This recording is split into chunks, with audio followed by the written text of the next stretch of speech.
Get ready, Tribe fans. Your Indianapolis Indians are on the air. Brought to you by Toyota, MLB Network, Elements Financial, Cammy's Fine Jewelers, and now, your Indianapolis Indians. And good morning, everybody. Howard Kellman, Jack McMullen, and we welcome you to a big day of Indianapolis Indians baseball. We broadcast remotely from Victory Field. The Indians meet the Toledo Mud Hens in a doubleheader. The first two games of a six-game series. The postponement last night necessitating the doubleheader today. And the Indians were postponed in their final game of the homestand on Sunday against Columbus.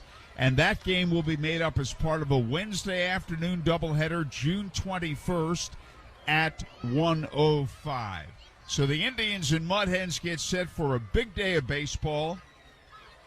It's 48 degrees. Skies are clear, though, and the wind is whipping out to right field. Jack will be back with the starting pitchers and the starting lineups on this, the Indianapolis Indians Broadcast Network.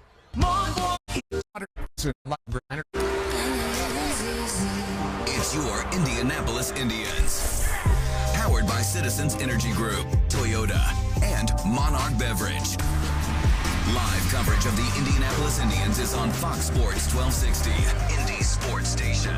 Oh, it's a frigid morning in Toledo, Ohio, but we're starting two. It's game 1 and 2 of a 6-game set to start 12 games on the road for the Indianapolis Indians. First in Toledo, then in St. Paul, but we get going at Fifth Third Field in Toledo, Ohio this morning.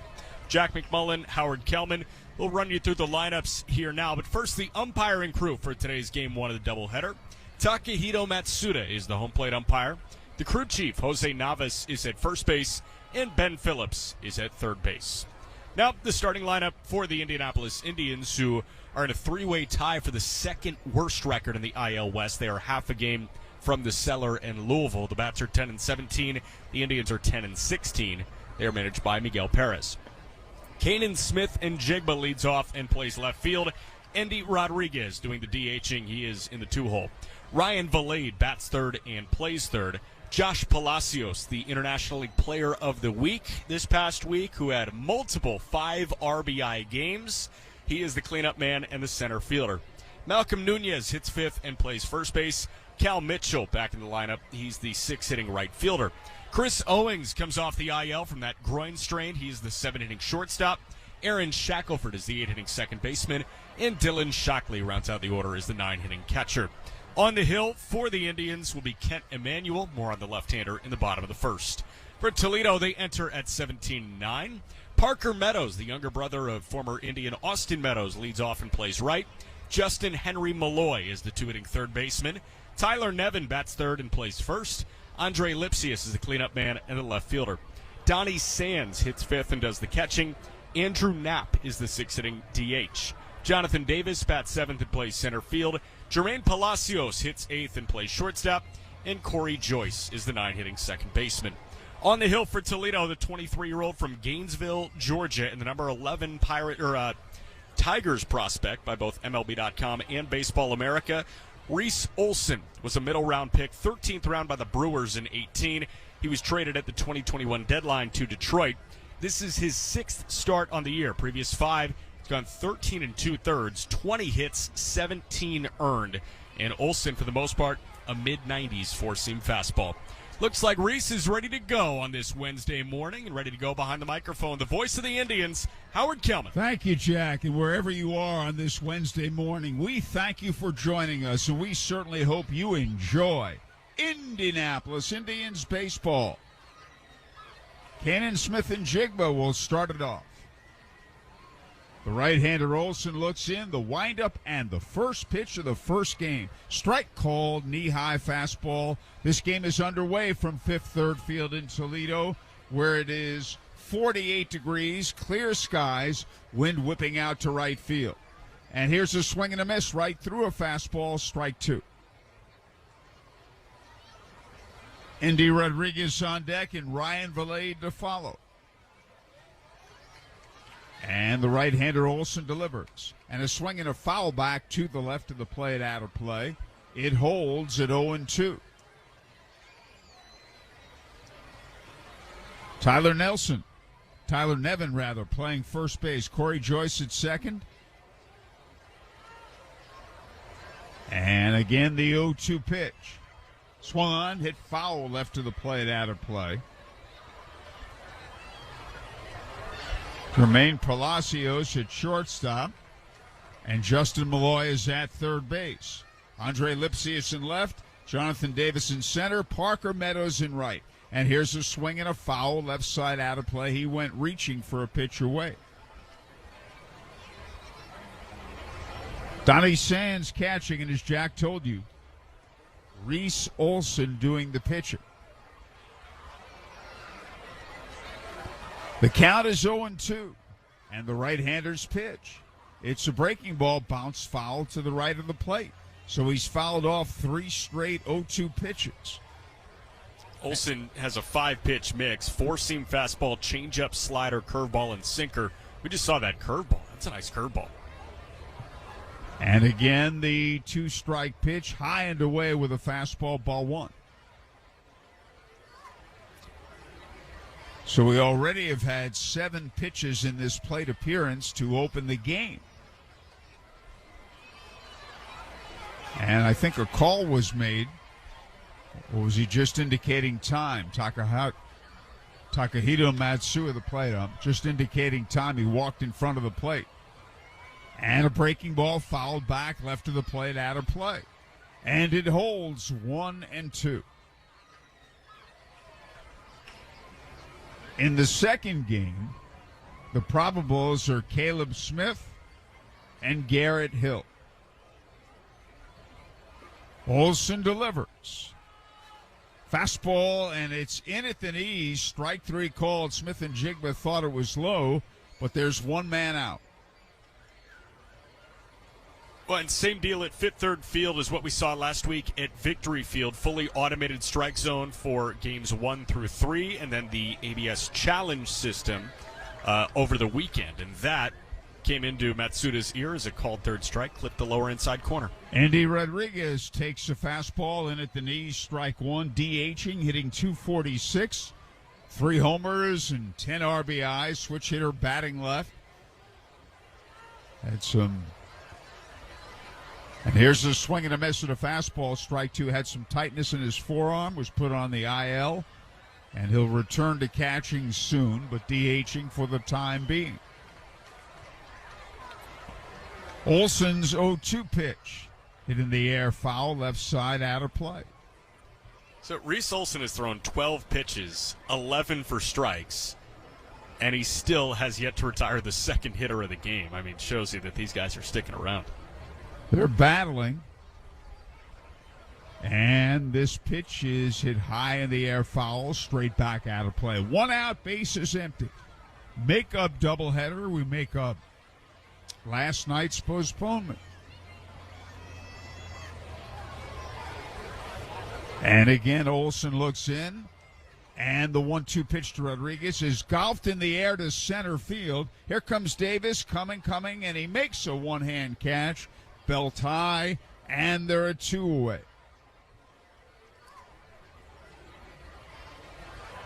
And the batter will be Ryan Valade, playing third base again, hitting .298, a homer and 4 RBIs. And Jack, these Mudhens are having a very good season. Yeah, they're having a great year so far. They're half a game back of the division lead in the IL West. Memphis is 18-9, the division leader. Toledo 17-9. And Ryan Valade takes a little bit outside, ball 1.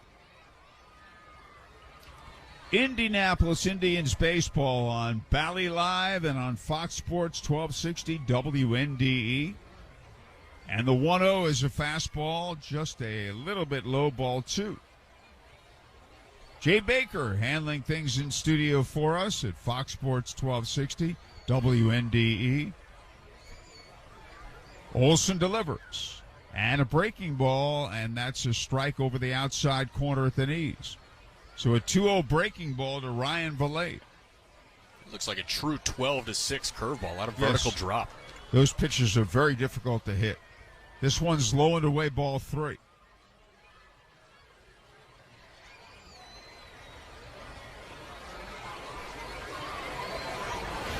Olson's already thrown 18 pitches. And he's been around the plate, too. And a fastball is a little bit below the knees. Ball 4, a walk to Valade.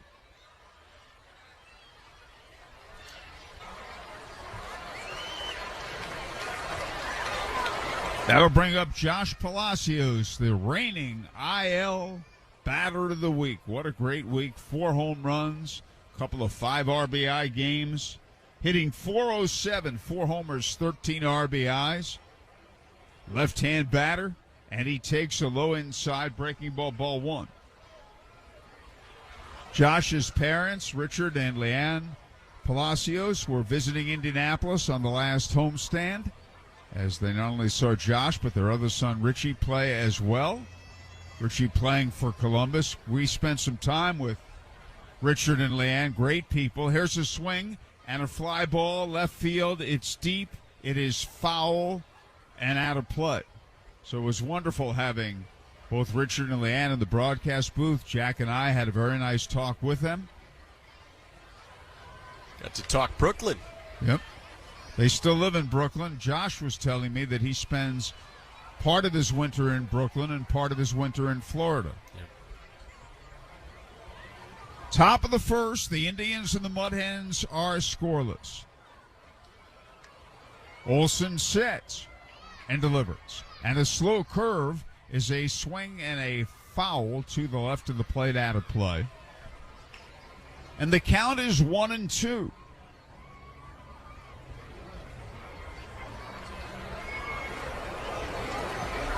Valade leads away. Olson sets and delivers. It is The Doug Gottlieb Show originating from WhatsApp. It sails over his head. Podcast from Fox Sports 1260 AM. Heady. Here comes Valade. He scores. Palacios to third with a triple, and the Indians have a 1-0 lead, and Josh Palacios picked up where he left off. Is this guy ever going to stop hitting? I mean, this was a line drive. Parker Meadows is a tall guy, much like big brother Austin, but I think his initial break was in. He started to drift back, and he reached up with that long wingspan and couldn't grab it. I mean, that was a line drive that kept on sailing on him. We've got a little divot in that right field wall where part of the right center wall points towards center. Caught the carom well, and Palacios with a relatively stress-free triple. Donnie Sands goes out to the mound to talk to Olson, and there's action in the Toledo bullpen.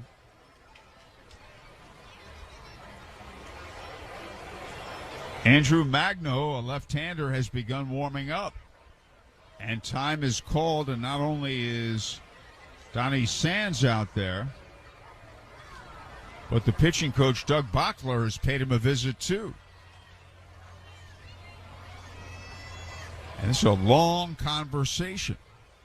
Bachler wearing the gloves reminds me of the record Ray Searage when he was pitching coach of the Indianapolis Indians set. We were in Syracuse. It was 63 degrees, and Ray was wearing gloves as he went out to the mound. Here's Malcolm Nunez. Right-hand batter with Palacios at third, 2 down. The Indians ahead 1-0. Here's a swing and a high fly ball to right field. Meadows going back, and he makes the catch to retire the side.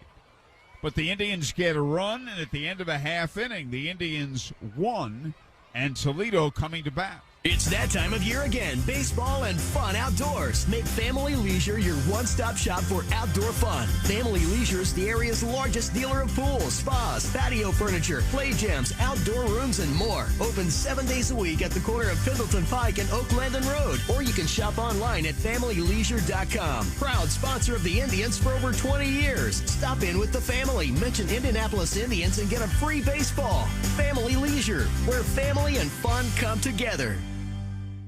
Hey baseball fans, have you struck out with your current internet provider? Does their lack of support leave you feeling like you have no bullpen? And does the fact that they don't provide local 24/7, 365 support leave you feeling like you've been tossed from the game? If you're looking to hit a home run and avoid these issues, why not go with local provider 9-Star Connect? They have over 125 years in the business and have helped many people like you win the game. Visit www.9starconnect.com today and see why we are different. At Great Clips, we know you live a full life, which is why we're full of ways to make getting a great haircut easier. With Clip Notes, we save your haircut details so you can get the look you love from the skilled stylists at any Great Clip salon. Plus, with convenient online check-in, you save time too. So even when you're not thinking about your next haircut, we are. And when you choose Great Clips, it's gonna be great. Download our app today. Join a salon team. Visit jobs.greatclips.com.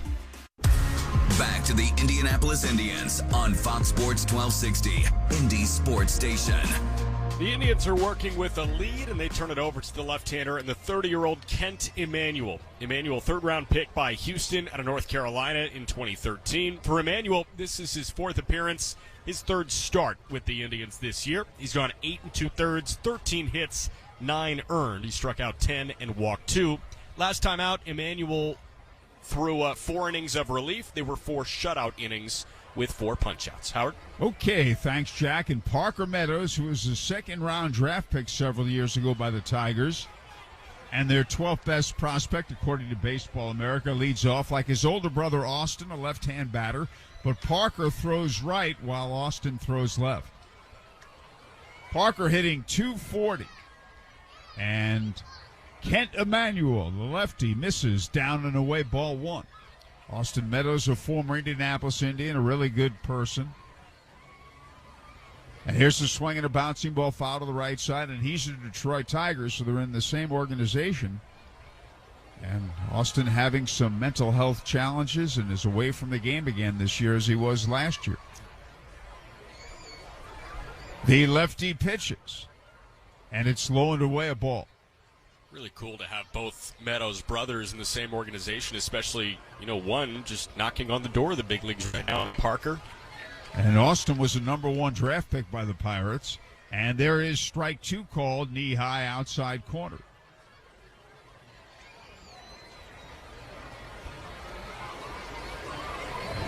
The left-hander Emanuel looks in. And the pitch low and away with a breaking ball. And the count's full. Justin Malloy on deck and Tyler Nevin to follow. And here's a swing and a big bounding ball to second. Shackelford to his left has it. The flip on to Nunez, 1 away. Let's check out that Indians defense. Malcolm Nunez playing first. Aaron Shackelford second. Chris Owings the shortstop, and Ryan Valade at third base.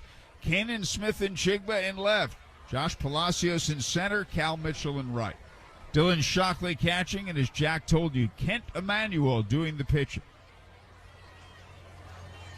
The batter is Justin Malloy. 10th best prospect, according to Baseball America. He's off to a great start, batting .344. 4 homers, 16 RBIs. He takes a strike. Knee-high fastball inside corner. First pitch was outside. And the 1-1 delivery. Swing and a miss. Good breaking ball down and in. For the Indians, this is the start of a 2-week road trip. 6 here and then 6 in St. Paul. And a breaking ball hit in the air, foul to the right side, out of play. We'll be on the air tomorrow night at 6:30, Friday night at 7 o'clock, Saturday at 5 o'clock, and Sunday at 2 o'clock. Different starting times every day. And a breaking ball, low and away ball.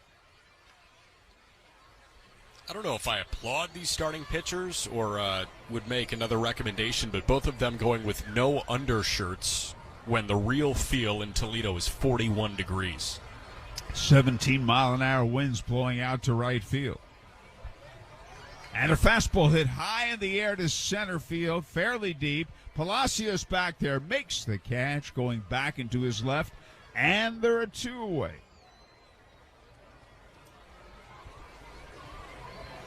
And that'll bring up Tyler Nevin, the son of current Angels manager Phil Nevin.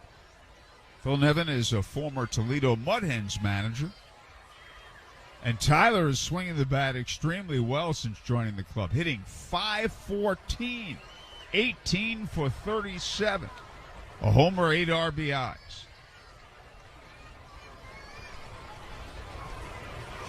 And the left-hander, Kent Emanuel, looks in. The Indians are leading 1-0. And the pitch is up and away, a ball. First pitch was a strike. It's 1-1. Emanuel delivers. And a swing and a miss. Strike 2, 1-2.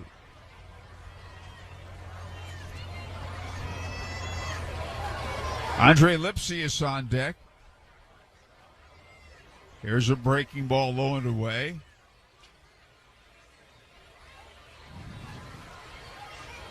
And the count is 2-2.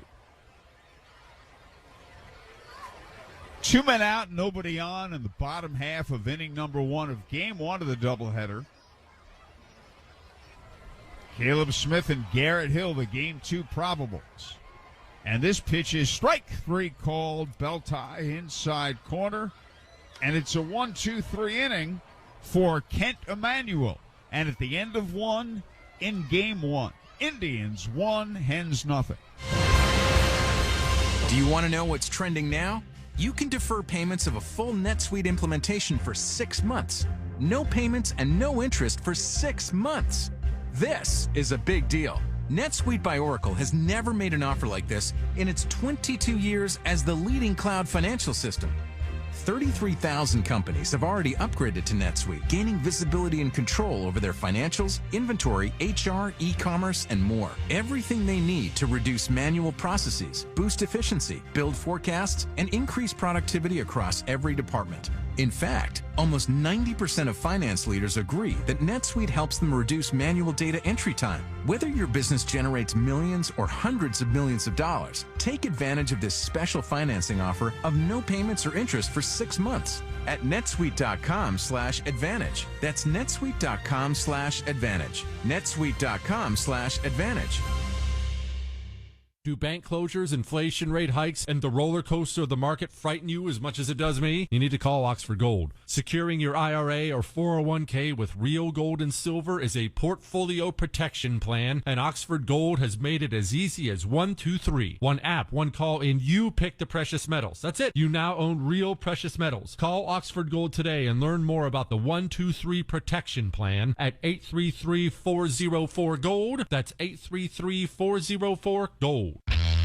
The Indianapolis Indians are always right here on Fox Sports 1260, Indy Sports Station.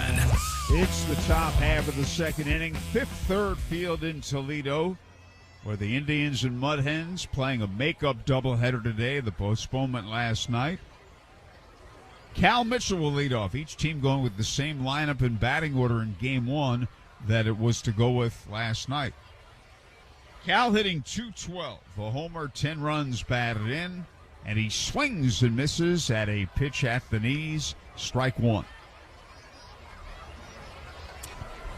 The postponement from Sunday at Victory Field against Columbus will be made up as part of a Wednesday afternoon doubleheader on June the 21st. Breaking ball, strike called, knee-high outside corner. 0-2. 105 doubleheader Wednesday, June 21st at Victory Field. Olsen delivers. And a swing and a high pop fouled left field side and out of play. Columbus won that series against the Indians at Victory Field 3-2. The Indians winning game 1 and game 5.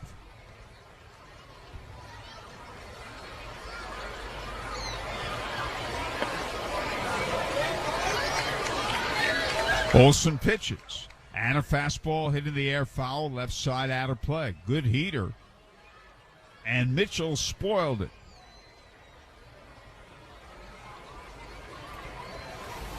Game one of a 12-game trip, 6 here for the Indians in Toledo, then 6 in St. Paul. And a slow curve, close, but a little bit outside. Ball one. Olson wasting no time at all. The 1-2 pitch. Swung on a big bounding ball to second. Chest high hop to Joyce. On to Nelson, and there's one man out.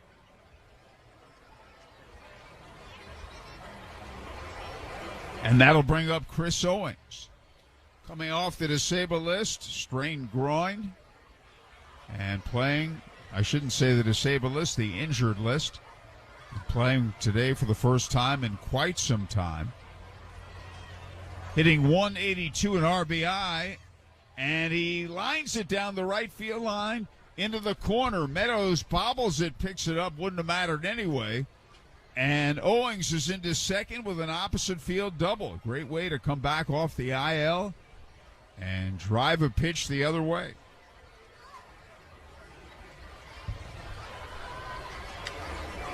His fourth double of the season. And the batter, Aaron Shackelford.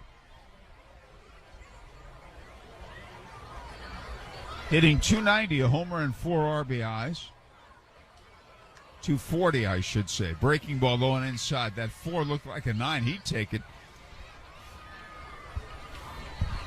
1 out and a runner at second. Shackelford playing second base. He's played some first base, too, and done a fine job over there. 5'9". Olson's pitch hit high in the air to the right side of the infield. Who's calling? The first baseman is, and Tyler Nevin has it. And there are 2 away. Back on the outfield grass. Those are tough ones. I mean, that was shot sky high, and we mentioned wind at 17 miles an hour. That ball was probably dancing all over the place. And the batter is Dylan Shockley, the right-hand batting catcher. 0 for 4 as an Indian up from Double-A Altoona. And he takes a little outside of ball. 1 ball, no strikes. Indians 1, Hens nothing, top of the second. Each game, 7 innings in doubleheaders. And a breaking ball, swing and a miss, strike 1.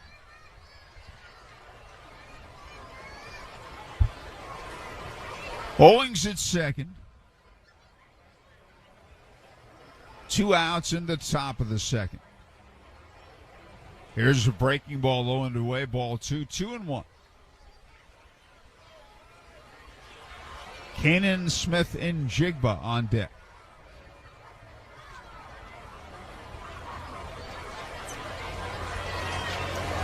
The right-hander sets and delivers. And a breaking ball is in for strike 2.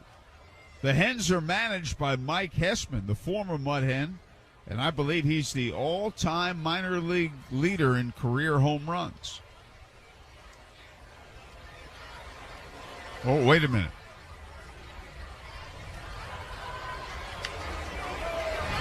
And this pitch is outside, and that's a ball.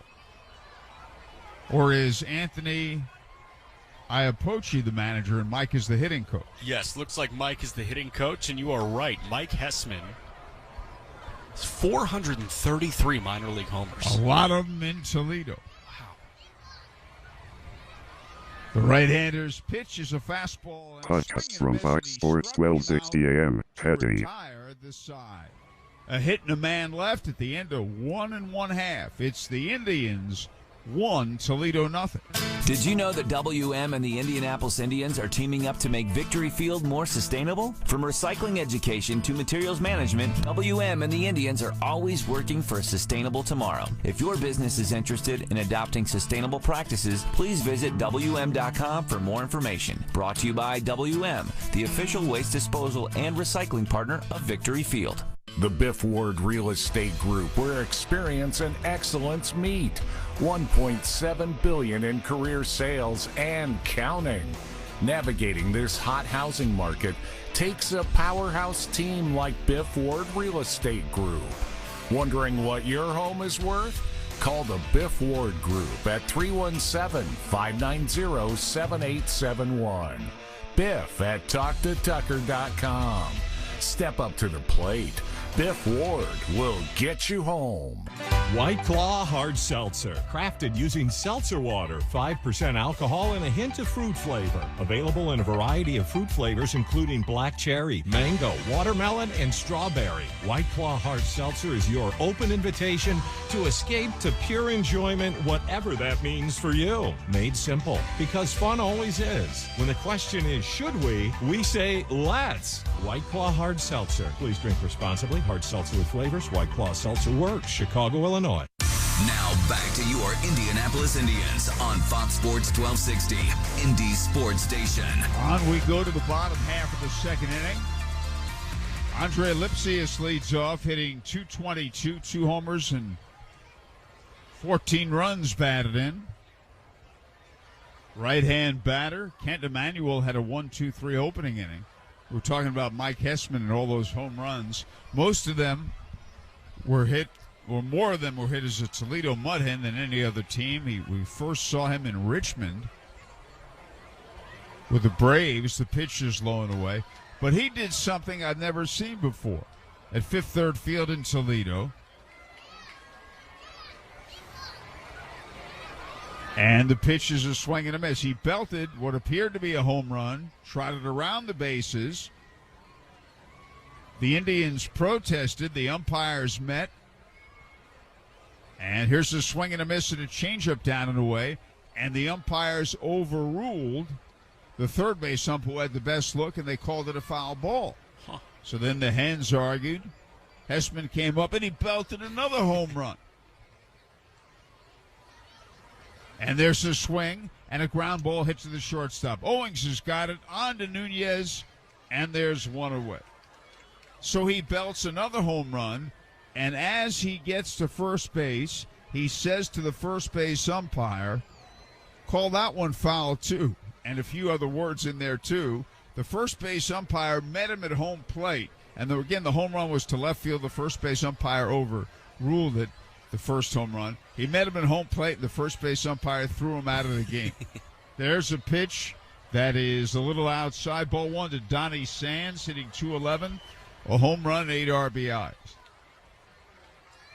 Pitch is high and away, a ball.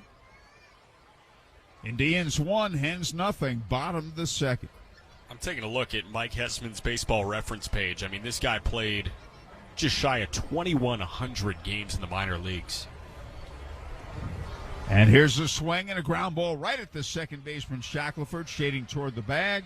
On to Malcolm Nunez, and there are 2 down.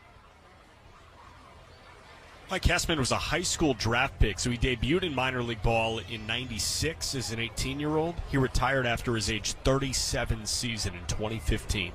Was that with the Braves he debuted, correct? Yeah. Andrew Knapp, the batter, hitting .340, 2 homers, 7 RBIs. He's DHing. Catcher by trade. And he takes a strike at the knees. 2 outs and no one on in the bottom of the second. Indians 1, Hens nothing. Pitch misses inside, ball 1. Game 1 of the doubleheader. Caleb Smith and Garrett Hall, the game 2 probables.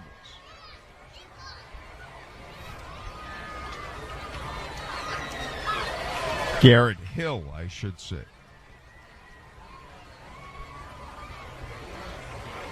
And there's a swing and a miss. Strike 2. A ball and 2 strikes. Kent Emanuel has retired the first 5 men he's faced. He delivers. Swing and a miss. Good changeup. Strike 3. Another 1-2-3 inning for Emanuel. And at the end of 2, it is the Indians 1, the Hens nothing. A science class at George Washington High School just learned how smart distribution networks ensure safe, reliable, and efficient energy. At AES, we are putting these next-generation innovations to work right here in Indianapolis so that our community can enjoy smart energy solutions that power our lives and energize the next generation of innovators. IPL is now AES Indiana. We are accelerating the future of energy together. And the filet mignon, medium rare. A steak is like a burger, only better. These seats are amazing. Can you believe we're this close? The front row is like the nosebleeds, only better. And Elements Financial? It's like a bank, only better. Yes, Elements offers higher deposit rates, lower loan rates, and fewer fees to help you succeed financially. Visit elements.org to learn more. Federally insured by the NCUA. Now, when an injury comes out of left field, they've got your back. Franciscan Health Sports Medicine provides comprehensive sports care to athletes of all ages and abilities, from students to weekend warriors to college and semi-pros. As the official team physicians for the Indianapolis Indians, they can get you out of the dugout and onto that diamond again. Check them out at franciscanhealth.org/sports training. That's franciscanhealth.org/sports training. Back to the Indianapolis Indians on Fox Sports 1260, Indy Sports Station. Game one of the doubleheader. Indians 1, Mud Hens nothing as we go to inning 3. And here with the play-by-play is Jack McMullen. Thank you very much, Howard. And Reese Olson, he had to throw a lot of pitches in that first inning. The only run of the game so far coming on an RBI triple from Josh Palacios. But, you know, his laborious first started with the leadoff guy, of course, and he's up again. Kanan Smith and Jigba fouled off a ton of pitches for striking out looking, and he takes a curveball up and away for ball 1. Olsen going to see Kanan, Andy Rodriguez, and Ryan Valade here in the top of the third. And the righty Olsen, 1-0 pitch. Fastball popped foul left side, not a play. Smith and Jigba yet to put a ball in play with the Indians in 2023. Playing in just his second game. First one was on Saturday. Kanan went 0 for 2 with 2 strikeouts and 3 walks in the 1-1. Misses low and away. Going back to Mike Hessman, we were talking about him last half inning. Hessman was with the Braves organization, the Toledo hitting coach. Initially drafted by Atlanta as a high schooler. 2-1, curveball fouled straight down, 2-2. He was with the Braves from 96 to 2004. Made his major league debut with Atlanta in 04. And from 2005 to 2009, he was with the Tigers organization, bouncing between Toledo and the big club. 2-2 pitch to Smith and Jigba. Misses inside, and the count's full. After that was with the Mets for a season. Bounced between the Mets and their AAA affiliate in Buffalo. Payoff pitch to Smith and Jigba. That misses low and inside, ball 4. So Kanan on the young season so far is 0 for 3 with 3 strikeouts and 4 walks. So the ball in play from Smith and Jigba we have yet to see. The leadoff man aboard, and now it's Andy Rodriguez who flat out to center his first time. With the Mets in 2010, 2011 went over to Japan, was with the Oryx Buffaloes in Nippon Professional Baseball. First pitch from Olsen Rodriguez, lined up the gut, and that gets through into left center for a base hit. The infield was shaded a little bit to the right, and Smith and Jigba capitalizes and goes first to third. So Rodriguez with a line shot single, and there are runners at the corners with nobody away. So now Ryan Valade, who walked and came to score on that RBI triple from Palacios in the first. Hessman, after spending 2011 in Japan, came back, was with the Astros organization in 12, was with AAA Louisville in 2013, and then back with Detroit. Pitch to Valade is clubbed out to right field. Meadows lining it up, makes the catch. Will Smith and Jigba try it? Yes, he will, and he's in standing up. Throw took the catcher up the third base line, and a sac fly makes it 2-0. Ryan Valade Another RBI, his 5th.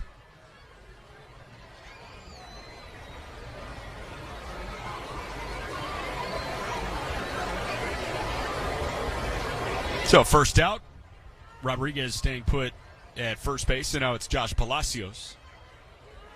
Lefty bat lined an RBI triple over the right fielder Meadows' head his first time. And Olson's first pitch. Curveball snapped low and inside, ball 1. So Hessman, 2,094 minor league games. Over 8,500 minor league plate appearances and 433 minor league homers.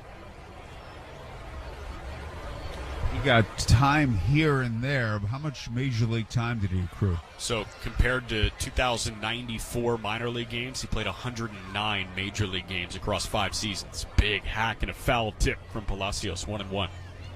We first saw him as a third baseman with the Richmond Braves in the late 90s.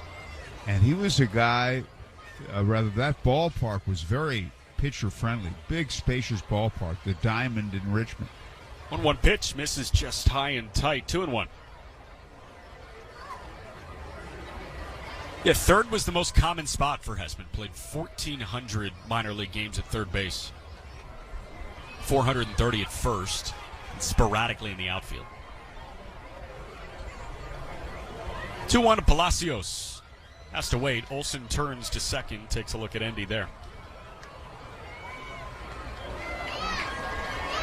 The throw went home. Endy tagged and advanced to second base on that sac fly. Pitch to Palacios. Fouled back, 2-2. Palacios has a turtleneck and a hoodie on underneath his jersey. It's not as drastic as Endy Rodriguez's ski mask that he's wearing. And with the wind chill, it feels like 41 degrees. Real temp at 48 at time of first pitch. 2-2 from Olson. It's popped up left side foul and into the seats, out of play.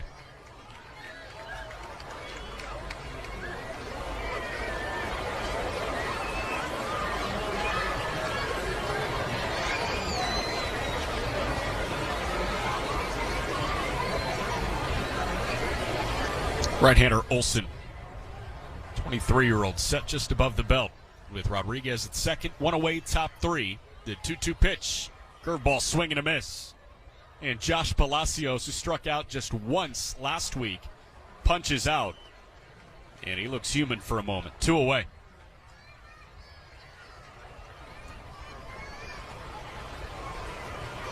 Nice pitch on a breaking ball, up and in.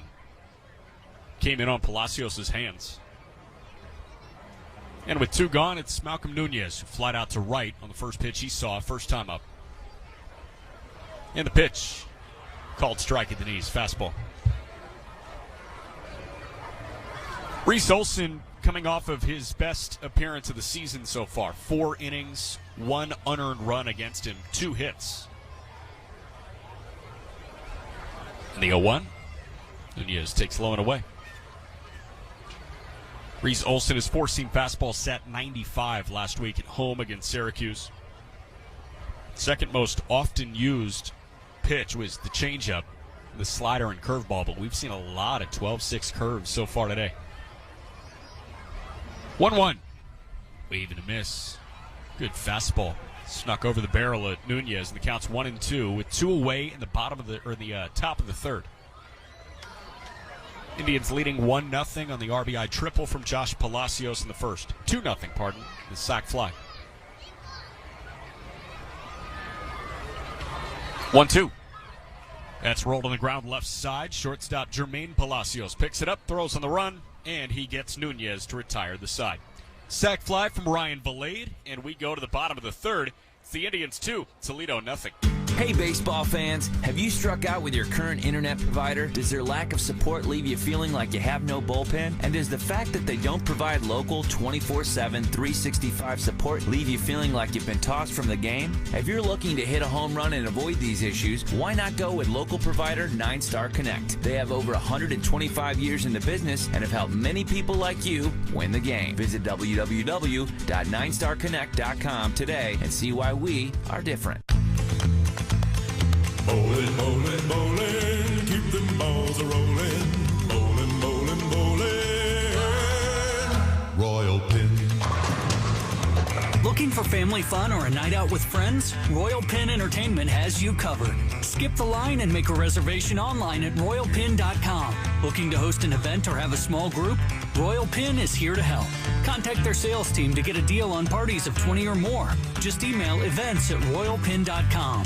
With 3 convenient locations around Indianapolis, Royal Pin offers bowling, laser tag, mini golf, and arcades. Awesome family fun. Call your local center at 317-465-8484 or go to royalpin.com to get the ball rolling with Royal Pin.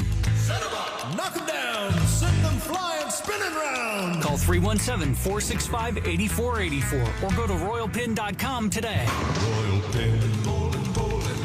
Royal Pin, bowling. The Indianapolis Indians are always right here on Fox Sports 1260, Indy Sports Station. Go to the bottom of the third, and Kent Emanuel has looked really solid. He's been turning that changeup over and getting swings and misses. He's through 2, and he's gone 6 up, 6 down. So he's going to see 7, 8, and 9 in the bottom of the third, with the Indians leading 2-0. RBI triple from Josh Palacios, sac fly from Ryan Valade, and he sees Jonathan Davis. The center fielder takes low for ball 1. The lefty Emanuel. He's gotten 3 ground balls, 2 strikeouts, and a flyout. The 1-0 pitch misses the outer edge. 2-0. Jonathan Davis, 22 games, hitting .293. 4 homers, 17 driven in. The 2-0 pitch, he's swinging away, and he grounds that over to short. Chris Owings picks it up, fires to first, and they get him 1 away. It's right at Owings. He had no problem with that. And the first 7 put down by Kent Emanuel.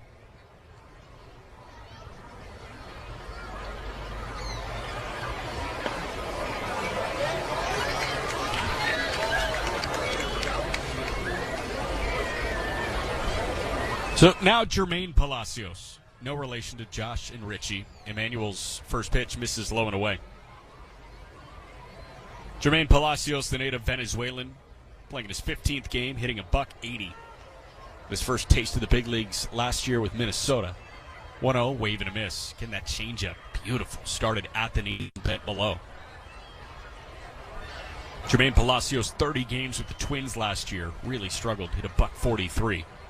1-1, slider popped up back behind home and foul.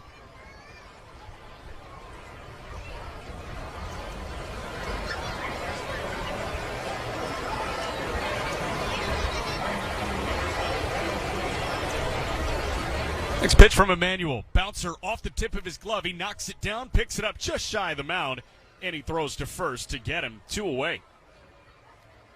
That was a high bouncer. Thought maybe the second baseman Shackelford was going to have a play, but Emanuel, he got the tip of his glove on it, and instead of bouncing behind the mound, he almost knocked it down and swatted it down. So he kept his cool, picked it up, and threw to first. This play by Kent, and he's put down the first 8 guys he's seen. Now he sees Corey Joyce playing his second game with the Mudhens. First pitch, number foul left side towards the third base dugout. Indians leading 2-0, bottom 3. Joyce in his first game with Toledo went 0 for 1 with 2 walks and a sacrifice fly. He was really struggling in Double-A prior to the call-up. 0-1, wave and a miss. Emanuel took something off. I think that was a slider. Corey Joyce, 2 for 32 in 11 games with Double-A Erie. And he's behind 0-2 here to Kent Emanuel. Former North Carolina Tar Heel. So 2 pitch. Misses outside. Good changeup and a great spot on 0-2. Emanuel, the Tar Heel. Joyce, the NC Central alum, North Carolina Central. The 1-2. That's lifted in the air out to center field. That keeps on drifting back. Palacios to the warning track. He leaps. It's to his right, and it's off the wall. The right fielder Mitchell picks it up. Joyce around second, headed to third, and he's in there with a stand-up triple and no throw. That ball kept on moving on Josh Palacios. We mentioned the wind is whipping from left to right. And that ball was hit to straightaway center field, sky high. Palacios kept on drifting back, and he tried to spin as he leaped. But that ball was pushed at the very last moment to his right, or to his left. And that hit off the wall, just shaded towards right center. So that's a wind-aided triple. And the first base runner for Toledo. And now the lineup back to the top in Parker Meadows, who takes outside for ball one. Meadows bounced out to second in Aaron Shackelford his first time. Emmanuel's 1-0 pitch, misses low.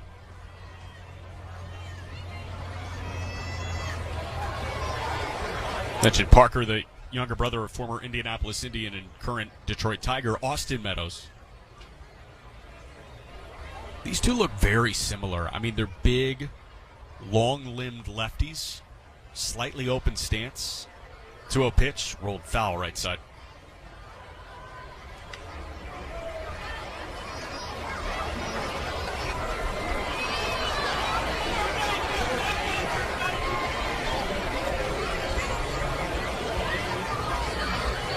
Guess you pick up on hitting mechanics, swing mechanics, and a stance from Big Bro, and he's that good. 2-1 pitch, slider sweeps across the zone and misses for ball three. So Emmanuel looks slightly frustrated as the count moves to 3-1. Lefty-lefty matchup with the hot bat at Justin Henry Malloy waiting on deck. The 3-1 misses low and away. I think that was a fastball from Emmanuel. Puts runners at the corners with 2 away in the bottom of the third. Just the third walk issued by Kent Emmanuel, and now 11 and a third innings.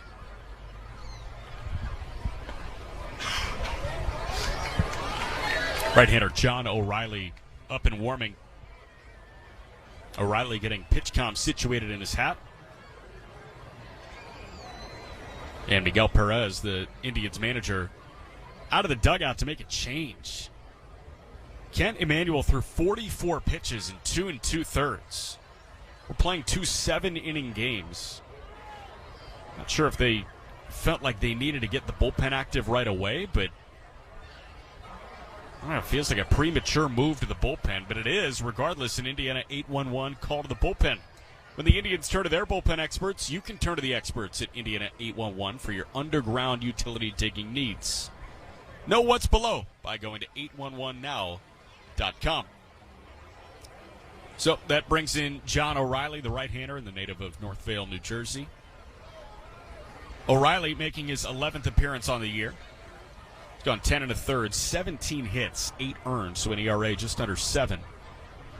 He's punched out 11, walked 3, but hit 3 guys. And he'll get ready for Justin Henry Malloy, former Braves farmhand turned top 10 Tigers prospect. Malloy hitting .340 and an 11-point drop in OPS after he flat out to center. He came into this morning's game with an 1,001 OPS. He's down to 991. Hurting. You think this move was premature? I'm surprised to see it, I have to tell you that. Yeah. Now, the one thing Megan might say, look, we had 2 days off, 3 actually, the 2 postponements and the day off Monday, that I want to get my bullpen guys some work. But as you mentioned, Manuel was pitching well. He was pitching really well. It took until 2 hitters ago, and Corey Joyce, the first base runner, and then he walks Parker Meadows, but you were thinking, maybe give him a chance to get out of it. Sees Malloy in the first pitch. That misses up and out for ball 1. And one of the things you want to see pitchers do is get out of jams. In this day and age, when there are so many quick hooks, pitchers don't learn to get out of jams because they're immediately taken out. 1-0 pitch. That's wrapped on the ground left side, but just foul. Just to the left of the third base line. I'm with you. You really never get to see a starter work out of a stressful situation when his pitch count starts to run up. And this isn't one of those situations. Again, Emmanuel only threw 44 pitches. But there are a few, emotional highs in a ballpark.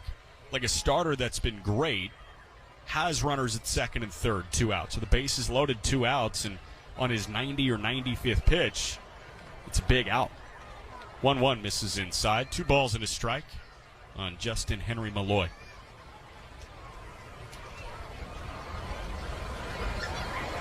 You still see it with some frontline starters at the major league level, but those back-end starters, and especially in the minor leagues, you just don't get to see that high-leverage moment for a starter much anymore. 2-1. That's a called strike.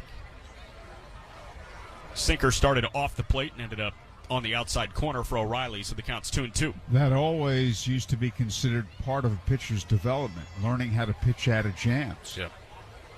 And you see it with some top prospects. I know that a couple top 100 guys are gifted that opportunity. 2-2 slapped foul right side. I was talking to somebody about the right-hander Yuri Perez in the Marlins organization, who's a consensus top 20 pitching prospect in baseball, top 20 prospect overall in baseball. And they were saying last year, this was a 19-year-old in Double-A. 2-2 misses outside. So the count's full with 2 away. Men at the corners, bottom 3. And Dylan Shockley, the catcher, saying that Parker Meadows will be off on the pitch.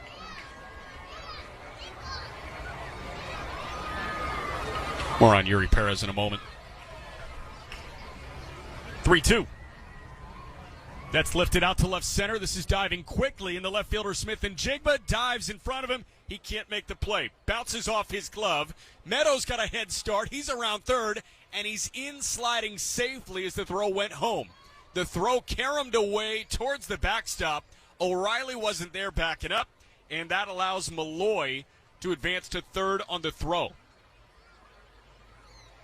So give him a single. He advances to second on the throw home, and he advances to third as the throw bounced away. So you got an error on Smith-Njigba? I don't... Have to account for it. Yeah, you have to account for it. Game Day is not accounting for it just yet, but I would assume throwing error on Smith-Njigba.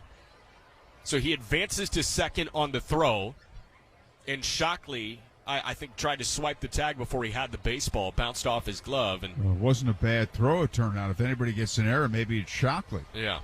I think that's what they should do. And we'll see if Game Day populates that, but no errors so far. But 2 runs are in, and we're tied at 2 here in the bottom of the third with Tyler Nevin hitting now. And O'Reilly's first pitch missed for ball 1, and the 1-0 pitch is bounced foul left side to run the count even.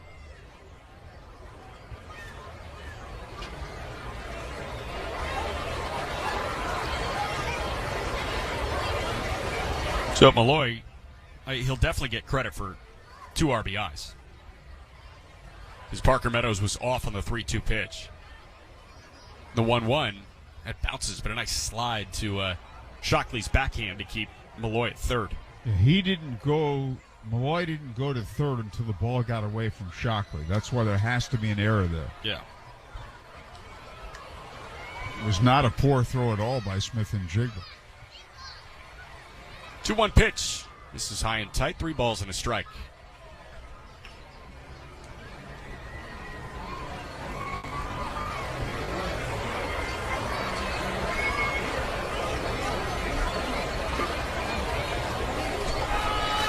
(3-1). Big hack and a miss from Tyler Nevin. He's been drilling the ball, like Howard mentioned. Nevin now hitting an even .500, playing in his 10th game with Toledo. 4 doubles, a triple, a homer, and 8 driven in his first 9 games. Time granted to him by home plate umpire Takahito Matsuda.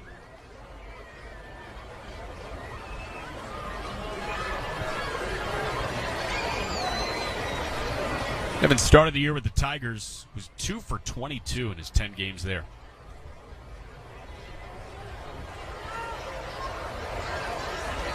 Payoff pitch from O'Reilly.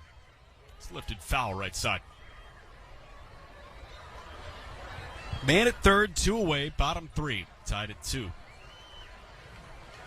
Andre Lipsius waiting on deck.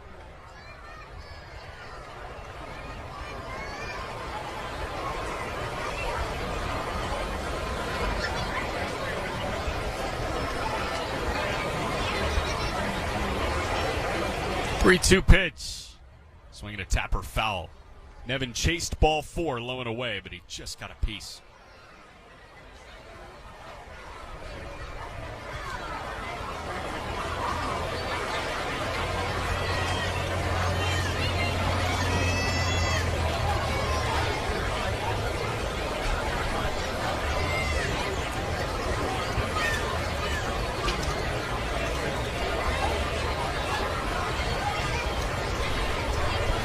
Three-two pitch. That just misses off the plate outside. And ball 4 issued to Tyler Nevin. So runners at the corners. And O'Reilly, on that single from Malloy, allowed 2 runs to come in. They're both charged to Kent Emanuel, but the 2 runners on base are his. And he sees the 3rd hitter of his outing, and Andre Lipsius. Bounced out to short his first time against Emanuel.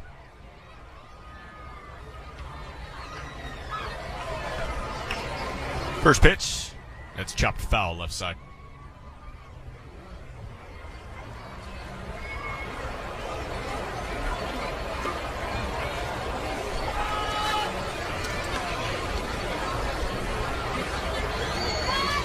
Oh, 1 from O'Reilly to Lipsius. Misses outside. It was a curveball. Andre Lipsius, the former Tennessee Volunteer. He was in Tennessee before they really got cooking. They've been excellent the last couple of years. 1-1. Slider lifted out to right center field. Mitchell and Palacios converge. Palacios calling Cal off, and Cal didn't get out of the way. That drops. 1 run will score. Runner from first, Nevin, in to score, and that is so costly. It's hard to believe. I think they'll give Andre Lipsius a double here. And you can't give Cal Mitchell an error because he didn't make the effort for it. So it's either a double or an error on Josh Palacios. But, I mean, Cal Mitchell needs to get out of the way for Palacios to grab that ball. We're getting another look if you're watching on Bally Live. I mean, Cal Mitchell in the way. You see Palacios calling off, and Mitchell just spins out of the way but doesn't get out of the way. I mean, just brutal communication from the Indians outfield, and they do give Lipsius a double, his 7th on the year. That's 2 RBIs. It's 4-2 Toledo in the bottom of the 3rd.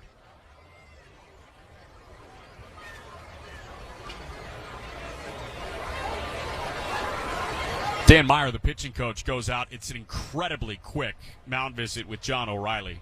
Well, it cost O'Reilly some earned runs, and that one really hurts because that's an easy play that either man could have caught with no problem at all, and it wasn't made.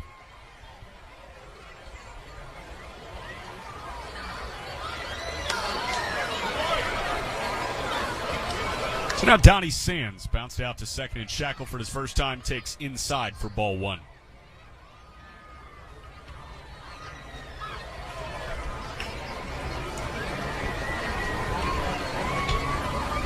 What a pitch from the righty O'Reilly, the former Philly farmhand. Clips the outside corner, 1-1. Donnie Sands was part of a 5-player deal. All-star closer Gregory Soto moved from Detroit to Philly along with Cody Clemens, son of the Rocket, for 3 players in return from Philly to Detroit. 1-1, popped up foul right side, not a play. And all this started after there were 2 outs and nobody on. Yep. A wind-whipped triple from Corey Joyce, a walk to Parker Meadows, a pitching change, a 2-run single for Justin Henry Malloy. The 1-2 misses low and away. A walk issued to Tyler Nevin. And now a 2-run double from Andre Lipsius.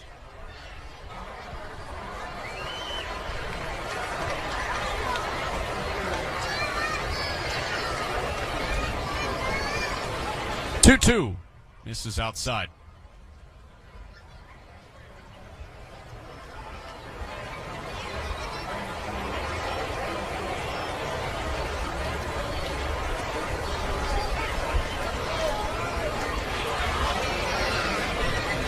The Indians have been on the field for a long, long time. John O'Reilly came on with 2 away and 2 on this half inning, and he's already thrown 24 pitches.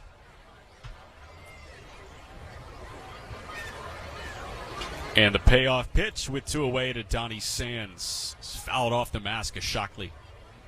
It caromed. He said he's good, but Takahito Matsuda going to go and walk in front of the plate and toss him a ball to give Shockley a bit more time.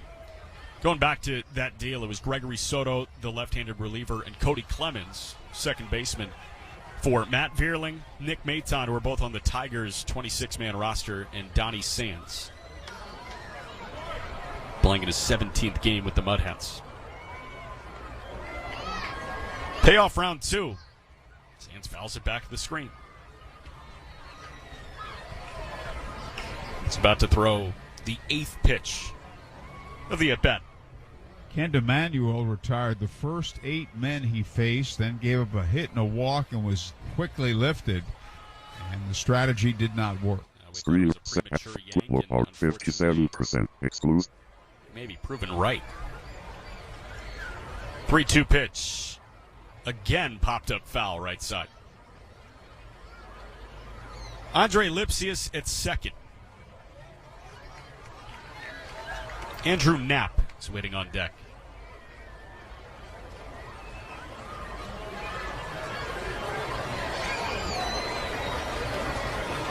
Three-two from O'Reilly. On the way. And it misses low, ball 4.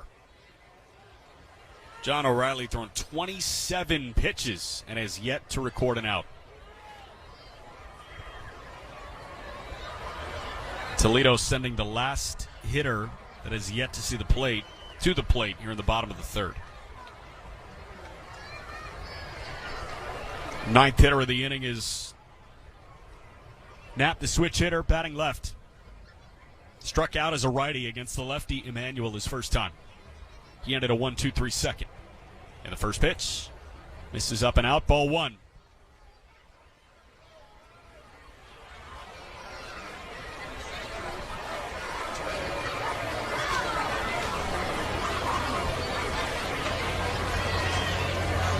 O'Reilly's 1-0 pitch. That's lifted out to center field. Palacios dancing with the wind, and he catches it on his left shoulder to mercifully retire the side. 4 are in the inning, thanks to a 2-run single from Justin Henry Malloy and a 2-run double from Andre Lipsius. At the end of 3, it's Toledo 4, the Indians 2. WNDE, WFBQ, HD2, Indianapolis. We are Fox Sports 1260, Indy Sports Station. Dear baseball fans, the Toyota RAV4 is an effective utility player that can adapt to any game plan. With available all-wheel drive and advanced safety features, there is no stopping this champion. No matter the pitch count, this is one SUV that is ready to swing for the fences and drive home a winner. So stop by your local Toyota dealer or visit Toyota.com to get yours today and add this impressive crowd favorite to your team. It's game time. RAV4. Toyota, let's go places. Here's a great way to start your day. Go to the Illinois Street Food Emporium. It opens at 7 a.m. Monday through Saturday and is located at 55th in Illinois. Warm and friendly service, homemade authentic fresh food made daily. It's open for breakfast and lunch with great coffee, croissants, and other bakery items. All-day deli, catering, grab and go, and gluten-free. Many business deals are struck at the Illinois Street Food Emporium. Failed sump pump, flooded basement, water damage happens fast this time of year. For over 41 years, Hayes & Sons has been restoring water damage in Indiana homes and businesses. They'll help you navigate your insurance claim and get your life back on track. So when a water disaster strikes, tell your insurance agent you want Hayes & Sons for your restoration work. For more information, please visit HayesandSons.com. Now back to your Indianapolis Indians on Fox Sports 1260, Indy Sports Station. Top of the 4th inning, and Reese Olson, who's working at a deficit after 1, now working with a 4-2 lead. You'll see 6, 7, and 8 at least. Cal Mitchell, Chris Owings, and Aaron Shackelford. And Mitchell, who bounced out to second his first time against Olson. is hoping to make amends for his defensive blunder last half inning that resulted in 2 Toledo runs. First pitch to him, curveball that misses upstairs, ball 1.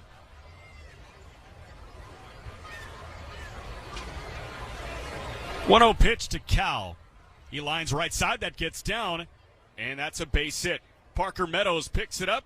He did a nice job ranging to his forehand, limiting Cal to a single. He leads it off.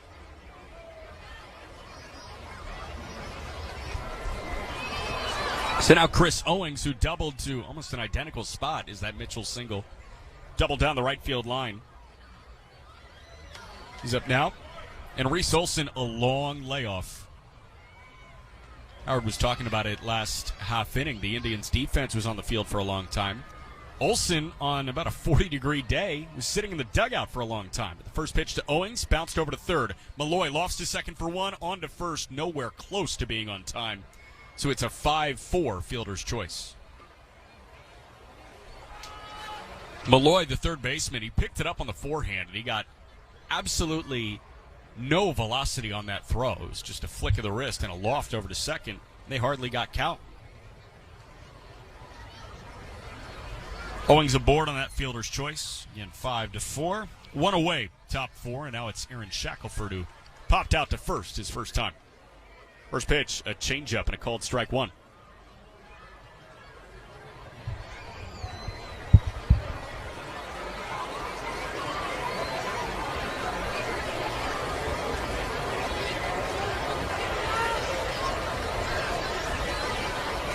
Oh, 1 pitch. Shackelford takes inside. Not sure if you caught any of this late game.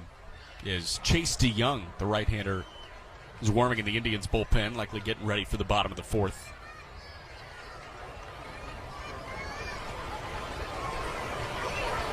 One pitch. That bounces. And that bounced off of the catcher Sands. That allows Owings to advance to second on the wild pitch. It was a curveball that Sands, I think, was nonchalantly trying to pick on the backhand, but he couldn't do it. Clipped off the heel of his glove. It was a great game that started out on the West Coast in Oakland. And this year, I don't think great game and Oakland go together often at all. The A's 6-24. It's here at Toledo leading 4-2 in the top of the 4th. With 1 away, the 2-1 pitch is golfed out to right field. Meadows working back at the warning track, at the wall, and it's off the tippy top of that high wall. Meadows picks it up in straightaway right. Owings scores easily, and Aaron Shackelford into third with a stand-up triple without a throw. That ball just missed leaving the yard for Shackelford's second homer of the year, but instead, he'll settle for his first triple. That was a breaking ball that he lifted, and the wind just kept on pushing that thing.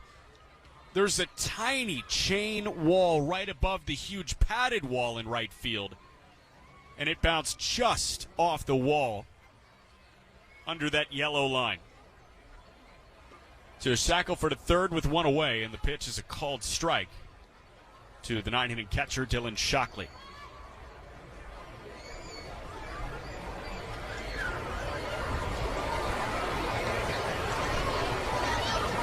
A 1 from Olson with 1 away. Swing and a miss. Nice curveball. So the Indians now trailing 4-3 in the top of the 4th. Get back to that Oakland game in a moment.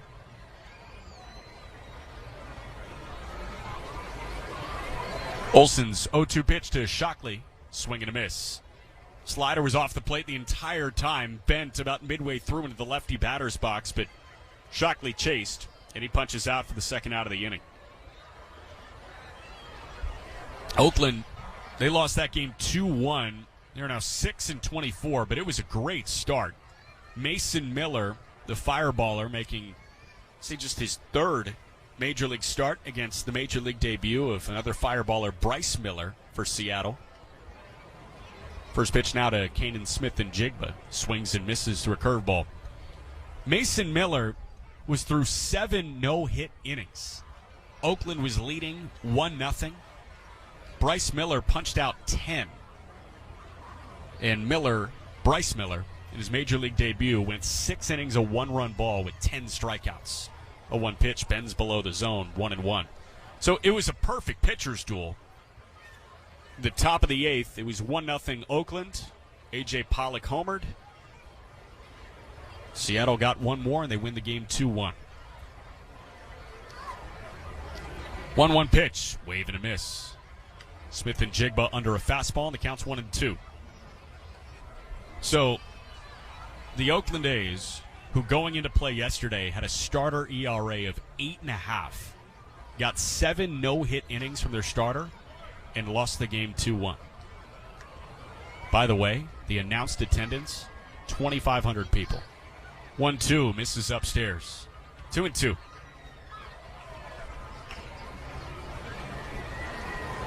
Oakland's AAA affiliate in Las Vegas consistently outdrawing the Oakland A's. 2-2 pitch. Swinging a little tapper right side over to the second baseman. Joyce picks it up, throws on the run, and that retires this side. How about an RBI triple from Aaron Shackelford off the wall in right? And we go to the bottom of the 4th. It's Toledo 4, the Indians 3. Introducing Flight by Yingling. Really play exclusive shows from today's best back button. Flight by Yingling is 12 ounces of uncompromised refreshment from America's oldest brewery. With only 2.6 grams of carbs and 95 calories, this is premium refreshment 6 generations in the making. Don't just raise a glass, raise the bar. Flight by Yingling. Now available wherever beer is sold. DG Yingling and Son Incorporated. Pottsville, Pennsylvania. Please enjoy responsibly. Hey, Indians fans, we're pitching more savings on more selection. Head down to Andy Moore Volkswagen in Avon today and check out our all-star lineup. Shop dozens of your favorite new Volkswagen vehicles, all priced for your lifestyle and budget. Or get Grand Slam savings on all pre-owned and certified pre-owned vehicles. There's never been a better time to save. Drive home a new Volkswagen today. Only at Andy Moore Volkswagen in Avon, where more means more. Shop our entire inventory online at andymorevw.com. Did you know that WM and the Indianapolis Indians are teaming up to make Victory Field more sustainable? From recycling education to materials management, WM and the Indians are always working for a sustainable tomorrow. If your business is interested in adopting sustainable practices, please visit WM.com for more information. Brought to you by WM, the official waste disposal and recycling partner of Victory Field. Back to the Indianapolis Indians on Fox Sports 1260, Indy Sports Station. We've got an Indiana 811 call to the bullpen, and the rehabber, Chase DeYoung, 29-year-old from Long Beach, California. DeYoung making his 3rd appearance on the rehab assignment. He's gone 3 scoreless innings with a couple of Ks. The major league level so far this year, 6 1/3 innings. He's allowed 5 earned runs. 6 earned runs, pardon. He's got 4 punch-outs and a whip, walks and hits per innings pitched. Over 1.5. So the righty DeYoung gets a clean inning. Starts with Jonathan Davis in a 4-3 game, and he bounces the first pitch he throws. Toledo leading 4-3. All 4 runs came last inning. Davis led off the 3rd with a ground out to short. There were 2 outs, nobody on. Starter Kent Emanuel retired the first 8 guys he saw. 1-0 pitch bounces. After that, Corey Joyce tripled off the wall in almost straightaway center. And Parker Meadows walked. Then Indians manager Miguel Perez took Emanuel out. He replaced him with John O'Reilly. And the runs followed. 2-0. Called strike on the outside half. O'Reilly allowed a 2-run single to Justin Henry Malloy. A walk to Tyler Nevin. Both those guys came in on a 2-run, quote-unquote, double from Andre Lipsius. 2-1 pitch. Slider bends off the plate away, and DeYoung behind Davis, 3-1. It was a fly ball to right center field that Josh Palacios, the center fielder, was calling for, but Cal Mitchell didn't get out of his way, and it dropped. The 3-1 fouled right back. That accounted for the 4. Donnie Sands walked against O'Reilly, and then he got Andrew Knapp to fly out to center.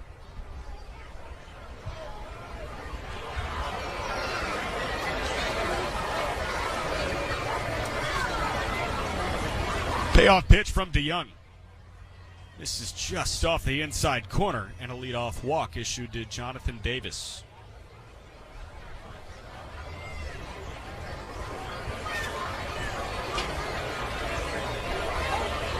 DeYoung working his way back from a muscle strain in his back. And he sees Jermaine Palacios, who bounced out to the pitcher's mound, and starter Kent Emanuel his first time. Really short lead for Jonathan Davis. DeYoung's first pitch, lifted high in the air, foul ground, right side, out of play.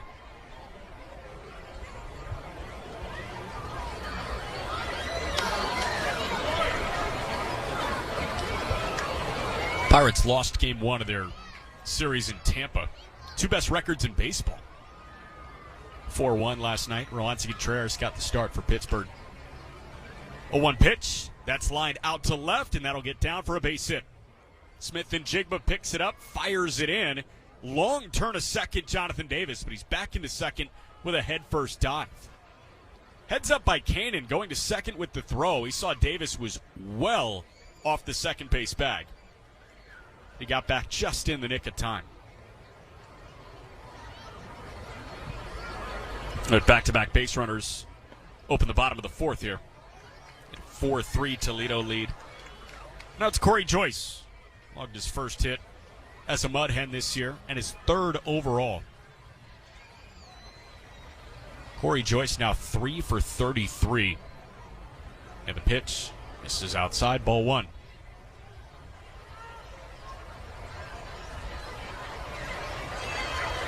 Roansy Contreras started to really struggle in the middle innings. He had 5 1/3, 4 earned. The 1-0 pitch popped up foul, right side, not a play. Tampa went by committee. Josh Fleming got the start yesterday, but now they turn it over to one of the best arms in baseball, and a battle of unbeatens tonight at 6:40. 1-1. Curveball snapped in for a called strike. Slow curve. Found the zone at the knees. Counts 1-2. Mitch Keller's 3-0 with a 3.5 ERA. It poses Tampa starter Shane McClanahan, 5-0 with a 2.12. 1-2 pitch just misses the lower outside corner.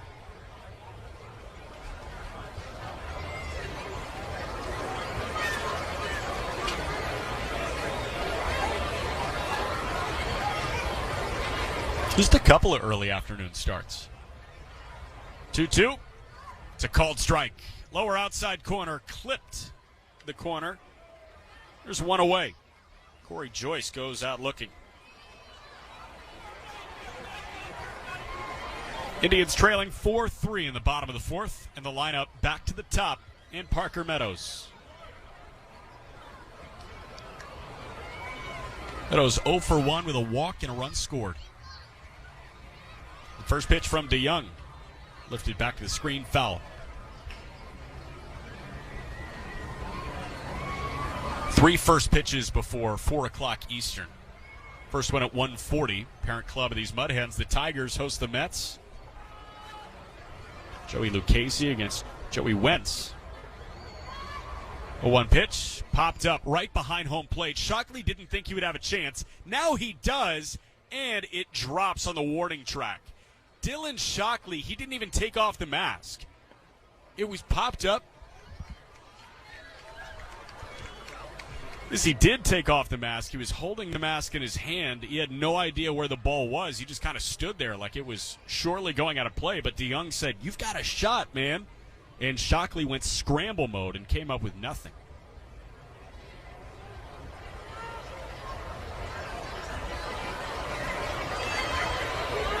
Dylan shot. I don't even think that ball got to the warning track behind home. 0-2 pitch, swing and a miss. Nice bounce back from DeYoung. That can be certainly a root of frustration, but DeYoung, a savvy vet with service, he knows that, it's on him to bounce back, and he did effectively. Got a swing and a miss on a fastball. So 2 away, and now it's Justin Henry Malloy. Fastball stayed on a clothesline, and Parker Meadows tried to bend with it to the lower outside corner. 2-2, first pitch, slow curve misses low to Malloy. Justin Henry Malloy, 1 for 2 so far with a 2-run single. And the pitch. It's popped up foul right side. Game 2 of that Mets-Tigers series. Part 1 of a 2-part homecoming for a couple of Mets starters. Max Scherzer, who had a kind of the start of his great career. He was so-so in Arizona, but went to Detroit. He was awesome. He'll start Game 2 for the Mets against Michael Lorenzen. 1-1. That bounces. Nice block by Shockley, though. Tomorrow, Justin Verlander makes his series debut in Detroit. Verlander won a Cy Young with the Tigers. He opposes Eduardo Rodriguez, who's had a really nice start to the year, sporting a 2.2 ERA. It's tomorrow afternoon. So Scherzer tonight, Verlander tomorrow in their old stomping grounds. 2-1. Malloy takes low, 3 balls and a strike. Another start at 2:05 in Arlington. Andrew Heaney and the Rangers oppose the Diamondbacks, and right-hander Brandon Pfaadt, top 100 prospect in baseball, making his major league debut. 3-1, misses off the plate away. It was a fastball that missed straight up outside. And Malloy walks, so the bases are loaded with 2 away for Tyler Nevin. So for 1 with a walk and a strikeout.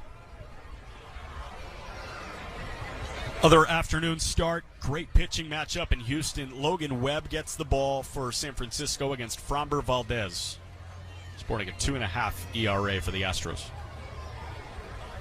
And with DeYoung's pitch count running up, he's over the 20 pitch marker. Right-hander Hunter Stratton is up and warming. And the first pitch fouled back by Nevin, 0-1. Indians trailing 4-3, but Toledo threatening for more. DeYoung can put him away right now, though. 2 away. Bases loaded. Nevin drove in 8 runs in his first 9 games with the Mud Hens this year. And the pitch popped up back and foul out of play.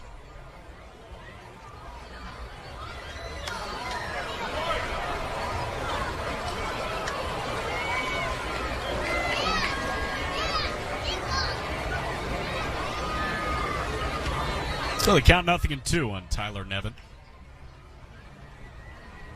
And the pitch again popped up right side and foul.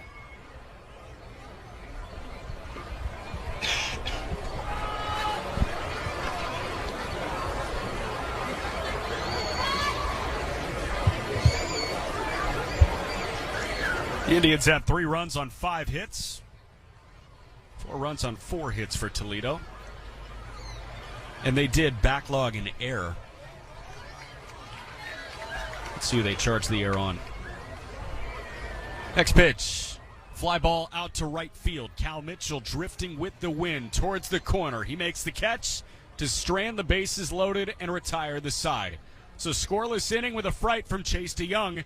We're through 4. It's Toledo 4, the Indians 3. Before you hit the road this summer, talk to my friends at AAA. By being a AAA member, you get access to discounts on hotels, cruises, rental cars, and more. Flat tire, dead battery, run out of gas, lock your keys in the car? AAA is there 24/7, 365 days a year, no matter where your travels take you this summer. So do yourself a favor. Join AAA today. To get your AAA membership, visit AAA.com. Call 844-GO-AAA-GO or stop by your local AAA office. The internet can be an all-you-can-eat buffet for identity thieves. So full. Too many maiden names. And social security numbers. Where'd you find those? By the password bar. Can't miss them. LifeLock alerts you to identity threats you could miss by monitoring your credit and bank statements. If your identity is stolen, a dedicated U.S.-based restoration specialist will work to fix it. No one can prevent all identity theft, but everyone can save up to 25% off their first year with promo code NEWS. Exclusive. Go to LifeLock.com.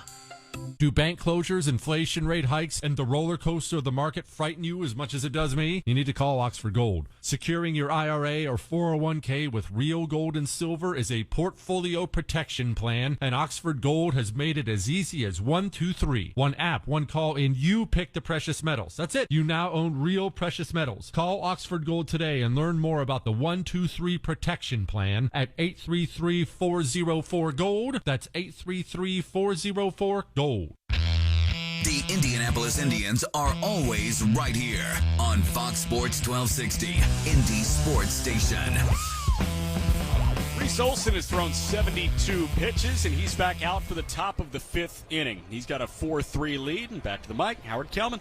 Okay, thank you so much, Jack. And Andy Rodriguez will lead off for the Indians. Andy's fly to center and line to single to left center. Jack, you were talking about the attendance in the Oakland game, and a breaking ball is low inside ball 1, 2,500. Notice the attendance for the Pirates and Rays last night was 10,000, a little over 10,000. Here's a bouncing ball foul to the right side. For the Rays, it was the start of a homestand. Yeah. You're talking about the teams with the 2 best records in baseball.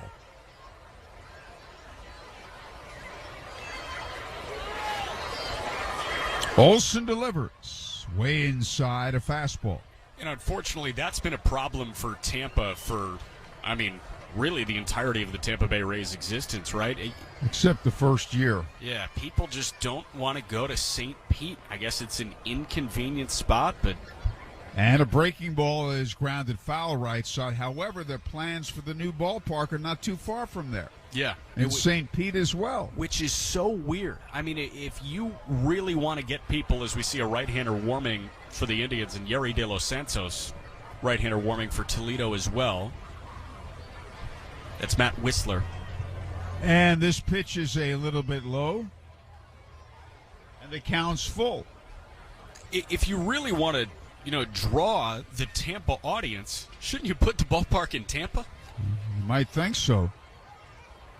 And the 3-2 pitch, a little bit outside, a leadoff walk.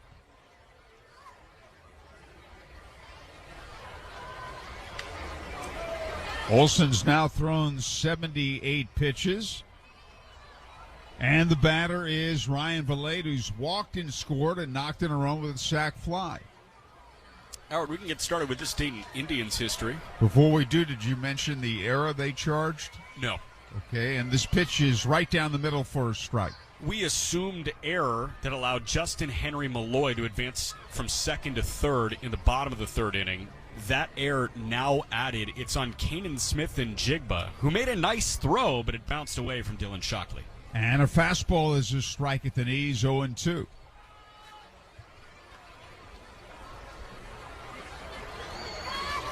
Toledo 4, the Indians 3, top of the 5th, the game scheduled for 7. And the right-hander's pitch. Swing and a high fly ball hit out to right center. To his left, the center fielder, and Davis makes the catch, and there's one away. Did you notice Parker Meadows getting out of the way? That's how you do it. Jonathan Davis kept on moving with the wind. That ball took him to right field, but the center fielder called for the baseball. Parker Meadows, instead of spinning and staying in place and allowing that ball to drop, instead gets out of the way with some urgency. The batter, Josh Palacios, he has an RBI triple, and he is struck out. Hens leading 4-3, and the pitch is a little outside. Jump into this date in Indians history. On this date in 1989, in a 10-2 win at Omaha to break a 3-game skid, Brian Hunter notched his second 4-hit game of the season with 2 homers to lead the Indians' offense. We actually had 2 different Brian Hunters, another one several years later. And the Indians won their 4th consecutive American Association championship that season, 1989.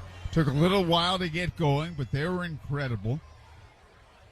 Team was managed by Tom Runnels, who the following year was made the third base coach of the Expos, and the year after that, their manager.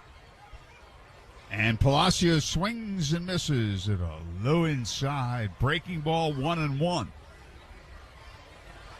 Mark Gardner was the pitcher of the year that year. And that season, the Indians had 2 future Hall of Famers on the team. Olson delivers, and a swing and a ground ball hit up the middle, and a nice backhand stop by the second baseman Joyce, who flips to Palacios covering, and they get the force at second. A glove hand flip From Joyce to Palacios, a terrific play by Corey Joyce. So they get Rodriguez and Josh Palacios aboard on the fielder's choice. He snapped a glove hand, flipped it, Corey Joyce, in an excellent play. He can't help but laugh, too. He just kind of sat on the infield dirt and laughed. Like, how did I pull that off? Because that glove flip bounced a couple times, but the shortstop Palacios picked it like a first baseman. Great job by both parties. Malcolm Nunez, the batter, fly deep to right and struck out. Randy Johnson, one of the Hall of Famers. Yes, he was only there about 3 weeks, and he got traded. Started the year with Montreal, optioned to Indianapolis, then traded Memorial Day weekend to Seattle. The other one spent the bulk of the year there. Here's a swing and a ground ball to third. One hop to Malloy, across the diamond to Nevin, and this side is retired. Nunez out 5-3. After 4.5 in game one, Toledo 4, Indians 3. More for your money, Andy Moore. Andy Moore Kia in Avon has a new Kia you want in stock, and that saves you a ton of money. Want to just sell your car? At Andy Moore, we'll buy your car today without you even leaving home. Just call us and tell us about your car, and we'll bring a check to your door. It's that easy. We need your car, so we'll pay top dollar. So save a ton now at Andy Moore Kia in Avon. Andy Moore. Baseball fans, introducing Bally Live, the only app where minor league baseball fans can score major rewards. When you stream your favorite teams live, you'll score rewards. When you chat with friends during a watch party, you'll score rewards. And when you test your skills at trivia, you'll score rewards. Being a fan of minor leagues has never been so rewarding. So what are you waiting for? Download Bally Live for free from the app or Play Store and start scoring rewards today. I've got some advice for you. If you need a very special gift for a very special someone, then you need to see my friend Mary and her spectacular collection of beautiful jewelry at Camus Fine Jewelers at 82nd and Fall Creek. Mary's been making me a hero for years, and she'll do the same for you. They'll even gift wrap it for you also. A special something to fit everyone's budget. Come on, do you really think she wants a shiny new vacuum, or would you rather have a shiny new diamond? Camus Fine Jewelers really are a cut above. Now back to your Indianapolis Indians on Fox Sports 1260, Indy's sports station.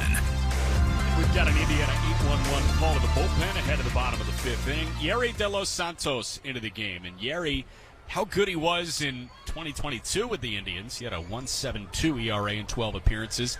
He's really struggled. In 8 appearances, he's 0-3 with an ERA at 10. 9 innings, 21 hits, 10 earned runs, 11 strikeouts, and 8 walks. The whip over 3. Howard? Okay, and the first pitch is a fastball to Andre Lipsius for a strike, thigh-high outside corner. Lipsius had a big 2-run double to right center in the 4-run third inning. This pitch is low and away, ball 1. Opponents against Yerry De Los Santos in his first 8 appearances, hitting .457. It's hard to believe. Yeah. At 21 hits in 9 innings. Wow. Here's a swing and a foul back to the right of the plate, out of play. In the second game, the probables are Caleb Smith and Garrett Hill.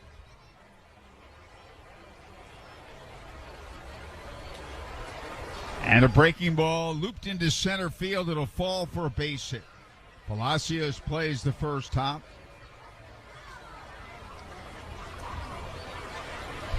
And a leadoff single for Lipsius, and the batter is Donnie Sands, who's grounded out and walked. You mentioned there were 2 Hall of Famers on that 1989 Indianapolis Indians team. Got Randy Johnson. And you got the other one. Yeah, I got the other one during the break. I'll Larry give you Walker. a little hint, but you got it. Larry Walker, pitch outside. Larry Walker, 8 years later, with the Colorado Rockies, was the National League's most valuable player. You ever check the year he had there? Phenomenal. I know it's crazy. Larry Walker and Todd Helton, 2 guys that I love looking at their baseball reference page. And there's a swing and a ground ball hit wide of third. The shortstop's got it. Owings throws to second, out. As Valade couldn't cut it off, Owings had it deep in the hole. He threw to Shackelford. They get a forced play on Lipsius. Larry Walker took advantage of playing at Coors Field, and he hit 49 homers, hit over 350, did he not? He hit 366. 49 homers? 49 homers. 130 driven in, 46 doubles as well. Andrew Knapp, the batter, struck out and flied out. He takes low inside ball one.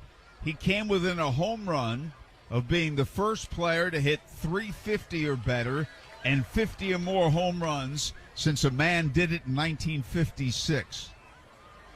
And that was Mickey Mantle when he won the Triple Crown. And a breaking ball hit high in the air to right field, right at Cal Mitchell, who makes the catch. 2 away. I'm looking at Larry Walker. I mean, he hit 366 in 97, won the batting title at 363 in 98, hit 379 and slugged over 799. And oh, by the way, he was a Gold Glover all 3 of those years, too. Terrific outfielder, excellent arm.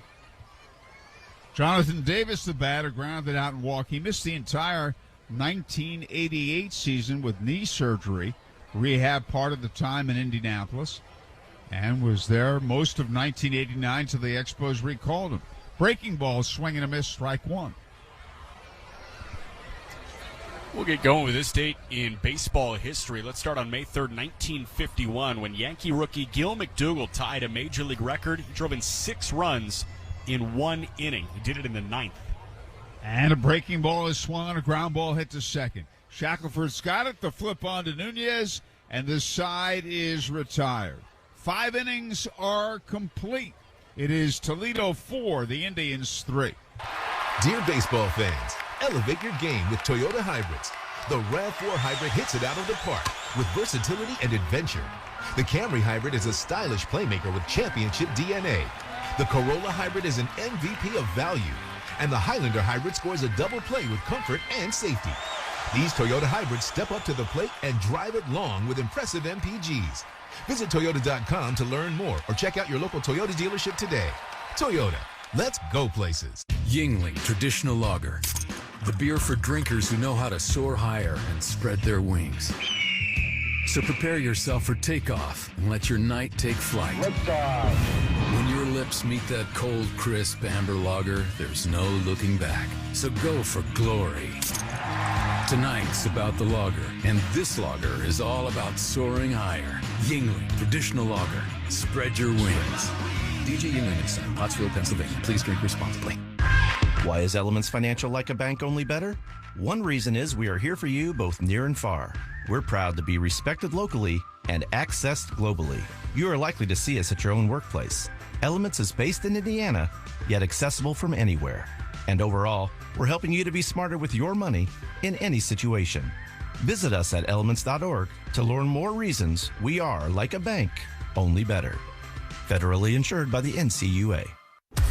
Back to the Indianapolis Indians on Fox Sports 1260, Indy Sports Station. And we get ready for the 6th inning of Game 1. Jack mentioned Gil McDougall having a great day on this date in 1951.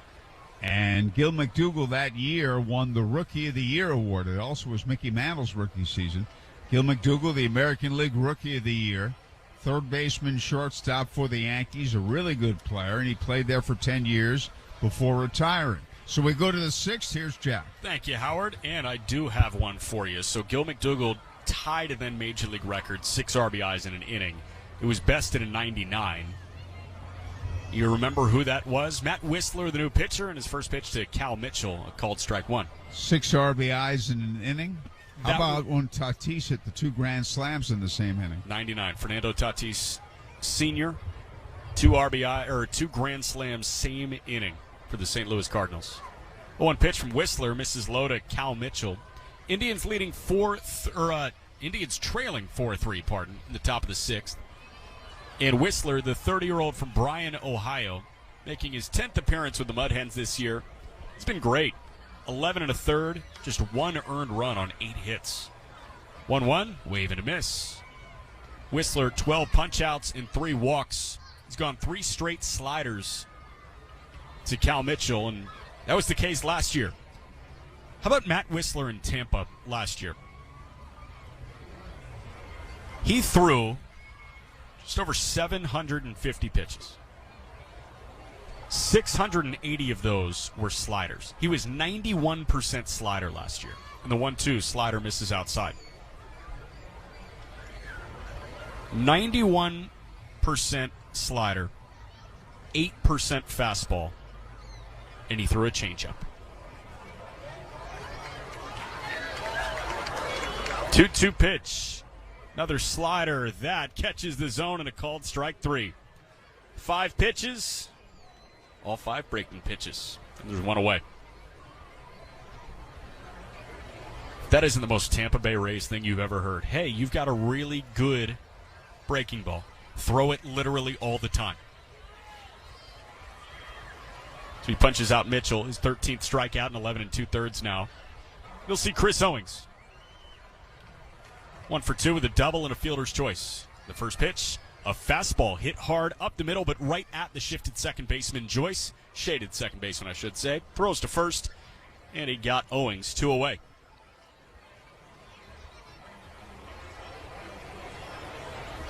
So now Whistler going to see Aaron Shackelford. 1-run deficit for the Indians in Game 1 of this doubleheader. Got going at 11:05 a.m. It's 48 degrees at time of first pitch, but good crowd on hand. 5th, 3rd field. First pitch, misses outside. Slider to Shackelford.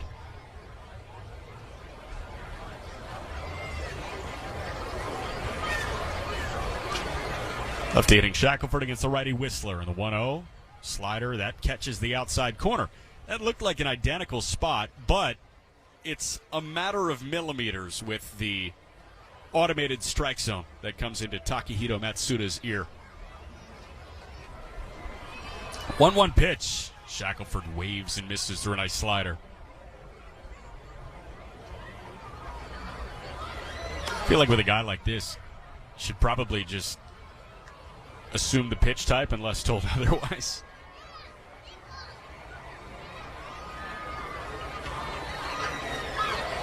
Dylan Shockley ran behind home plate. He ran to the backstop. I'm not sure why. Maybe there was a ball that snuck behind home. But we're good now. 1-2. Slider bounced foul right side.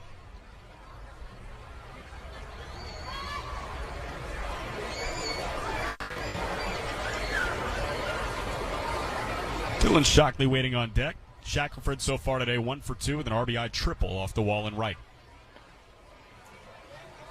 All 4 Mud Hen runs came in the bottom, the 3rd inning. The 1-2 misses outside.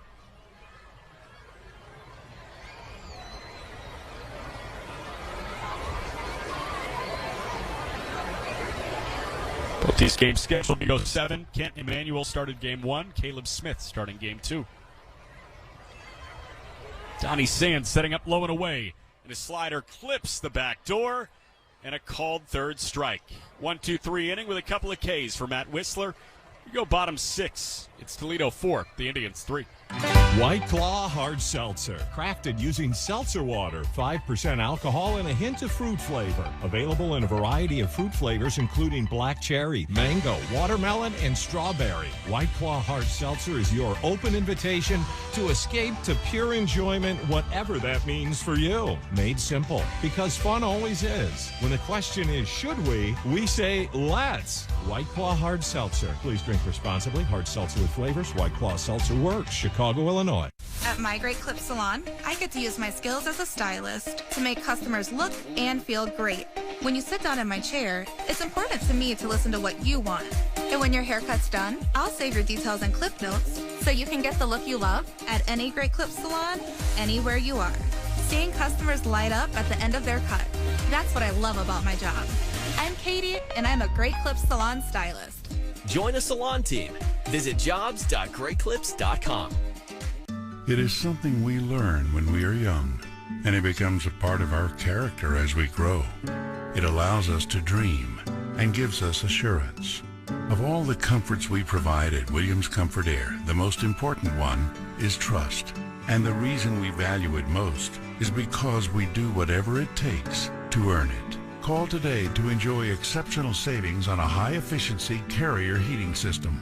Turn to the experts you trust at Williams Comfort Air. The Indianapolis Indians are always right here on Fox Sports 1260, Indy Sports Station.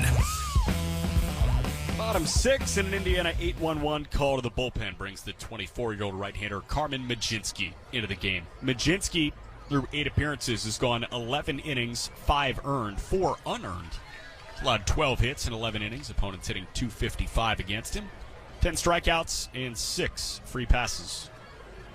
You'll see 8-9-1 in a 4-3 Toledo lead. Starting with the shortstop, Jermaine Palacios. Right-handed hitting shortstop so far today, 1 for 2. And the first pitch is a called strike. Four-seamer whipped into the inside corner.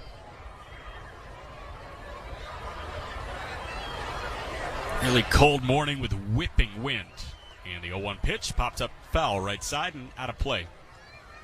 Mlodzinski quickly ahead, 0-2. Kent Emanuel, the starter for the Indians, and Mlodzinski both going with the short sleeve look when the real feel is 40 degrees. 0-2, slider rolled foul left side. Ryan Valade getting on his horse from third base, going into shallow left and picking up the baseball that caromed off the dugout back into the field of play. So the count 0-2, bottom 6 of a game scheduled to go 7. Game 2 going to start a half hour-ish after the conclusion of Game 1. Mlodzinski's 0-2. Slider rolled foul again, third base side. This time the third base coach does make a play, limiting the ball from getting back into fair territory, although Valade was ready to go. 0-2 again.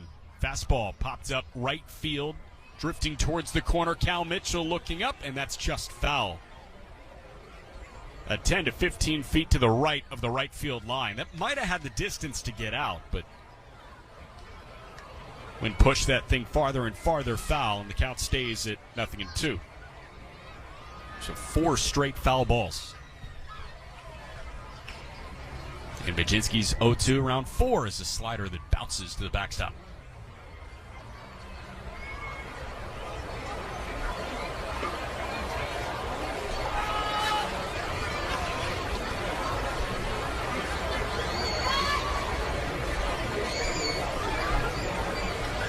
Mlodzinski got to stay limber. He kicks and deals the 1-2 pitch, and that is fisted foul right side. Saw Parker Meadows battle for a bit on a walk. We also saw Kanan Smith and Jigba lead off the game with a long plate appearance, tons of foul balls. 1-2, wave and a miss. Nice slider from Mlodzinski. Palacios lunged and still swung over the top of that slider. 1 away. So Mlodzinski fans the first guy he sees, and now he sees the 9-hitting second baseman Corey Joyce. 1 for 2 with a triple off the wall in center. Indians trailing 4-3 in the bottom of the 6th. And a fastball finds the lower outside corner for a called strike 1.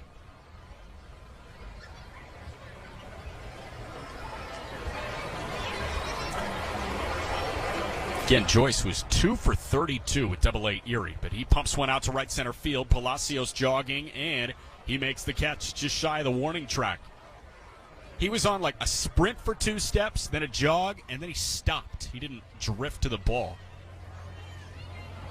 I think he was compensating for the wind, and he didn't need to do much more of it, so he stopped on a dime and put it away on his left shoulder. 2 away. Mlodzinski now flips the lineup back at the top.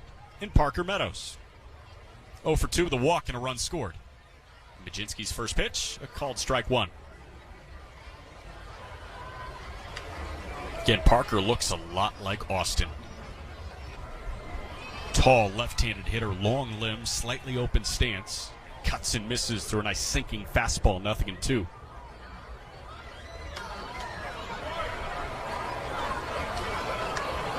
Meadows got the turtleneck on. The short-sleeved Mlodzinski's 0-2 pitch slides the catcher Shockley towards the righty batter's box. 1-2.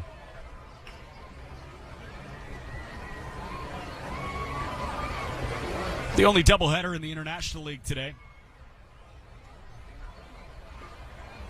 The pitch, swing and a miss. Whizzing fastball right over the top of Meadows' barrel. And Carmen Majinski with a 1-2-3 inning and a couple of swinging strikeouts. So we go to the 7th. Last chance for the Indians. It's Toledo 4, the Indians 3. WNDE, WFBQ, HD2, Indianapolis. We are Fox Sports 1260, Indy Sports Station. The Hoosier Lottery is proud to champion dreams and help build a stronger, safer, smarter Indiana. Since 1989, we've given back more than $7 billion to good causes across the state. Each year, we contribute $30 million to local police and firefighters' pensions, as well as $30 million to the Teachers' Retirement Fund. We are proud to champion our Hoosier heroes who have dedicated their lives to lending a hand. Learn more at HoosierLottery.com. The Hoosier Lottery. Imagine that. Must be 18 or older to play. Please play responsibly. Sometimes we lose, sometimes we win. Sometimes we try to fit it all in. Sometimes we don't know what's in store. Sometimes we find what we're looking for. Sometimes we're rolling easy and free. Sometimes 1 and 1 makes 3. So much to love along this ride. That's why Nationwide is on your side. Nationwide Mutual Insurance Company and affiliates, Columbus, Ohio. Hey, Indians fans, looking for more home run savings on more selection? Head over to Andy Moore Nissan in Avon. Shop hundreds of your favorite new Nissans, including our major league lineup of commercial vehicles and Rocky Ridge trucks. Our all-star financing team will help you get approved and on the road in no time. And when you need to service your vehicle, check out our state-of-the-art Premier Express Service Center. Get your Grand Slam deal today at Andy Moore Nissan in Avon, where more means more. Online at AndyMooreAvonNissan.com. Now back to your Indianapolis Indians on Fox Sports 1260, Indy Sports Station. Top of the 7th inning, and Matt Whistler stays in the game. He was awesome in the 6th. We do have a pinch hitter. Dylan Shockley not going to lead off this inning. Instead, it is Grant Cook. Whistler ready to see him. Here's Howard. Okay, thank you, Jack. The first pitch, breaking ball in for a strike. Last chance for the Indians, who are trailing 4-3. Cook, a right-hand batter, takes a breaking ball a little bit outside, ball 1. This is the 9th slot in the batting order. Cannon Smith and Jigba on deck, Andy Rodriguez to follow. And the breaking ball is in at the knees, and that's a strike.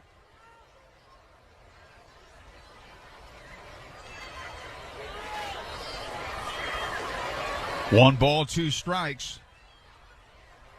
Whistler sets. And his slider, swing and a miss, pitch in the dirt, strike 3, 1 man out.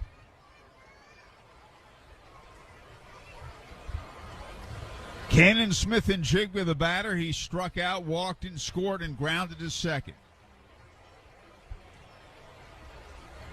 1 out, no one on in the top of the 7th. Game scheduled for 7. Whistler's second inning out there. And a fastball down the middle for strike 1. Smith and Jigba has a good eye. He is adept at drawing walks. And he takes an outside breaking ball. He's a patient hitter. 1-1. Your lefty Daniel Zamora is getting ready for the bottom of the 7th if the Indians can tie it up.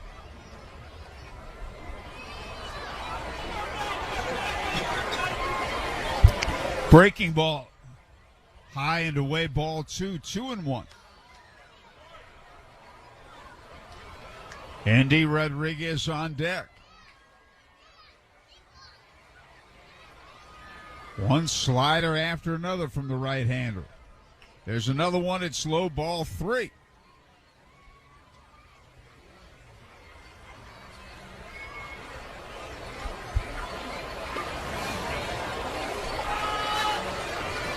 And again, the right-hander looks in. He stretches. And delivers. And a breaking ball, swing and a miss, strike 2. And the count's full. Well, Jack, you mentioned it when Whistler came in the game. One breaking ball after another. And the 3-2 pitch is on the way. It's a breaking ball pulled on the ground of the second baseman, hit hard. Joyce has the first hop on to Nevin. There are 2 away.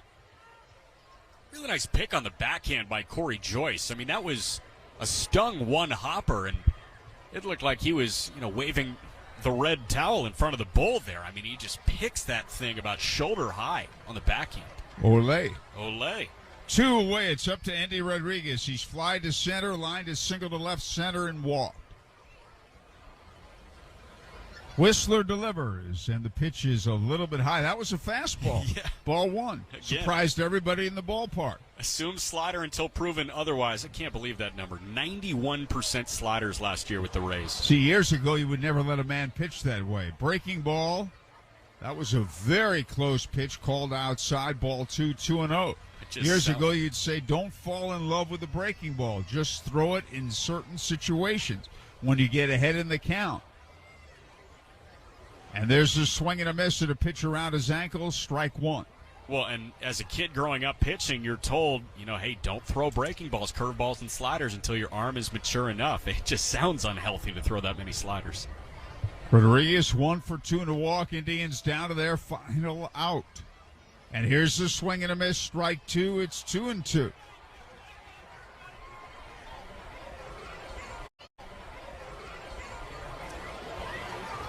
Ryan Valade on deck. Indians down to their final strike, trailing 4-3.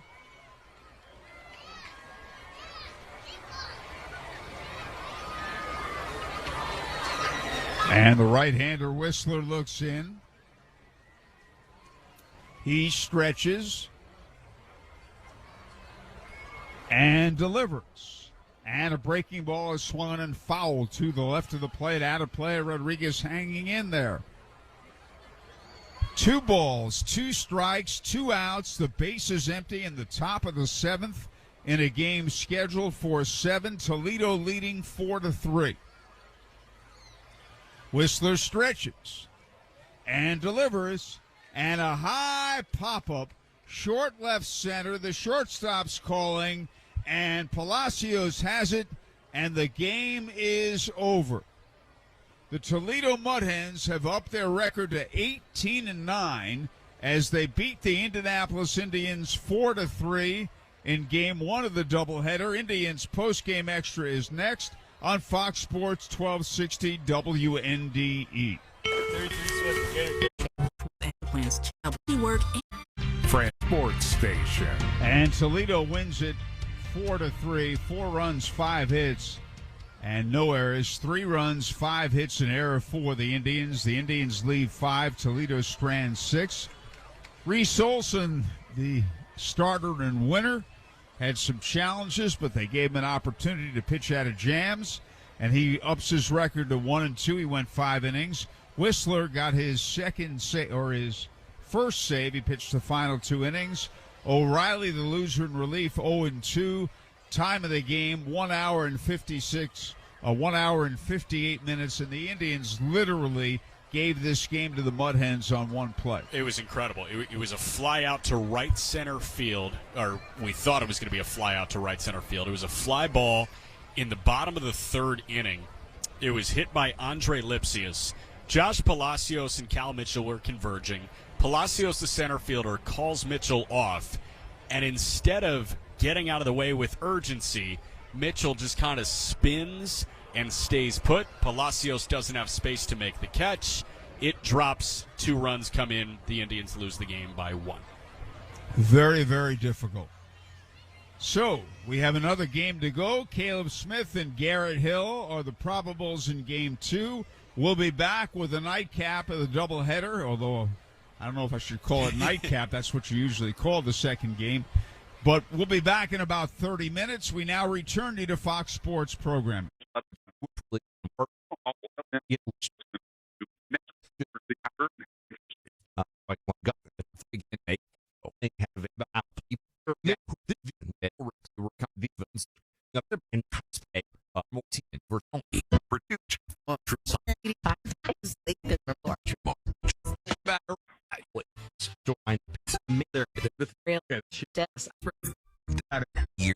Played a part. Hundreds of your favorite new Nissan in Indiana home. WT21/KWO37 on YouTube.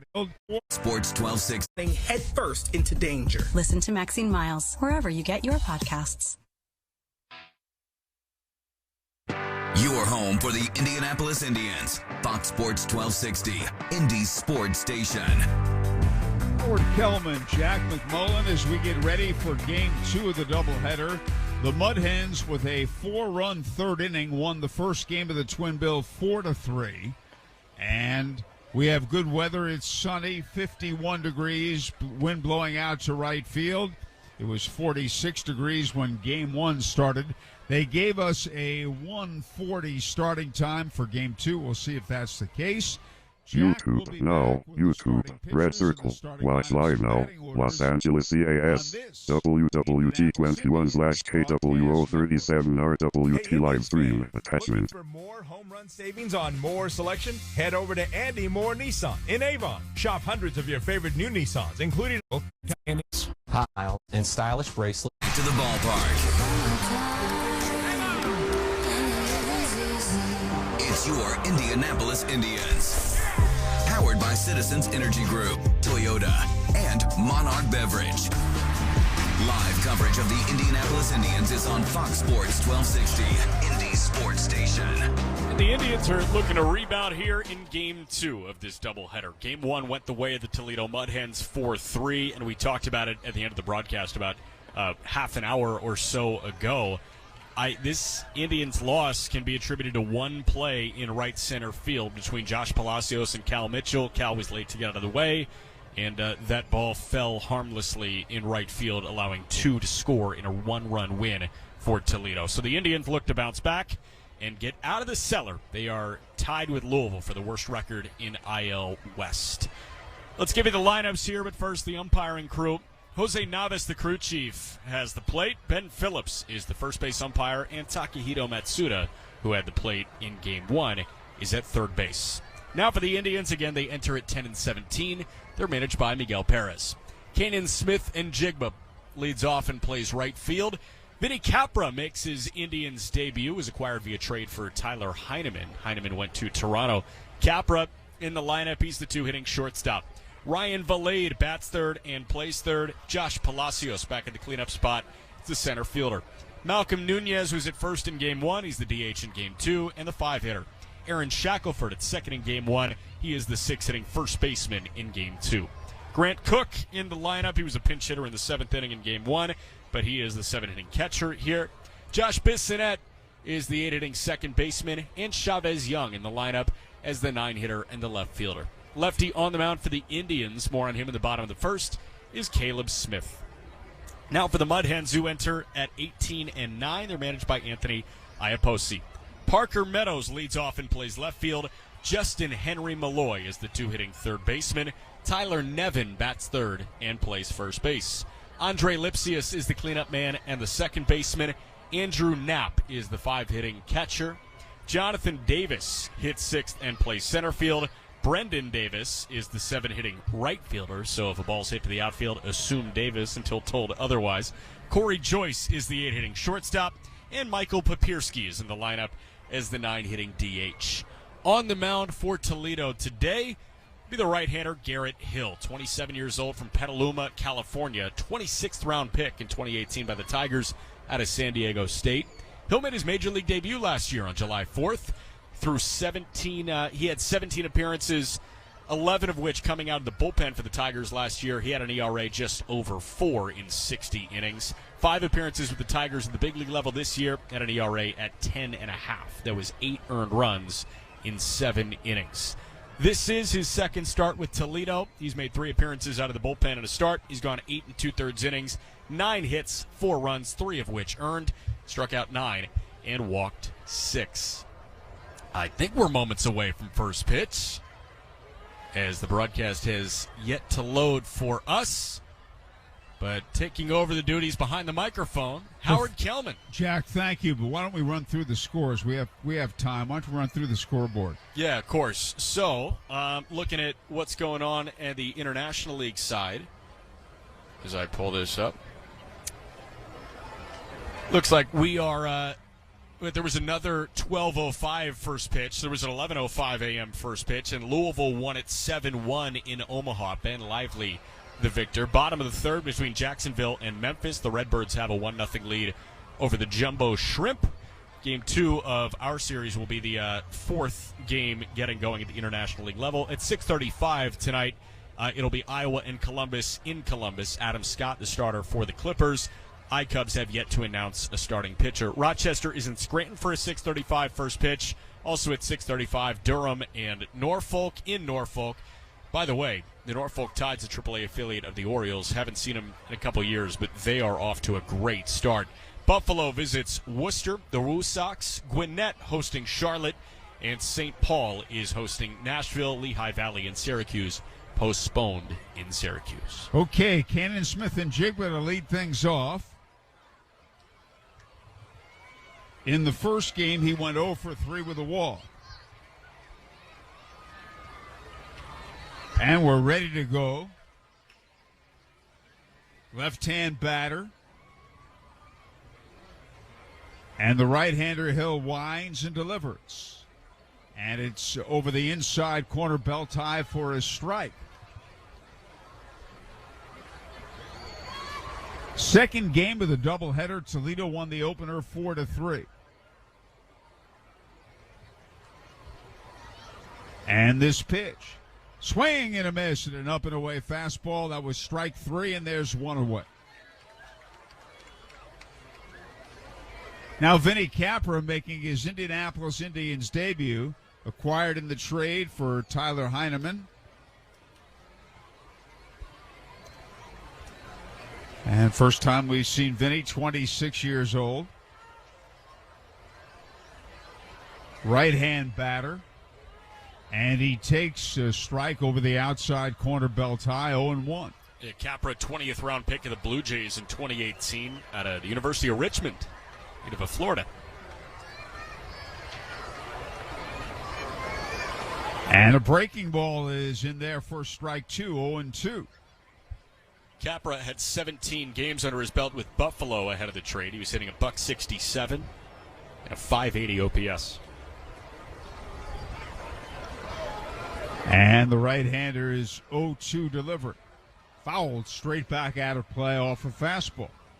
Capra is 5'8", 180 pounds.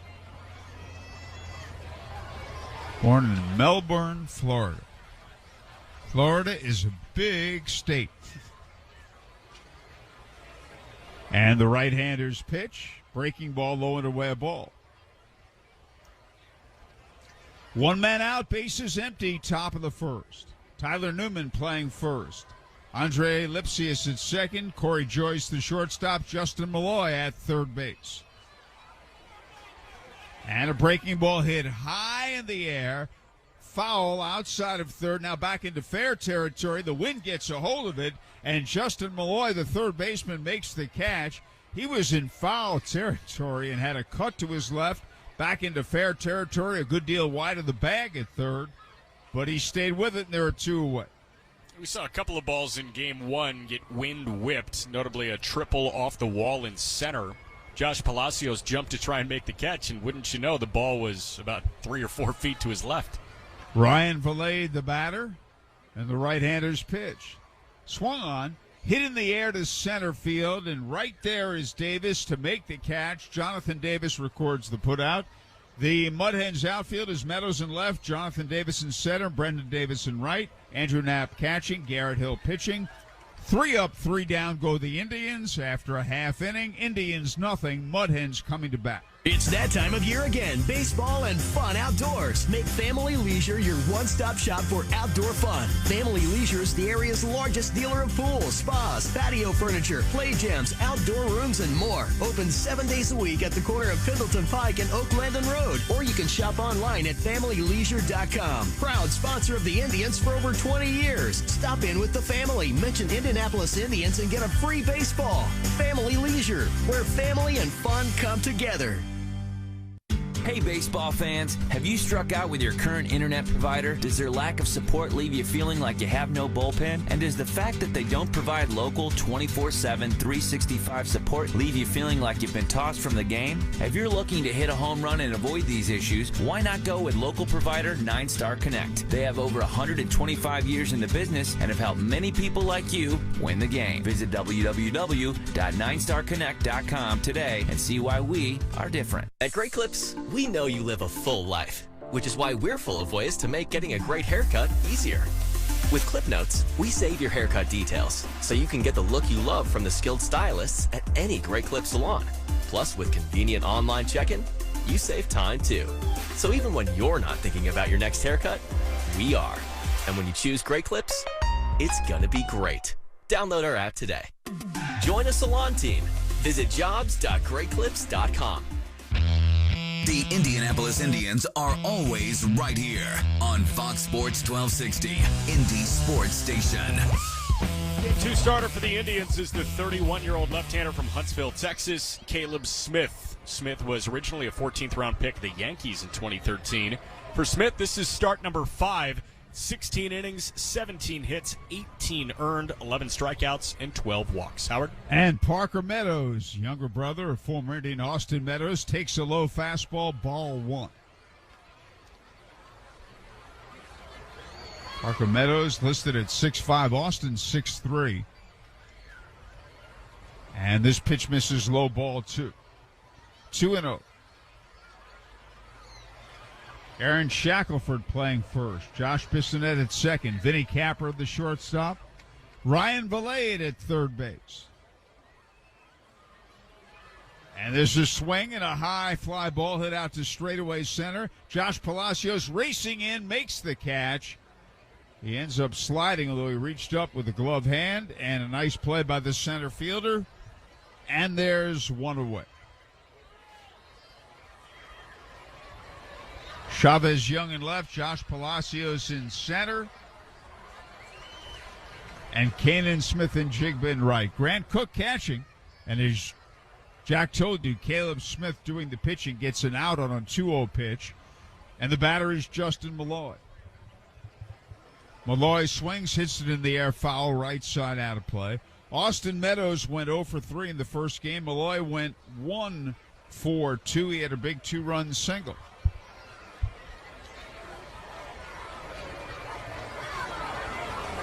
And a fastball high and away, and that's a ball, 1-1.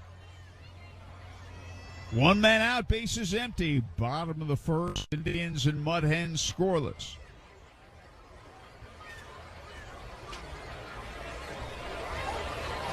And a breaking ball is just a little bit high, a ball. 2-1.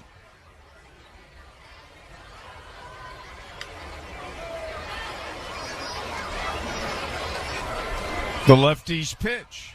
Fastball hit high in the air, foul to the right side, out of play, strike 2.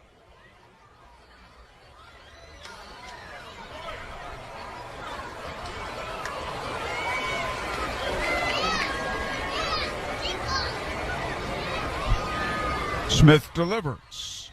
Way high with a breaking ball. Full count. Tyler Nevin waits on deck.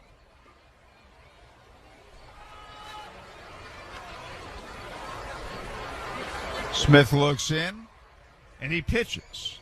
And a fastball is a swing and a miss. He struck him out, a foul ball, held on to by Grant Cook, and he got himself out there. He chased a pitch that was very high above the letters.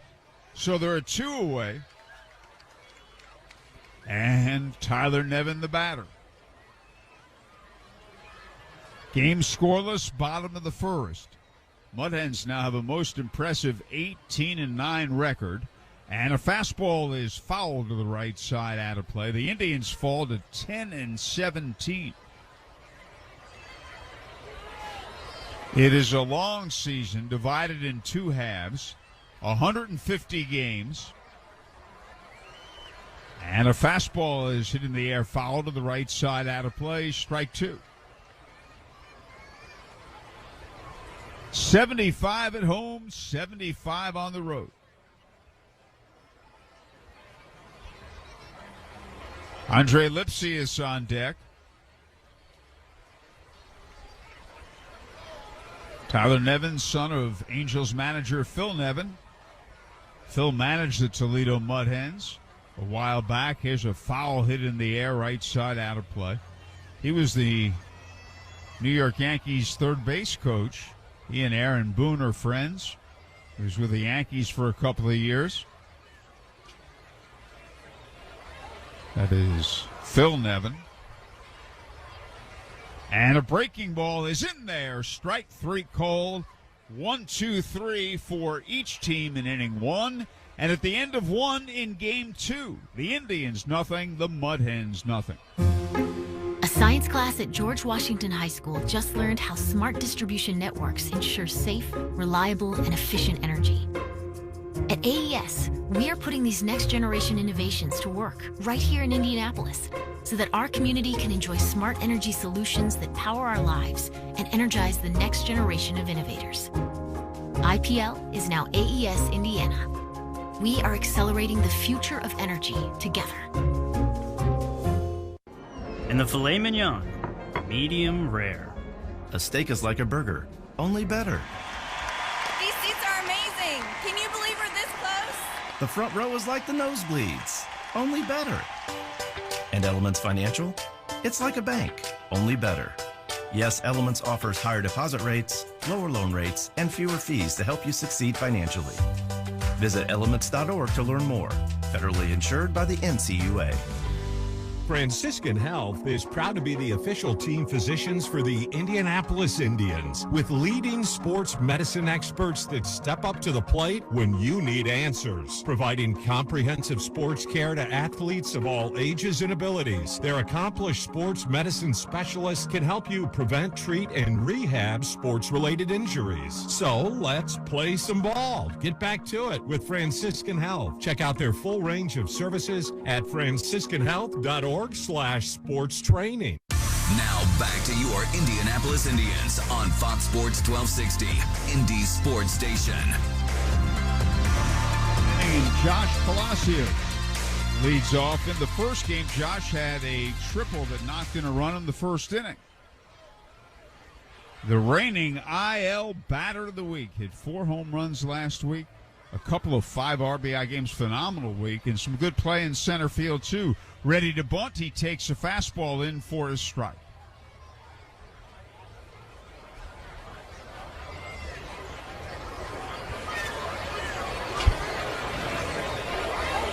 And the right-hander's 1-strike pitch. Swung on a ground ball, hit up the middle. It'll sneak on through, base hit center field for Josh Palacios, leading off the top of the second. He's the game's first base runner. Yeah, Garrett Hill was looking great. He still is. That was the 11th pitch he's thrown and the 10th strike that he's thrown. So he's filling up the strike zone. You got a strikeout of Kanan Smith and Jigba. Fastball heavy, and Palacios he just dribbled one up the gut. Malcolm Nunez, the batter. He is the designated hitter. He played first base in the first game, went 0 for 3. And a fastball swing and a miss, an eye-high offering. 0-1. Garrett Hill stretches. Palacios leads. And a throw over, just the reminder. Not a close play. Night game tomorrow. I think it's a 6:35 start. Is that correct? Different starting time every day here. 6:35 tomorrow night. So we'll be on the air with radio coverage at 6:30. Fastball, did it graze the uniform? I think it did. It did, and he's hit with a pitch ball. He's okay, and that's a break for the Indians. It just grazed the uniform about letter high. And the Indians have 2 on, nobody out. And the batter will be Aaron Shackelford, playing first base in Game 2. He played second base in Game 1, had an RBI triple. Indians had 2 RBI triples in the opener, but lost the game 4-3, and the pitch is high, ball 1. These Toledo Mud Hens, they just can't make up their mind. This was a doubleheader that was not on the schedule, so even if you include last night's scheduled 6:05 first pitch, 6 different starting times for 6 games. Yep. And a fastball high and away, ball 2, 2-0. They like to keep you on your toes. Yep. The Indians with 2 on, nobody out, and a 2-0 count on Aaron Shackelford, a left-hand batter. And he went around, couldn't check it. And that's not the kind of swing you want 2-0. Pitch was letter high above the strike zone. 2-0 is a real hitter's count. You want to zone in. And if the pitch isn't in the zone you're looking at, you want to take it. The right-hander sets. The runners lead. And a breaking ball a little bit outside, ball 3.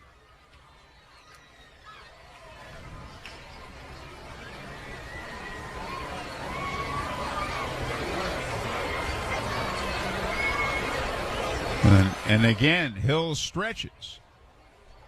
And his pitch way high, ball 4. Now the bases are loaded with nobody out.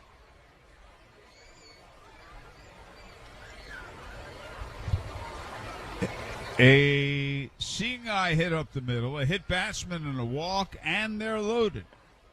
So a great opportunity for the Indians in this scoreless game in the top of the second. Grant Cook, the batter, pinch hit in the first game, struck out. And a fastball is a strike, belt high outside corner.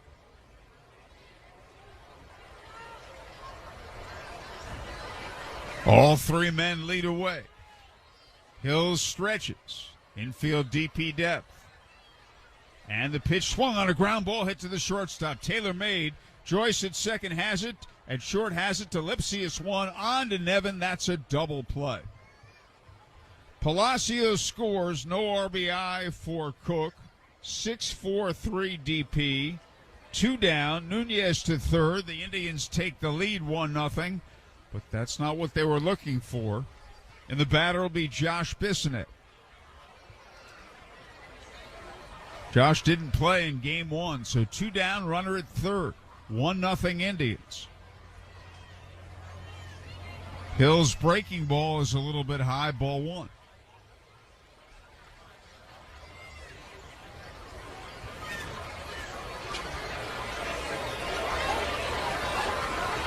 And the 1-0 pitch, fastball, strike called, belt high inside corner.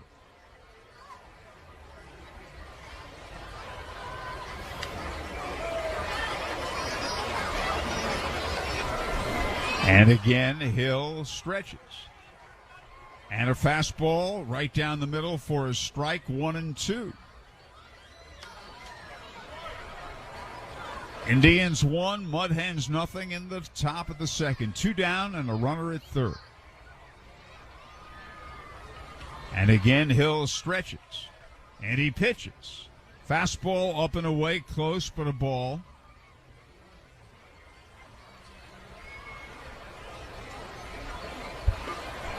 One and 2. Nunez leads at third. Hill sets, and his pitch is over the outside corner, belt high. Looked at 1 pitch too many, strike 3. The Indians do get a run, but they had the bases loaded, nobody out, had to settle for 1. And at the end of 1 1/2, it's the Indians 1, the Hens 0.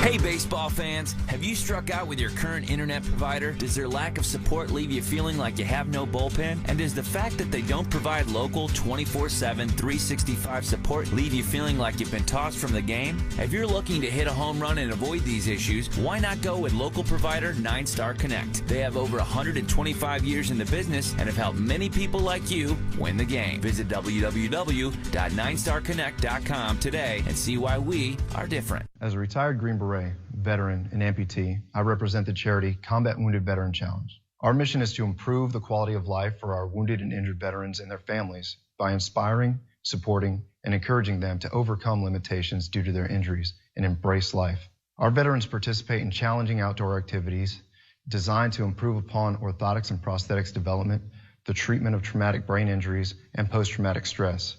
Please join our team. Visit combatwounded.org. We are wounded, not conquered. Back to the Indianapolis Indians on Fox Sports 1260, Indy Sports Station. On we go to the bottom half of the second inning. The Indians won, Toledo nothing. Toledo won game one of the doubleheader 4-3, the Twin Bill, as we make up last night's postponement. Postponement from Sunday's game at Victory Field will be made up as part of a doubleheader on Wednesday afternoon, June 21st against Columbus at 1:05. It was originally supposed to be a 1:35 starting time. Andre Lipsius leads off the bottom of the second against Caleb Smith, who had a 1-2-3 opening inning. And Smith delivers outside with a fastball, ball one. 6:35 tomorrow, 7:05 Friday, 5:05 Saturday, and 2:05 Sunday. Our starting times for the remainder of the series. There's a strike on a knee-high fastball.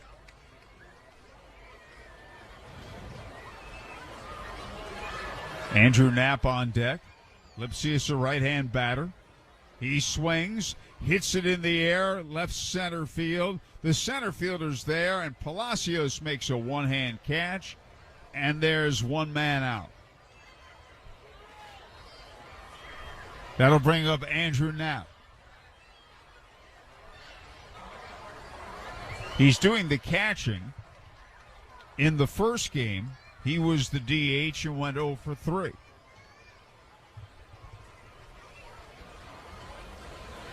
And the left-hander pitches.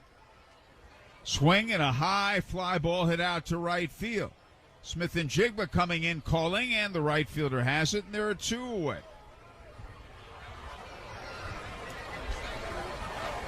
And that'll bring up Jonathan Davis, playing center field as he did in game one. Game one, he went 0 for 2 with a walk. 2 quick outs, bottom of the second. Indians 1, Mud Hens nothing.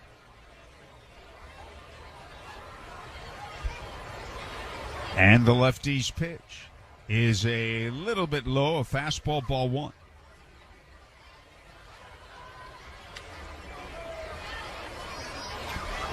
Caleb Smith set down 5 in a row. And this fastball is low around the ankles for ball 2.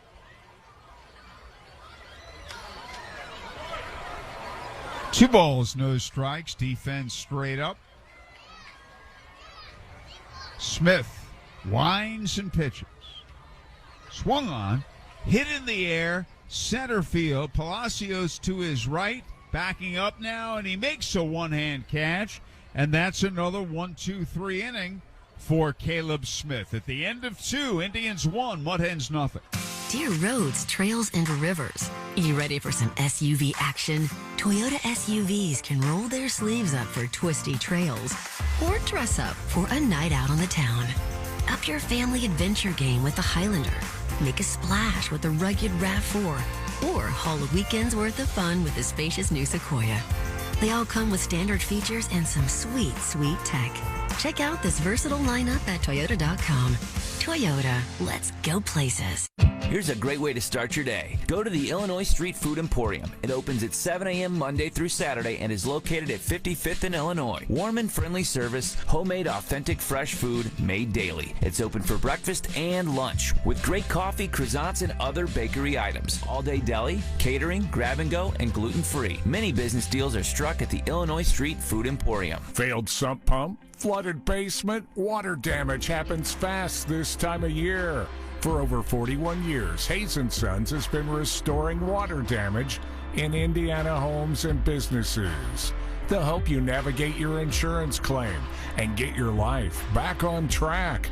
So when a water disaster strikes, tell your insurance agent you want Hayes & Sons for your restoration work. For more information, please visit HayesandSons.com. Scanner Radio, now. Scanner Radio, 8,437 people listening to Atlanta Police Dispatch. Active shooter in Northside Hospital. Multiple people injured. Suspect at large. The Indians are leading here 1-0, and here with the play-by-play is Jack McMullen. Thank you very much, Howard Kelman. And the Indians got their run on a ground ball double play with the bases loaded. Grant Cook put it in play, and Josh Palacios came in to score last inning against Garrett Hill, 27-year-old right-hander. Got his first taste of the big leagues last year with Detroit. He sees the 9-hitter Chavez Young in the first pitch. Popped up out to left center field. Jonathan Davis, the center fielder, working in, makes the catch over his left shoulder. And one pitch and one out for Garrett Hill. So now the lineup back to the top, and Kanan, Smith, and Jigba. Hill will see at least Smith and Jigba, and Vinny Capra is making his Indians debut. Garrett Hill was a swingman with Detroit last year. Has been a swingman of sorts with Toledo this year. First pitch to Kanan, popped up foul left side, not a play.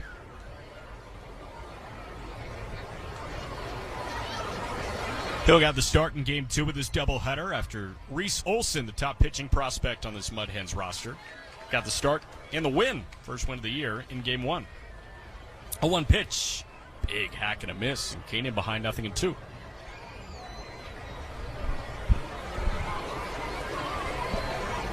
Smith and Jigba struck out swinging on a fastball first time he saw Hill today. Top three, one away. Indians leading 1-0. And the 0-2 pitch just looped left field line, and that will get just foul.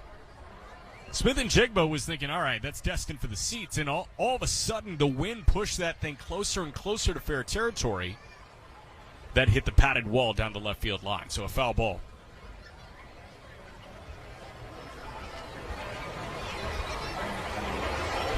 So Hill still ahead of Smith and Jigba, 0-2.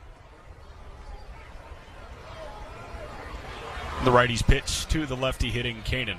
On the way, and it misses outside. Some prospect news. One of the top pitching prospects in all of baseball, and the Guardians' top prospect, Daniel Espino, who we're hoping to see in Columbus this year at the AAA level, undergoing surgery on his right shoulder. The 1-2 pitch misses just off the plate away. Espino was incredible in his first 4 starts in AA last year. 36 strikeouts compared to just 4 walks in 4 starts. The 2-2 misses outside. Count runs full. But Espino,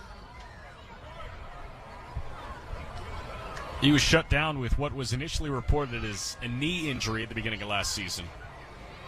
Turned into shoulder issues. The 3-2 pitch, wave and a miss. Smith and Jigba strikes out swinging for the second time in Game 2, and there are 2 away for Garrett Hill. So now Vinny Capra popped out to third.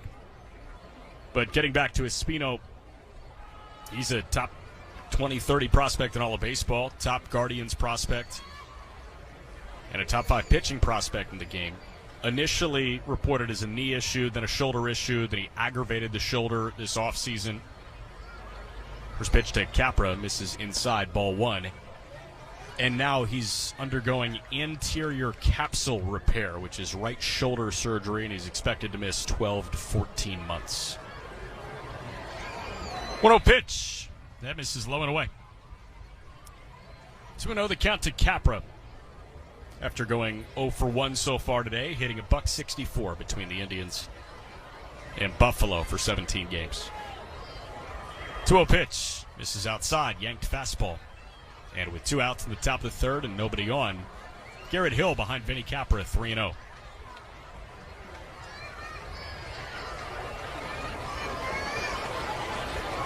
Overhead wind for the righty Garrett Hill, and his pitch just dots the outside corner, 3-1.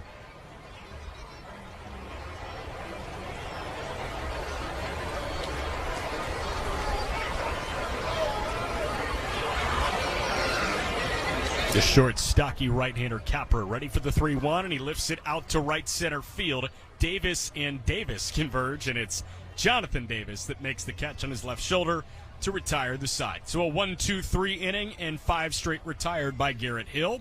We go bottom 3. It's the Indians 1, Toledo nothing.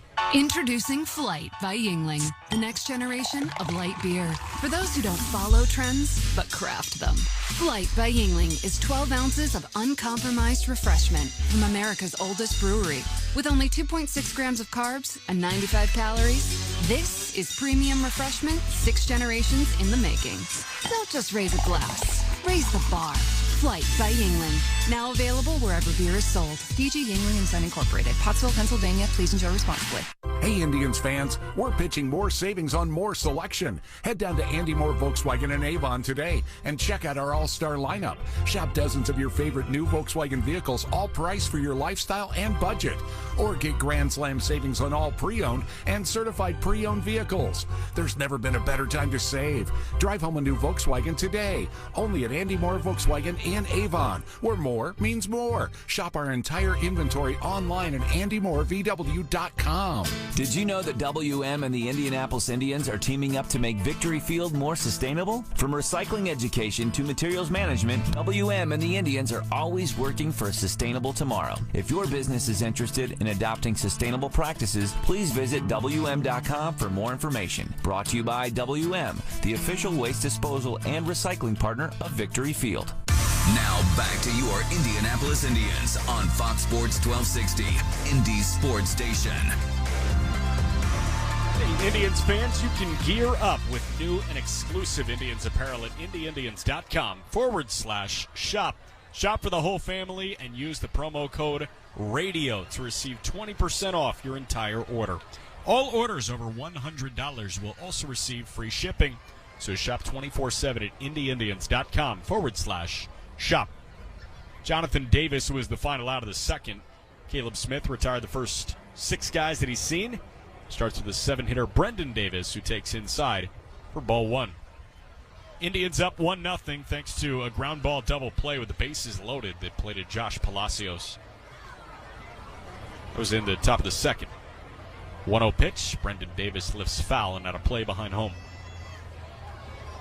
Brendan Davis, a former Angels farmhand, not to be confused with Brennan Davis, one of the top prospects for the Cubs that's with Iowa. See Brennan Davis next time the Indians are at home. 1-1, misses low. That's a while. That'll be in 2 weeks, 13 days. May 16. Mark your calendars. Set a reminder. Dollar menu in effect that night. 2-1 pitch. Oh, that's drilled high in the air, out to left field. This is taking Young back to the warning track. I bet you the wind kept that ball in. He made the catch on the warning track. And that looked out off of his bat. But again, the wind over 15 miles an hour blowing from left to right. That might have saved it from a tie game. He really got all of this ball, and I think you're right. When a ball's hit that high in the air, the wind will play tricks with it, and it simply stopped it. So Young made the catch. On the warning track, he had his right hand extended, ready to push up against the wall. First pitch misses outside to Corey Joyce. It's the 9-hitting second baseman in Game 1. Now the 8-hitting shortstop with Michael Papierski in the lineup, who's in the on-deck circle. 1-0. Fouled back.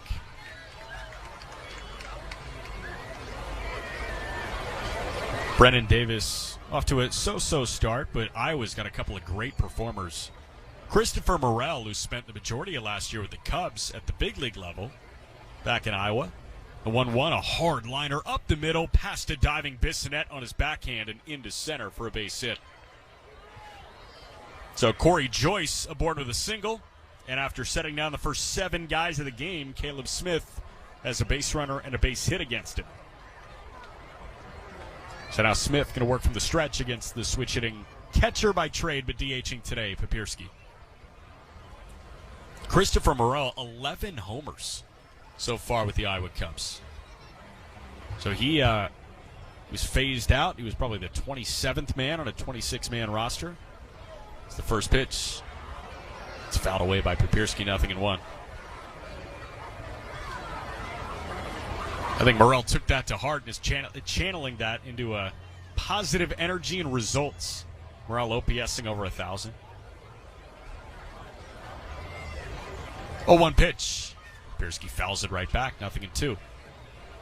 Same deal with Matt Mervis, the big first base prospect that we get a chance to see last year.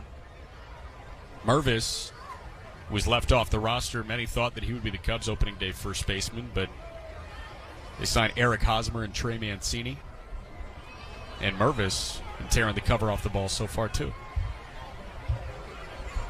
Caleb Smith's 0-2 pitch.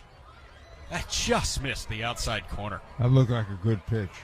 And Smith got the ball back and he's shaking his head, seeing, why is that not a strike? Again, this is not on Jose Navas, the crew chief. This is the automatic ball strike system. And the 1-2, I think he let frustration get the best of him. Fastball misses eye high. So count 2-2 on Papierski, the former LSU Tiger. Indians leading 1-0 in the bottom of the third. Game 2 after losing game 1, 4-3.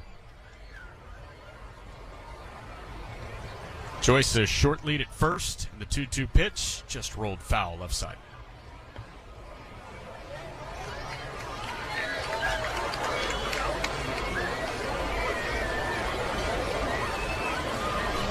Papierski from Palos Heights, Illinois. Went to Lamont High School.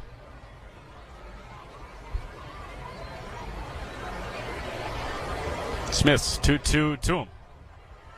Has to wait. Throw over to first, and Joyce back in safely with a dive. That throw was to the home plate side of first.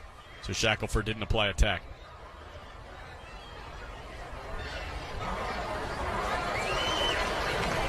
Man at first, 1 gone. Bottom 3 in a game scheduled to go 7.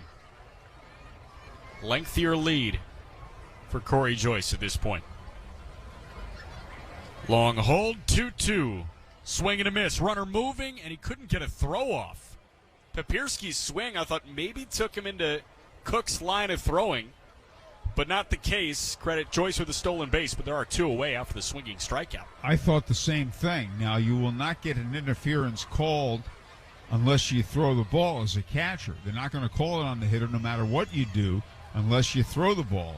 But he didn't throw it, so there's not going to be an interference called. Man, if Cook did throw it, I was thinking maybe that would end the inning for hitter's interference. But now Smith seeing the lefty Parker Meadows, and the first pitch popped up on the infield, maybe drifting into shallow center. The shortstop, Vinny Capra, makes the catch on the back pedal, and 1 pitch later, Smith gets out of the inning. So the first hit against him, the first base runner, but he's stranded at second. We're through 3. It's the Indians 1, Toledo 0. Discover credit cards automatically double all the cash back you earn at the end of your first year, which means... Wait, hold up. Question for the audio engineer. Go ahead. Did I read that right? Discover automatically doubles all your cash back? Yeah, that's what the script says. So if I get a Discover card right now, I can earn twice the cash back. Apparently. Wait! Unlimited first-year cash back match. Only from Discover. See terms and learn more at discover.com/match. I'm Martin Hoke, the inventor of Navage Nasal Care, and I love Navage. I've told you about how your nose is the body's air filter, that Navage's powered suction will help flush out allergens, viruses, mucus, and germs, and that Navage will help you breathe better. But what do other people say about Navage? Like Tara, quote, My doctor wanted me to do saline rinses for my allergies, but I've never been able to successfully use a neti pot. Navage uses suction power, so it's foolproof. There are nights when I'll have particularly bothersome allergies. I'll bust it out, and the results are immediate. It's such a relief. It's become a lifesaver." Unquote. She's one of over 100,000 online reviews praising Navage, the all-natural solution trusted by over 3 million people to help you breathe better, sleep deeper, snore less, and stay healthier without drugs. Navage is available at Walmart, CVS, Walgreens, Target, Rite Aid, and online. Navage, N-A-V-A-G-E, clean nose, healthy life. Back to the Indianapolis Indians on Fox Sports 1260, Indy Sports Station. Top of the fourth inning in Toledo. Game 2 of the doubleheader. It was originally supposed to be a 6:05 first pitch yesterday, an 11:05 first pitch today. Instead, 2 7-inning games starting at 11:05 today. And the Indians are leading 1-0, and they will send 3, 4, and 5 to the plate against a new arm into the game. Left-hander and an Indiana 8-1-1 call to the bullpen. Andrew Magno is in, and Ryan Valade takes the first pitch he sees and lines it out to left, but right at Meadows, who makes the catch. 1 pitch, 1 out for the southpaw Magno. So Garrett Hill's day is done. Went 3 innings, so 1-run ball. 1 hit, 1 walk, 1 hit by pitch. And now Magno seeing Josh Palacios in a lefty-lefty matchup, with a hot dog wrapper flying around in the infield grass. Dials in a called strike 1. Andrew Magno, the former Ohio State Buckeye, 25-year-old. The 0-1 misses low.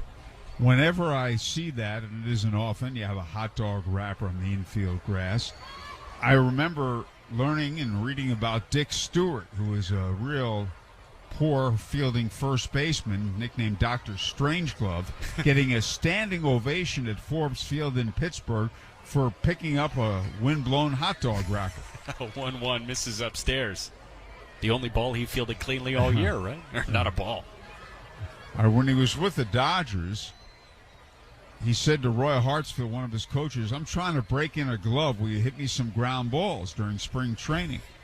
2-1 pitch, rolled foul left side, 2-2. And Roy said to him, "Your glove and a ground ball have been strangers for years." He said, "All right, I've got 20 minutes to waste. Let's do it."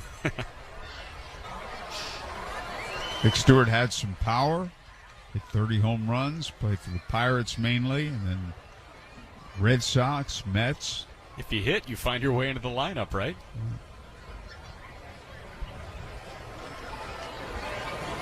I like that. We've talked about that. I feel like there were more funny, biting remarks back in the day.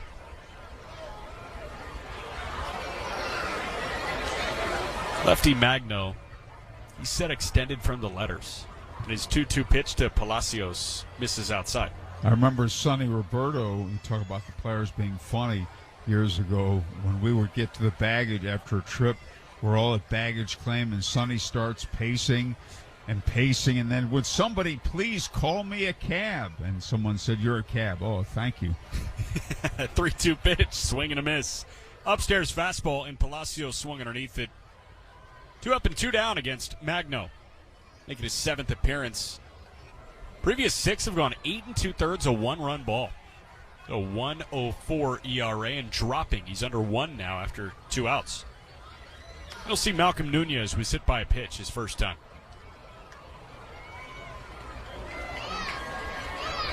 Somebody call me a cab. You're a cab. We got a couple more hot dog wrappers.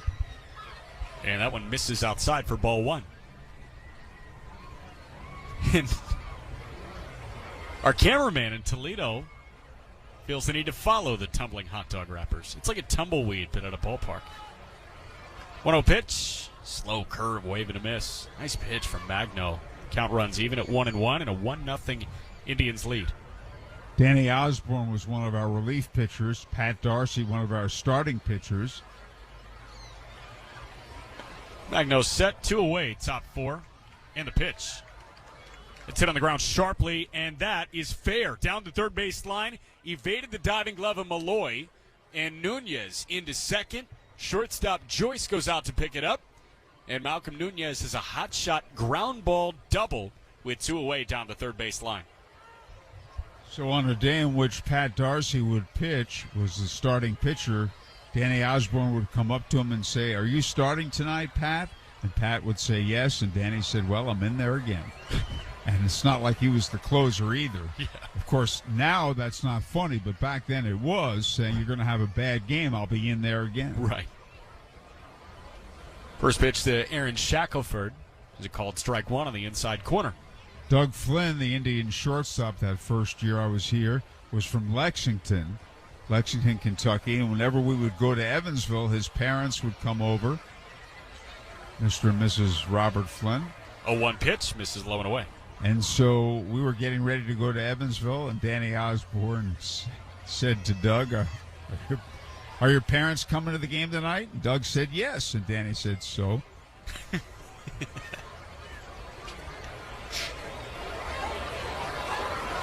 Magno's 1-1 pitch to Shackelford. That bounces. Nice block by the catcher, Knapp, keeping Nunez at second. 2-1 the count to Aaron Shackelford. Speaking of Lexington, just this week had Walker Buehler on for the first time on the podcast. Buehler going to be a weekly guest on Mondays, and Buehler from Lexington, Kentucky. How can people access your podcast? Anywhere you get them. Spotify, Apple Podcasts, Stitcher. You can Google us. 2-1 pitch, misses inside.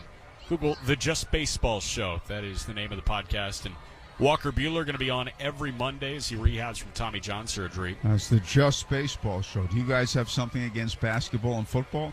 So how about this? On the Just Baseball Podcast Network, we have the Just Basketball Show now. 3-1, wave and a miss. Counts full. Buehler from Lexington went to Henry Clay High School. And Lexington, home of what I think is the prettiest horse track in the country, Keeneland Racetrack. And Buehler said, if you went up to the attendance lady at Henry Clay High School when he was in high school, 3-2, misses low. So Shackelford draws a 2-out walk. They're met at first and second for Grant Cook. If you went up to the attendance woman at Henry Clay High School and said, I have an appointment with Dr. K, you were excused. And by Dr. K, that meant you were going to Keeneland Racetrack that day. Oh, okay. That's pretty impressive. That's pretty good. Playing hooky, right? Part of the Lexington High School experience. First pitch to Cook. Misses inside.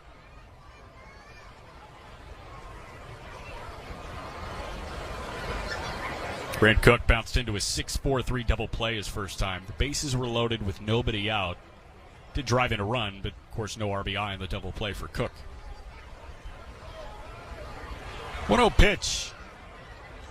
Clips the outside corner, 1-1. Watching Magno, he's a max effort guy. He looks like he's throwing that fastball as hard as he can every time he throws it. So he's listed at 5'11", 190, and he is certainly getting as much force off that back leg as possible. I mean, he is driving towards home, and the 1-1 is rolled over to the shortstop Joyce, who goes the short way to second on an underhand toss, and they get Shackelford at second base. 6-4 fielder's choice ends the top of the fourth inning. Nobody comes in to score.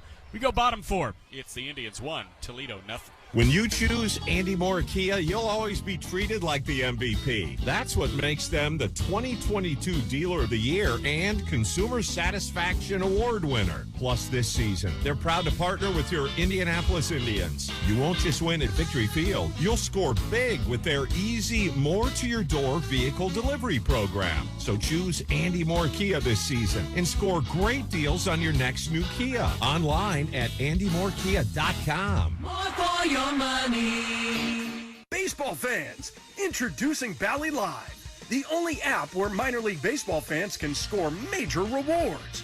When you stream your favorite teams live, you'll score rewards. When you chat with friends during a watch party, you'll score rewards. And when you test your skills at trivia, you'll score rewards. Being a fan of minor leagues has never been so rewarding. So what are you waiting for? Download Valley Live for free from the app or Play Store and start scoring rewards today. I've got some advice for you. If you need a very special gift for a very special someone, then you need to see my friend Mary and her spectacular collection of beautiful jewelry at Camus Fine Jewelers at 82nd and Fall Creek. Mary's been making me a hero for years, and she'll do the same for you. They'll even gift wrap it for you also. A special something to fit everyone's budget. Come on, do you really think she wants a shiny new vacuum? Or would she rather have a shiny new diamond? Camus Fine Jewelers really are a cut above. The Indianapolis Indians are always right here on Fox Sports 1260, Indy Sports Station. Hey, Indians fans, don't miss Thirsty Thursdays at Victory Field. Get $2 Pepsi fountain drinks, $3 domestic draft beers, and $5 craft and premium draft beers on Thursdays all season long. For a list of games, visit IndyIndians.com/Thursday. Justin Henry Malloy struck out swinging his first time. He'll start the bottom of the fourth inning against Caleb Smith. He's through 3 on 34 pitches. Indians leading 1-0. The first pitch to Malloy, grounded to the dive of the forehand of the third baseman Valade, who pops up, goes to first, and in time for the first out. Ryan Valade hit the deck. Nice diving stop by him, and he got up and fired over to first. Again, these are not recently charted waters for Ryan Valade. With one away, Smith going to see Tyler Nevin, who struck out looking his first time. Valade kind of forced into playing third base every day. First pitch, slider spun in for a called strike. Ryan Valade drafted as a shortstop by Colorado out of high school. And pre-pandemic, he's playing some short, he was playing some third. 21 and 22, he was an outfielder. 1-0 pitch, that's a called strike. Or 0-1 pitch, pardon, that's a called strike. The count's 0-2.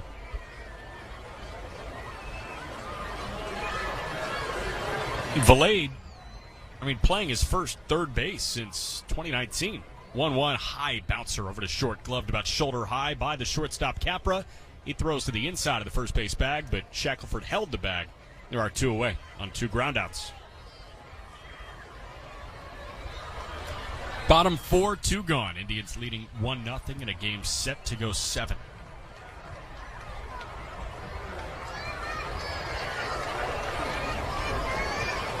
So now Andre Lipsius, the batter, led off a 7-pitch second inning with a fly out to center. Caleb Smith's first pitch to Lipsius. Slider just missed the top of the zone. Ball 1.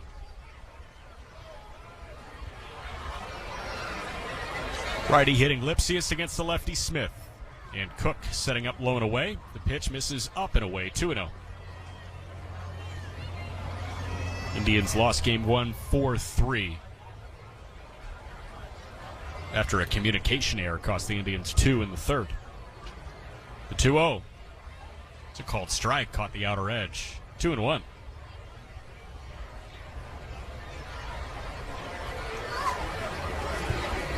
Caleb Smith working quickly. He rocks and fires, and that pitch poked foul right side, out of play. Great crowd on hand for game 1. I think this was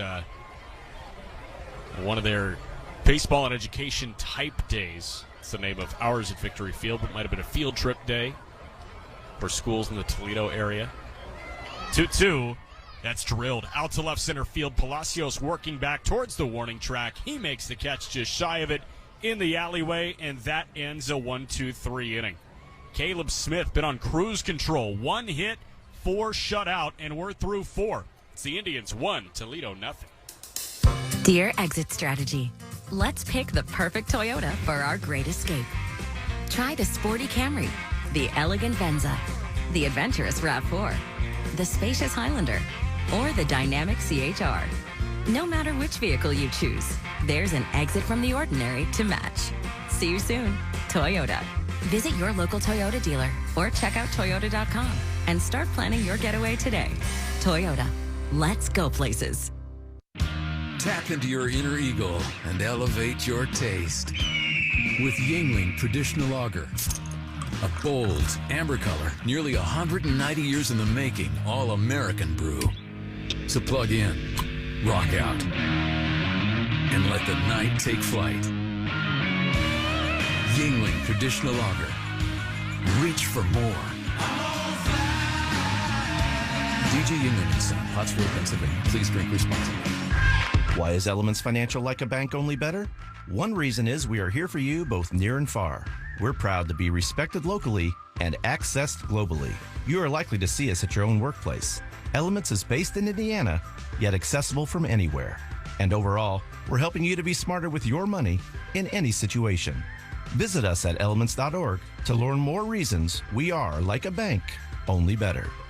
Federally insured by the NCUA. Now back to your Indianapolis Indians on Fox Sports 1260, Indy's sports station. Top of the fifth inning, and the Indians are leading Toledo 1-0. We've got a meeting at the mound, and what's going on here? We had the left-handed reliever Andrew Magno in the game, and it looks like somebody is being walked off the mound. That could have been Magno going out for a second inning of work, and he might have felt something, so hope Magno's okay. And we may have somebody warm up and have all the time they need. Looked like a pitcher was lifted due to injury. It's our best guess. Top five.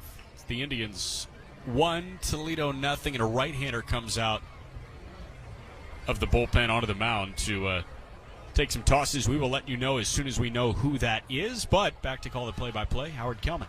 Okay, well, I thank you very much, Jack. And this game has had a quick pace to it, but that will come to a halt now as this new pitcher will get all the time he needs. Was it 41? Number 41? Yeah, Braden Bristow, former Rays farmhand. He was DFA'd on April 29th. He was claimed off waivers from Tampa on May 1st. And he was optioned just a couple days ago. 6 appearances with Durham. He allowed 10 earned in 9 innings, 12 hits, struck out 10 and walked 4. Bristow this year made 1 appearance at the major league level. Went 3 no-hit innings, struck out 4 and walked 1. So as Jack said, he'll be given all the time he needs. How about the other scores, Jack? Yes, so if we're looking at the other International League scores, I can fill you in on those in a moment. There are a couple of day games happening at the big league level, which we will tell you about. But first, the International League schedule. Again, Game 1 went final 4-3. One other final score in a game that started at 11:05 local. Louisville did beat Omaha 7-4. Ben Lively was the winner. He's now 4-0. And a 12:05 local start, 1:05 Eastern. Jacksonville and Memphis are tied at 2. In terms of day slate at the Major League level, top 5 in Detroit. And the Tigers are winning 4-2 in Game 1 of a doubleheader. Game 2 will feature Max Scherzer throwing for the Mets in Detroit. Tomorrow going to be Justin Verlander's season debut in his old stomping ground, Detroit. Through 2 in Texas. It's the Rangers 1, Diamondbacks 0. Brandon Pfaadt, right-handed pitching prospect for the Diamondbacks, makes his major league debut. Bottom 2, no score in a pitcher's duel, battle of ones, Logan Webb against Framber Valdez. And have some leftover this date in baseball history for you. Oh, yeah, that's right. We were going to get to that. We only did one of them. Yep. So the one we did was Gil McDougall tying a major league record at the time in 51 for driving in 6 in 1 inning. That was bested by Fernando Tatis Sr. in 1999 for the Cardinals when he hit 2 grand slams in the same inning. May 3rd, 1963, Pete Rose hits his first big league home run off Cardinals ace Ernie Broglio. Well, he didn't hit that many home runs, and he said that he could have hit more, but that was not his job. His job was to set the table. He hit some big ones. He hit one against Tom Seaver, Game 1 of the 1973 National League Championship Series. Remember that one well, but again, not a home run hitter. The all-time hit leader, though, 4,256 base hits. Played 24 years in the big leagues, and that was his rookie season. He would go on. He would win the Rookie of the Year in 1963. And 10 years later, he would be the National League's most valuable player. Reds had a run there in that 1970 and 72. Johnny Bench, the NL MVP. 1973 was Pete Rose. 1975 and 76, Joe Morgan. And 1977, George Foster. All Cincinnati Reds' most valuable players in the National League during the decade of the 70s. Well, next one also has to do with that big red machine in the 70s. 1975, Reds manager Sparky Anderson moves Pete Rose from left field to third base, opening a lineup spot for George Foster. That was huge. Foster had been acquired by the Reds in a trade from the Giants in 1973, had done well, was in Indianapolis, by the way, in 1973 for a period of time. He had done well in the big leagues, and Pete Rose was a team guy. Sparky said to him, would you consider going off left field and going to third base? He said, if you want it, best for the team, I'll do it. That's the way Pete was. Josh Bissonette takes a strike over the outside corner as we resume. Braden Bristow ready to go. Bissonette looked at strike three his first time up, and the Reds, I believe they won 108 games that year in 1975 when they won their first World Championship in 35 years. There is strike two called, 0-2. Well, and over the next 4 years after that, George Foster hit .302, and he averaged 36 homers, 117 driven in. Well, in 1977, he had 52 homers. First man to hit 50 or more since Roger Maris in 1961. Breaking ball outside. What's neat, they're both former Indianapolis Indians, George Foster and Roger Maris. Yep. 1 ball, 2 strikes. Braden Bristow, the third Toledo pitcher of the game. And his breaking ball hit in the air, foul to the right side, out of play. Next one for you, May 3rd, 1979. Bobby Bonds of the Cleveland Indians at the time hit career homer number 300. Bobby had already had 413 stolen bases, so he joined Willie Mays as the only two members of the 300-300 club at the time. And by that time, Bonds was bouncing around. You said played with Cleveland. Breaking ball low and away. Came up with the Giants. He spent more years there than anywhere else. Traded to the Yankees for Bobby Mercer during the 1974-75 offseason.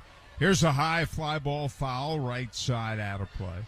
And the Yankees had him 1 year, and they didn't care for. He had a 30-30 season, but his stats were empty. Hit home runs in one-sided games, but in close games you get him out with a breaking ball. And they traded him for Mickey Rivers and Ed Figueroa. Great job, great trade by the Yankees. And then, as you said, Bobby Bonds bouncing around. Another pop foul to the right side, out of play. Top of the fifth, Indians 1, Toledo nothing. We've got one more for you that pertains to a certain trivia question that I put together this morning. Okay, the right-hander's pitch. Swung on and missed. He struck Bissonette out, and there's one away. And that'll bring up Chavez Young, who flied to center his first time up. Howard, on May 3rd, 1980, Ferguson Jenkins of the Rangers at the time became the third pitcher in the modern era at the time to win 100 or more games in each league. There are now 8 of them that have won 100 games in both the NL and the AL. I want to see how many you can name. Well, Jim Bunning may have been the first one. Was he the first one? The pitch is bunted foul by Chavez Young to the left of the plate. Strike one. Jim Bunning was the first one. From Certainly 55. Nolan Ryan did it. Nolan Ryan did it. Randy Johnson? Randy Johnson did it. How many is that we've named? 4? So 4, including Jenkins. And how many are there? 8. Ooh. Most of these guys are recent, too, I think. Got the date range in which these guys played. And a breaking ball popped in the air, foul to the left of the plate, out of play, strike 2.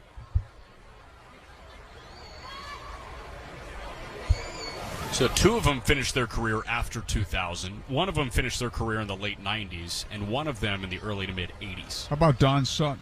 Don Sutton is not one of them.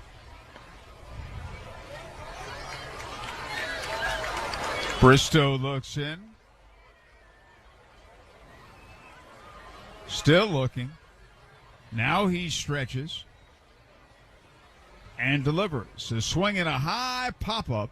It's foul. It's outside of third. And the third baseman, Malloy, moves over. And he's got it, and there are 2 away. And that'll bring up Kanan Smith-Njigba, who has fanned in both of his plate appearances. Sutton 324 wins in his career. 257 came in the National League. Just 67 in 6 years in the American League. He pitched in the American League when he was older. Yeah. And this pitch is high ball, 1 ball, no strikes. Nobody's still active among those. Nobody's still active. I checked on Scherzer, but Scherzer at 67 wins in the American League. Right. He came up with the Tigers originally.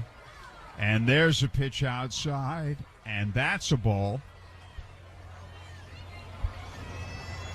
2-0. 4 more pitchers won 100 games in each league. Yep. 2 of them retired in the 2000s, 1 in the 1990s.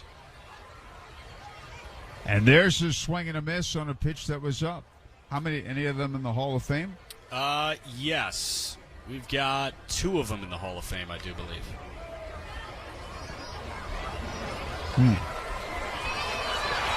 And the right-hander's pitch is hit high in the air to right field and deep. That ball is way back, and that ball has cleared the wall for a home run for Canaan Smith and Jigba. Over the wall and right, and the Indians now lead 2-0 on Smith and Jigba's first home run of the season.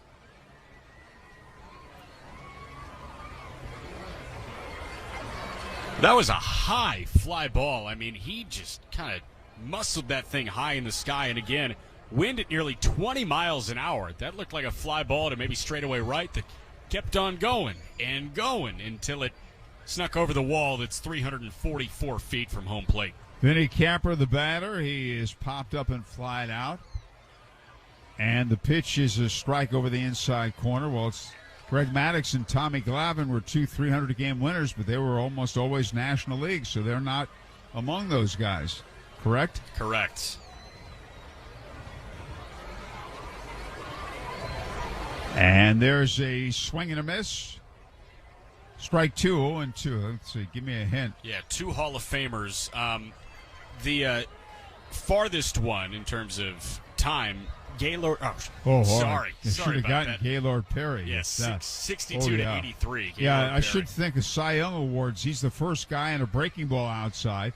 He's the first man to win the Cy Young Award in both major leagues. His brother Jim won a lot of games too, although I don't think Jim won over 200 games. How about Phil Niekro? Nope, not Phil Niekro. And a breaking ball is swung on, ripped to left field. That's a base hit for Vinny Capra.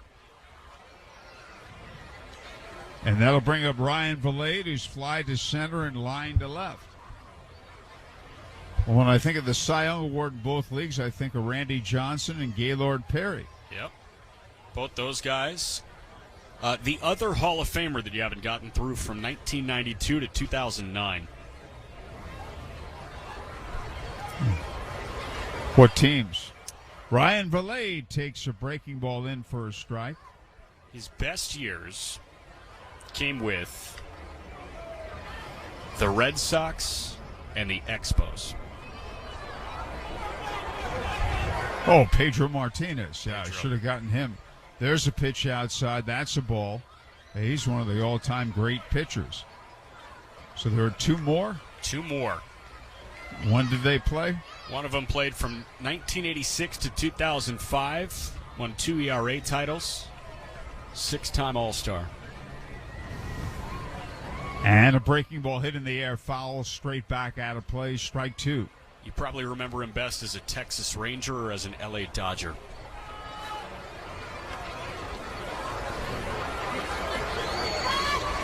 One ball, 2 strikes. Indians 2, Mud Hens nothing. And the right-hander sets and delivers. And a breaking ball is swung on, pulled on the ground slowly to third. It is gloved there by Malloy, and the throw to Nevin at first, and the side is retired.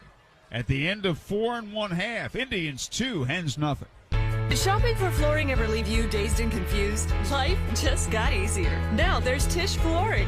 In-home shopping at warehouse prices. That's right, we bring samples to you. Carpet, hardwood, tile, we have it at warehouse prices. Nights, weekends, no problem. We work on your schedule. No obligation estimates, great design advice, and installation quality you'll love. It's Tisch color, texture, and style, and always at warehouse prices. Tisch Flooring. In-home shopping, warehouse prices. At Great Clips, we know you live a full life, which is why we're full of ways to make getting a great haircut easier. With Clip Notes, we save your haircut details, so you can get the look you love from the skilled stylists at any Great Clip salon. Plus, with convenient online check-in, you save time too. So even when you're not thinking about your next haircut, we are. And when you choose Great Clips, it's gonna be great. Download our app today. Join a salon team. Visit jobs.greatclips.com. Here's a great way to start your day. Go to the Illinois Street Food Emporium. It opens at 7 a.m. Monday through Saturday and is located at 55th in Illinois. Warm and friendly service, homemade authentic fresh food made daily. It's open for breakfast and lunch with great coffee, croissants, and other bakery items. All-day deli, catering, grab and go, and gluten-free. Many business deals are struck at the Illinois Street Food Emporium. Your home for the Indianapolis Indians. Fox Sports 1260. Indy Sports Station. On we go to the bottom half of the fifth inning, and Dennis Martinez. And let's see, you said there were two others. Dennis Martinez was one of them who won 100 in each league. And the other one was Kevin Brown. Dennis Martinez resurrected his career in 1987 with the Indianapolis Indians. Originally came up with the Orioles. Andrew Knapp will lead off. He pitched the perfect game for the Montreal Expos.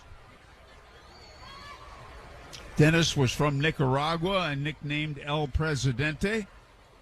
And a breaking ball high, ball one to Knapp, who flied to right his first time up. And Dave Van Horn, the voice of the Expos, when he threw the perfect game on the last out, said, El Presidente is El Perfecto.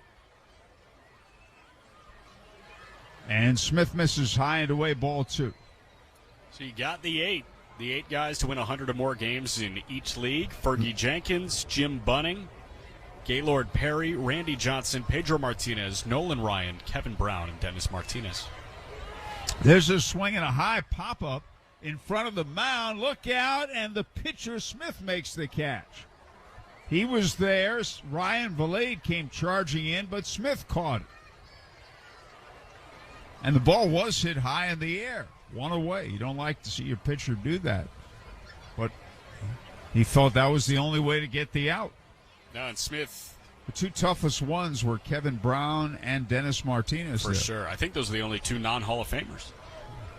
I think you're right. I remember you going through them. Yeah. Bunning's in the Hall of Fame, yeah? Oh, yeah. Yeah. And here's a fastball, high, ball one. I met Jim Bunning as Jonathan Davis, the batter, flied to center. He managed Oklahoma City in our league. Jim Bunning did. In 1976, Phillies AAA team. Really enjoyed the time I spent with him. Here's a swing and a miss. Saw him at a World Series party in Cincinnati that fall. He'd been fired by the Phillies. He said, I'm going to be an agent. He did that briefly and then got into politics. Here's a swing and a fly ball hit out to left field. And Chavez Young is there. He makes the catch, and there are two away. And that'll bring up Brendan Davis, who fly deep to left his first time up. Had a really good slider. Jim Bunning was a fierce competitor. And I watched the game on TV, Father's Day 1964 at Shea Stadium, when he threw a perfect game in the first game of a doubleheader. And a breaking ball, low inside, ball one. Bunning was a U.S. Senator or a state senator in Kentucky? U.S. Senator and a congressman, too. Wow. From the state of Kentucky, his home state. And a fastball hit in the air, foul, straight back, out of play, strike one. I've actually got one more for you if you want. Okay. On this date last year, in the Astros 4-0 win over the Mariners, Dusty Baker got his 2000th win as a manager, 12th guy ever. Pitches low and inside the ball. He'll be going in the Hall of Fame as a manager. He was a good player, too, for a long time. Came up a long time ago with the Dodgers. And this pitch misses in the dirt, and that's a ball.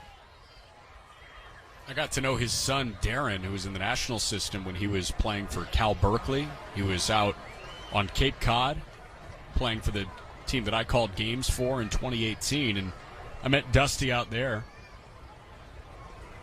And here's the swing and a line drive down the left field line. That's a fair ball into the corner. Picked up by Chavez Young, and Brendan Davis has a double, and he ripped it. Only the second hit off Caleb Smith. And the batter's the man who has the other one, Corey Joyce, who lined a single to center. Dusty, was he managing that year, or maybe he was out of the game that year? That was the year he took off. 2019, I want to say, was his first year in Houston. But I caught him in his off year, and I asked him what R&R was like. He said, I forgot how to do it. I don't think he was in Houston in 2019. Is he not? Because, no. Pitch is high and away, ball one, because the whole scandal there with the Astros had not come out at that time. I think 2020. You're right. So he took 2 seasons off. 2020 was his first year in Houston. Had success with the Reds, the Giants. The breaking ball low inside, and that's a ball. Players manager. So you said he won his 2000th game, and he became what manager to do it? 12. That's a good question in itself. Name the other 11. Yeah. And the pitch is right down the middle, strike call. Off the top of my head, Connie Mack, John McGraw, Tony La Russa, Sparky Anderson.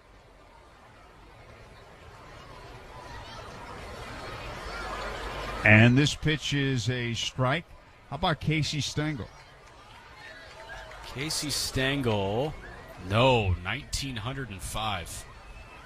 So I've gotten how many? 4 or 5? How many did? Walk me through who you said. Okay, You the said left-hander sets, and the 2-2 delivery is a little bit low. Connie Mack, John McGraw, Sparky Anderson, Tony La Russa, Dusty Baker, you said. Yep. I'll get more of them, I think, as time goes on. The left-hander's 3-2 pitch is a swing and a miss. He struck him out to retire the side. 5 innings complete. Game 2, the Indians 2, Toledo nothing. Introducing Flight by Yingling, the next generation of light beer. For those who don't follow trends, but craft them. Flight by Yingling is 12 ounces of uncompromised refreshment from America's oldest brewery. With only 2.6 grams of carbs and 95 calories, this is premium refreshment 6 generations in the making. Don't just raise a glass, raise the bar. Flight by Yingling. Now available wherever beer is sold. DG Yingling and Son Incorporated. Pottsville, Pennsylvania. Please enjoy responsibly. WNDE, WFBQ, HD2, Indianapolis. We are Fox Sports 1260, Indy Sports Station. People always tell you what not to do. Don't drop the ball. Don't strike out. Don't throw a curveball. At IUPUI, find out what you can do. You can step up to the plate. You can swing for the fences. You can knock it out of the park. You can at IUPUI. IUPUI. Fulfilling the promise. The American Red Cross of Greater Indianapolis encourages you to be Red Cross ready by following these 3 steps. 1. Get or build a disaster supplies kit, a 3-day supply of food, water, and other items for you and your family to survive after a disaster. 2. Make a plan for how to stay in contact with your family members during a disaster. And 3. Be informed about the types of disasters and the best ways to respond to them. Visit our website at redcross-indy.org for more information. Your home for the Indianapolis Indians. Fox Sports 1260, Indy Sports Station. Okay, we get ready for the top of the 6th, and here's Jack. Thank you very much. 30-year-old left-hander Miguel Del Pozo is in the game for Toledo, native of Santo Domingo in the Dominican Republic. Del Pozo making his 10th appearance on the year with the Mud Hens. He's got a 4.5 ERA. At 6 earned in 12 innings, struck out 13. Indians leading 2-0. Caleb Smith now qualifying for the win. And Del Pozo seeing 4, 5, and 6, starting with Josh Palacios. First pitch slider misses low. Indians up 2-0 thanks to a ground ball double play that plated Palacios in the second and a solo homer from Kanan Smith and Jigba in the fifth. 1-0 pitch. Slider misses low and inside. 2-0.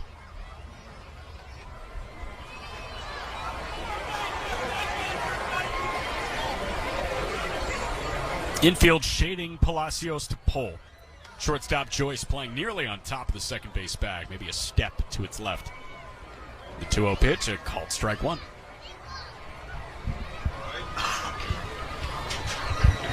Just thought of one, Walter Alston. Walter Alston. How about Yep. Tommy Lasorda? Tommy Lasorda, I think, was on the outside looking in. 2-1 pitch, a called strike on a sweeping slider. We're talking about the 12 managers with 2,000 or more wins. Dusty Baker joined the crew last year on this date with a 4-0 Astros win over the Mariners. Tommy Lasorda, no. Lasorda had 1,599 wins. Next pitch to Palacios. Misses outside. Ball 3, and the count's full. Top 6. Nobody on, nobody gone. Indians leading 2-0. Lefty-lefty matchup.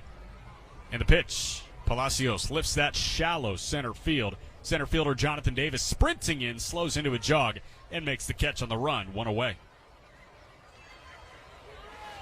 So now Malcolm Nunez, who's doubled down the third base line, and was hit by a pitch. So you've gotten. How about 7. Gene Mauch? Gene Mauch, no, 1900. You've named 13 and 14 in Casey Stengel and Gene Mauch. So far, you've gotten Connie Mack, Tony La Russa, John McGraw. You got Sparky Anderson. Swing and a miss from Nunez. You got Dusty Baker, Walter Alston, and Bruce Bochy, who's the other active manager. You got 7. You're missing 5. Next pitch is swing and a miss at a slider, and Nunez behind 0-2. 1 away, top 6. Indians leading 2-0.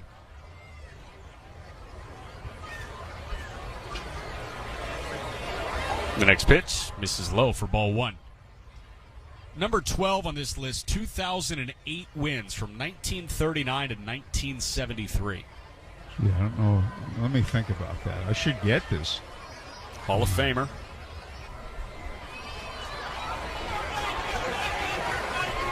Next pitch to Nunez, lined foul left side. Not mistaken, this guy was a Brooklyn Dodger manager and won a couple games with Brooklyn.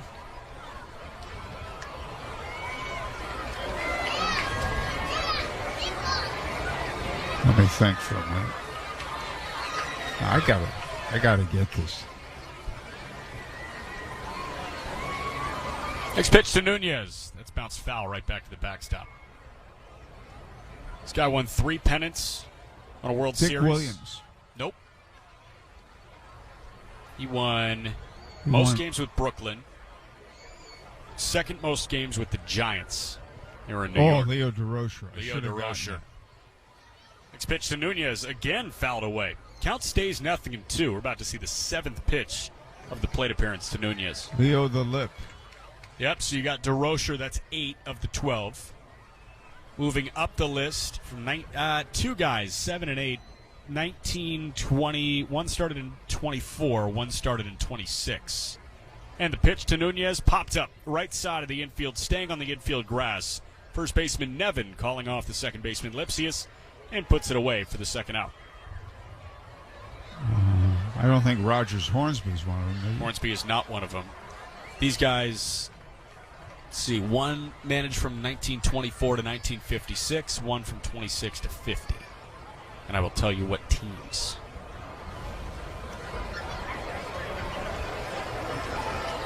This guy managed the Washington Senators. That's where he got the majority of his wins.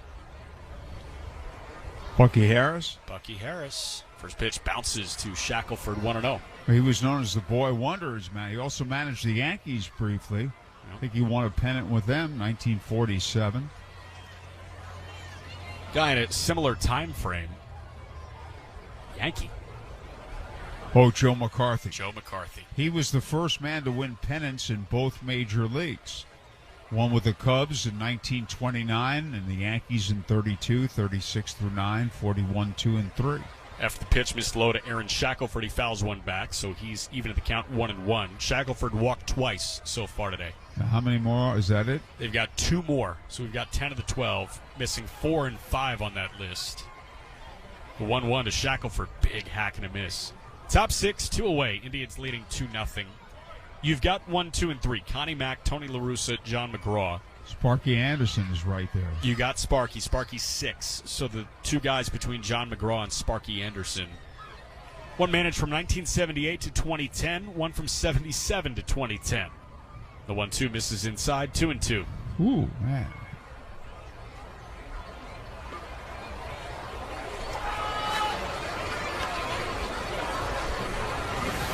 I'm surprised I haven't gotten that. What leagues? Guy was National League. 2-2 pitch, misses low and away. 1 World Series, 5 pennants, all of which coming in the National League. For number 4 on this list.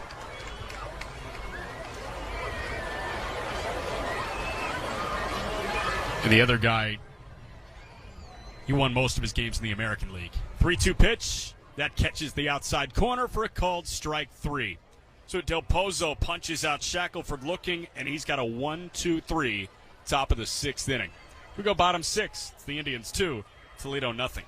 White Claw Hard Seltzer, crafted using seltzer water, 5% alcohol and a hint of fruit flavor. Available in a variety of fruit flavors, including black cherry, mango, watermelon, and strawberry. White Claw Hard Seltzer is your open invitation to escape to pure enjoyment, whatever that means for you. Made simple, because fun always is. When the question is, should we say, let's. White Claw Hard Seltzer. Please drink responsibly. Hard seltzer with flavors. White Claw Seltzer works. Chicago, Illinois. At My Great Clip Salon, I get to use my skills as a stylist to make customers look and feel great. When you sit down in my chair, it's important to me to listen to what you want. And when your haircut's done, I'll save your details and clip notes so you can get the look you love at any Great Clip Salon, anywhere you are. Seeing customers light up at the end of their cut. That's what I love about my job. I'm Katie, and I'm a Great Clip Salon stylist. Join a salon team. Visit jobs.greatclips.com. It is something we learn when we are young, and it becomes a part of our character as we grow. It allows us to dream and gives us assurance. Of all the comforts we provide at Williams Comfort Air, the most important one is trust. And the reason we value it most is because we do whatever it takes to earn it. Call today to enjoy exceptional savings on a high-efficiency Carrier heating system. Turn to the experts you trust at Williams Comfort Air. Back to the Indianapolis Indians on Fox Sports 1260, Indy Sports Station. Bottom of the 6th, the Indians leading 2-0. Caleb Smith at the front 5. Yet to see if he's back on for the bottom of the 6th inning. Just 2 hits against Caleb Smith at this point, and he's been economic.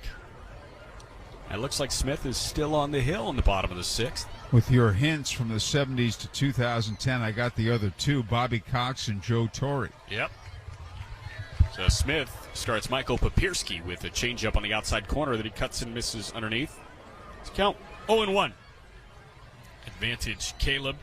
Struck out Michael Papierski, the former LSU Tiger. Struck him out swinging first time. The 0-1 pitch misses up and out. So 12 members of the 2000 Win Club managerially. Connie Mack, Tony La Russa, John McGraw, Bobby Cox, Joe Torre, Sparky Anderson. 1-1 pitch, foul tip at the plate. Caromed off Cook's glove, but Smith ahead 1-2. Bucky Harris, Joe McCarthy, Dusty Baker joined the list on this date last year. Walter Alston, Bruce Bochy, the only other active one, and Leo DeRocher. 1-2 pitch to Papierski. Curveball looped in the air out to shallow center field. Palacios sprinting in, loses his hat, and that ball falls in front of him. Palacios, his first step was back. He paused, And then that ball, I think, was wind pushed, and he just didn't get the read on it. So a tough luck single on that fly ball to straightaway center. Palacios, he broke back by a step. He was playing back into the right, but a sprint in. He didn't catch up to the baseball. So leadoff man aboard, third hit. All three base runners against Smith have hit safely. Now back to the top in Parker Meadows. And Caleb misses outside for ball one.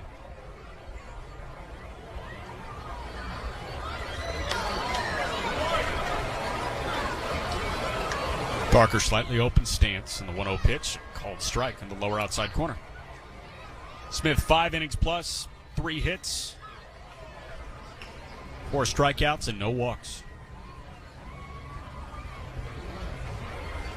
Lefty-lefty matchup.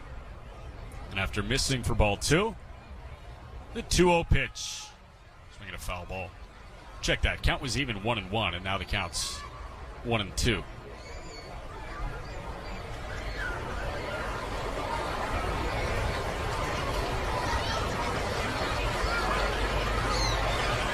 Justin Henry Malloy waiting on deck. He's 0 for 2, much like Meadows.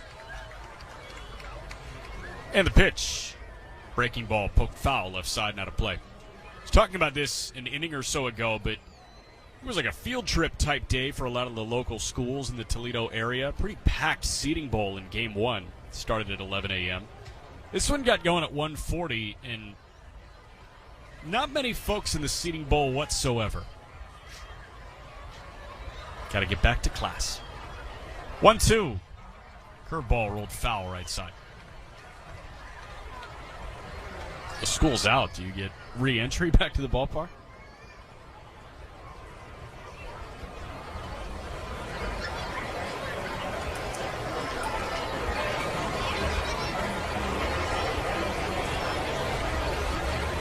One-two pitch from Smith. Man at first, nobody out. A check swing and a foul ball off to the left side. I mean, Meadows held it back, but that caught with the handle of his bat, went flying towards the third base dugout.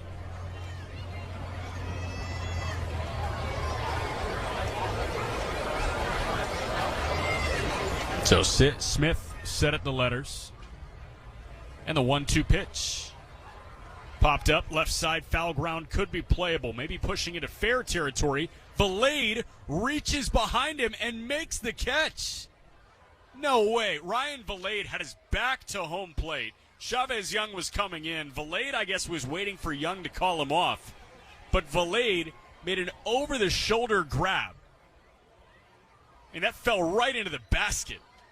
I mean, he was not looking at it until the very last moment. He went tumbling down. And the wind turned that thing into a circus act, and Valade came down with it. One away, and that sent Papierski back to first. Look what I found personified. First pitch to Justin Henry Malloy, missed for ball 1.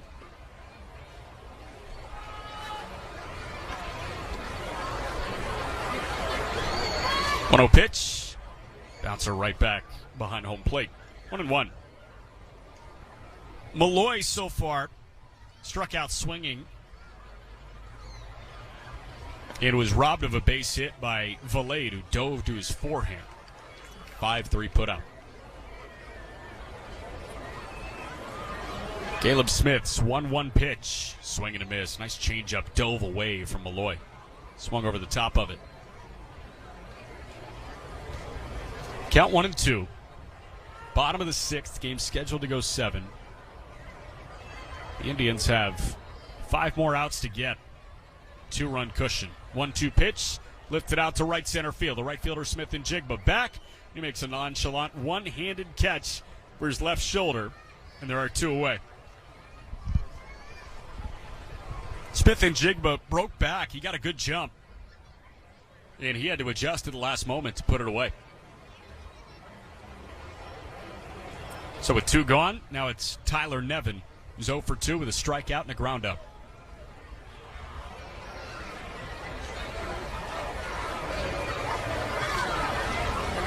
Bottom 6, 2 gone, and the lefty Daniel Zamora now up and throwing.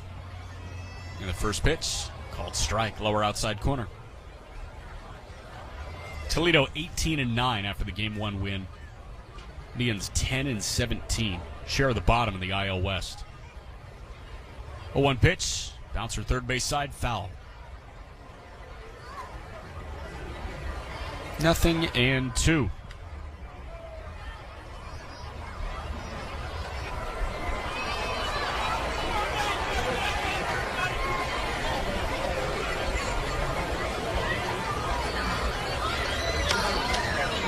Caleb Smith back on the hill.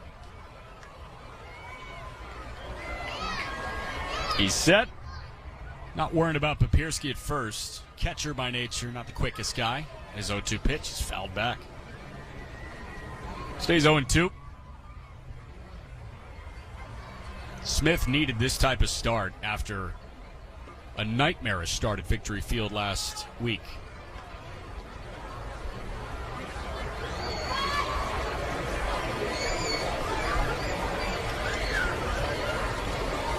Oh-2 pitch.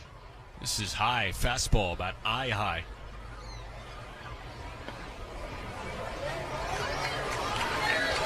Caleb Smith saw his ERA jump exponentially. A Wednesday afternoon start. He just couldn't find the strike zone. Now, been a strike thrower. The 1-2 pitch. That's rolled over to the shortstop, Capra. He goes the short way, lobbing to Bissonnette. And 6-4 on the fielder's choice. Ends the inning. We are through 6. It's the Indians 2, Toledo nothing. Bowling, bowling, bowling, keep them balls a-rolling. Bowling, bowling, bowling. Royal Pin. Looking for family fun or a night out with friends? Royal Pin Entertainment has you covered. Skip the line and make a reservation online at royalpin.com. Looking to host an event or have a small group? Royal Pin is here to help. Contact their sales team to get a deal on parties of 20 or more. Just email events@royalpin.com. With 3 convenient locations around Indianapolis, Royal Pin offers bowling, laser tag, mini golf, and arcades. Awesome family fun. Call your local center at 317-465-8484 or go to royalpin.com to get the ball rolling with Royal Pin. Set 'em up, knock 'em down, send them flying, spinning round. Call 317-465-8484 or go to royalpin.com today. Royal Pin, bowling, bowling. Royal Pin, bowling. More for your money. Andy Moore. Andy Moore Nissan in Avon is Indiana's largest Nissan dealer because we have the Nissan you want in stock. And that saves you a ton of money. Want to just sell your car? At Andy Moore, we'll buy your car today without you even leaving home. Just call us and tell us about your car and we'll bring a check to your door. It's that easy. So save a ton now at Indiana's largest Andy Moore Nissan in Avon. Andy Moore. The Indianapolis Indians are always right here on Fox Sports 1260, Indy Sports Station. Top of the 7th inning, the Indians have a 2-0 lead in Game 2 of the doubleheader after dropping Game 1 4-3 in what served as the series opener. Miguel Del Pozo still on the hill, and Grant Cook going to lead it off. Back to the mic, Howard Kelman. Okay, thank you so much, Jack. Grant is 0 for 2. He takes the ball low inside. So the Indians trying to gain a split.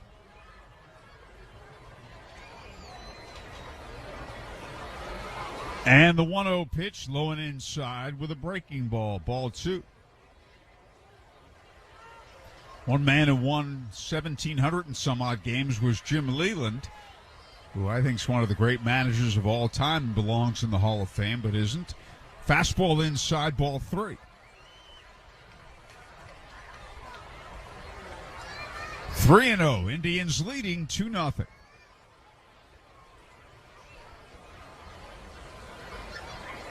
And he swings 3-0, hits it in the air, deep right center, way back, and that ball's off the wall. The carom played by Davis, and Cook eases into second with a double.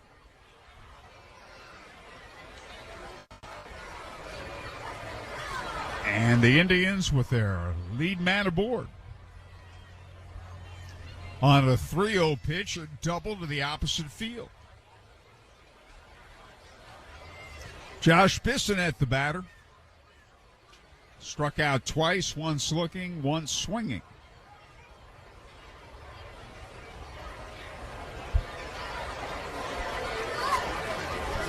Del Pozo delivers, and a breaking ball is a strike, knee high, inside corner.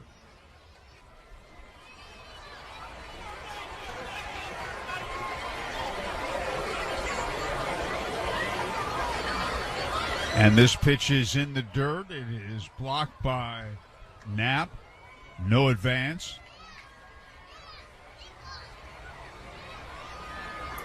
Indians 2, Hens nothing.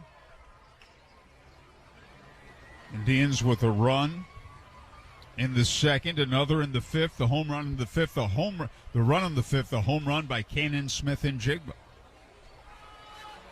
Fastball misses outside, and Del Pozo's struggling.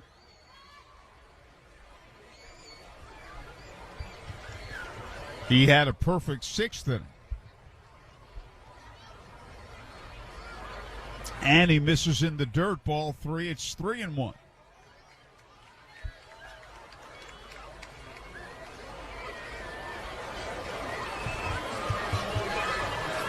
Chavez Young on deck.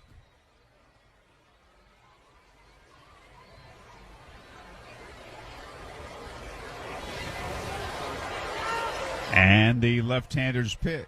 Breaking ball, high and away, ball 4. So a double and a walk here to start the 7th inning.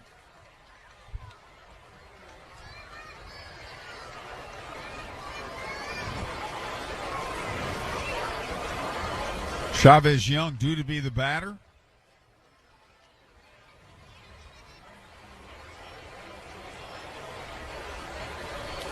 But that's Cal Mitchell pinch hitting for Young. And he takes it in the dirt. And I mean, Del Pozo is all over the place.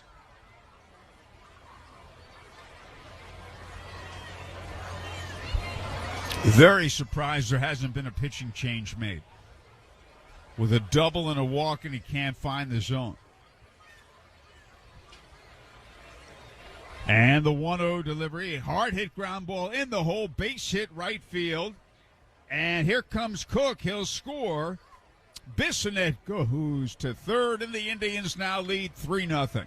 RBI single and a pinch hitting role for Cal Mitchell.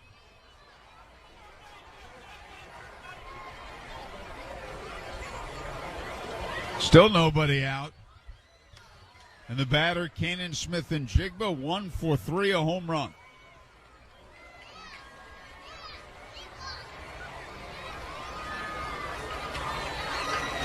Still no pitching change either. And I mean, Del Pozo has really struggled out there in this inning. The lefty sets and delivers. Fastball inside, ball 1. 1 ball, no strikes. Indians 3, Mud Hens nothing. Top of the 7th. And the 1-0 delivery in the dirt with a breaking ball, ball 2. And the count is 2-0. And there is action now in the Mud Hens bullpen, but I'm very surprised it just began now.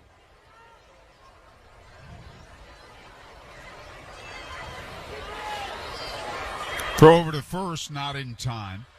It's like Anuris Zabala, right-hander Warman. He should have been out of the game 2 hitters ago, the way Del Pozo's struggling out there. And a throw to first, not in time.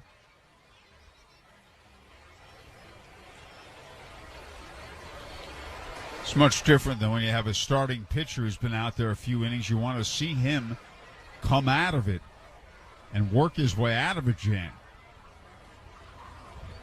And this pitch is a little bit low, and that's a ball. And it's 3-0. Pozo thrown 33 pitches, strike rate under 50%, 15 of 33 for strikes. Well, the first inning he was out there, he was fine. He had him 1, 2, 3, and he misses inside. That's another base on balls. He's faced 4 hitters here in the 7th, walked 2 of them, giving up a double and a single the other 2. Vinny Capper, the batter, 1 for 3, a single.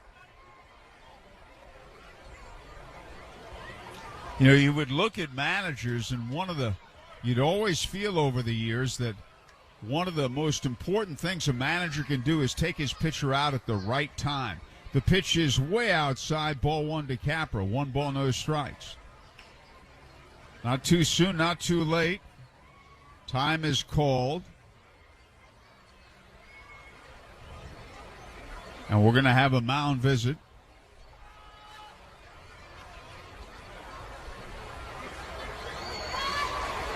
Is that Doug Bachler, the pitching coach? I think it is.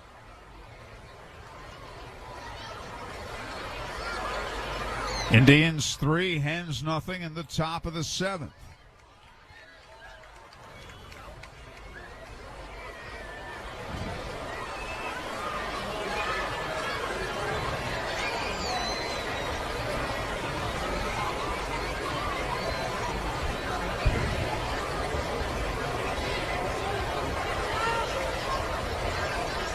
And now he stands in. The lefty delivers. And a fastball close, but a little bit outside, ball 2, 2-0.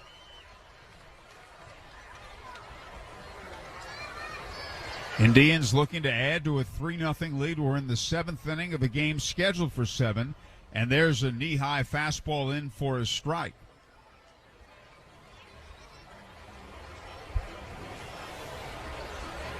And again, the lefty stretches and delivers. Swinging a high fly ball foul right side. Whoa, it's down the line, and let's see, is that a fair ball? It's a fair ball, and it's only going to be a single. It went off the wall. It stayed fair.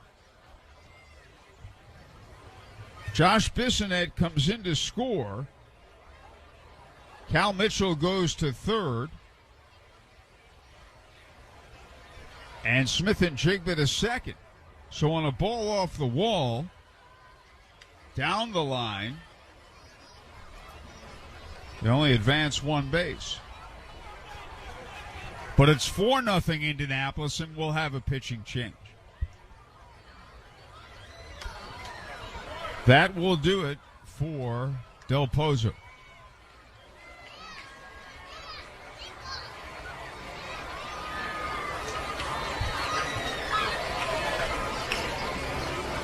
So Honores Zabala will come in to pitch.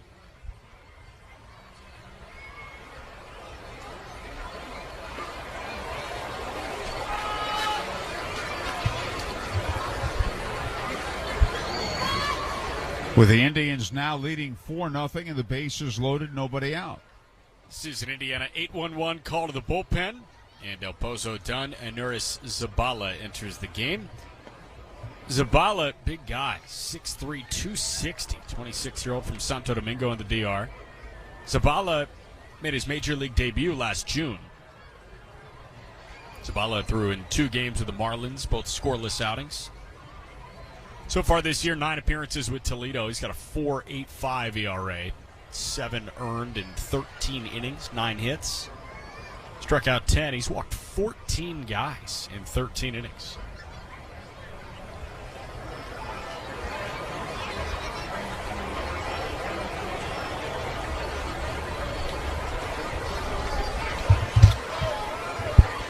Okay. Ryan Valade will be the batter. He is 0 for 3. 6 men, make it 5 men have come to the plate.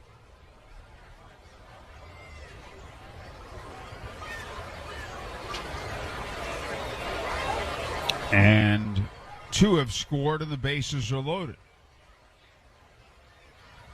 And the Indians ahead 4-0 here in the top of the 7th. And a fastball way outside, ball one ball, no strikes.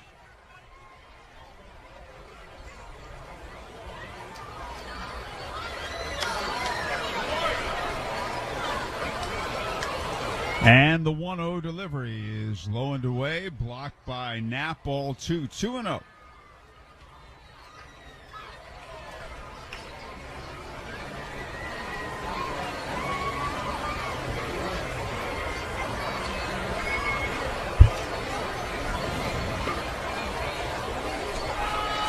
And Del Pozo stretches. And a fastball fouled in the air, right side, out of play, strike one.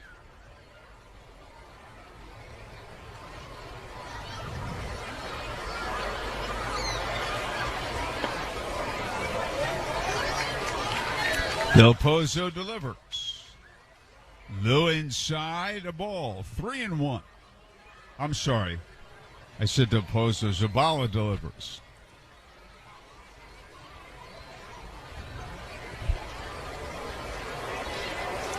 And the right-handers stretch. And Zavala pitches. Swung on, ground ball to short. They're coming to the plate. Out. Throw to first is not in time. Joyce to Knapp. With the infield in, 6-2. Fielder's choice play to force Mitchell. One away, the bases remain loaded. The batter, Josh Palacios, who is 1 for 3.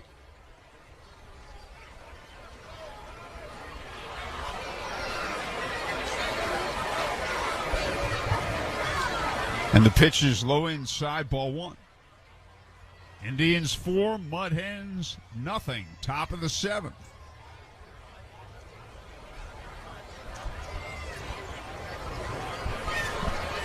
And the 1-0 delivery is a little bit low, ball 2.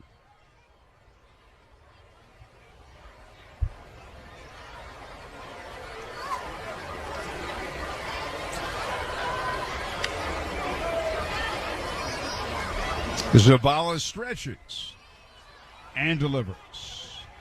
And he checks his swing and fouls it to the left of the plate, out of play, strike one.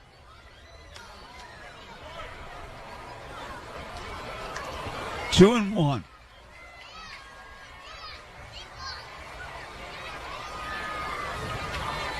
Zabala stretches. All three men lead. And the pitch is a little bit low, ball 3, 3-1.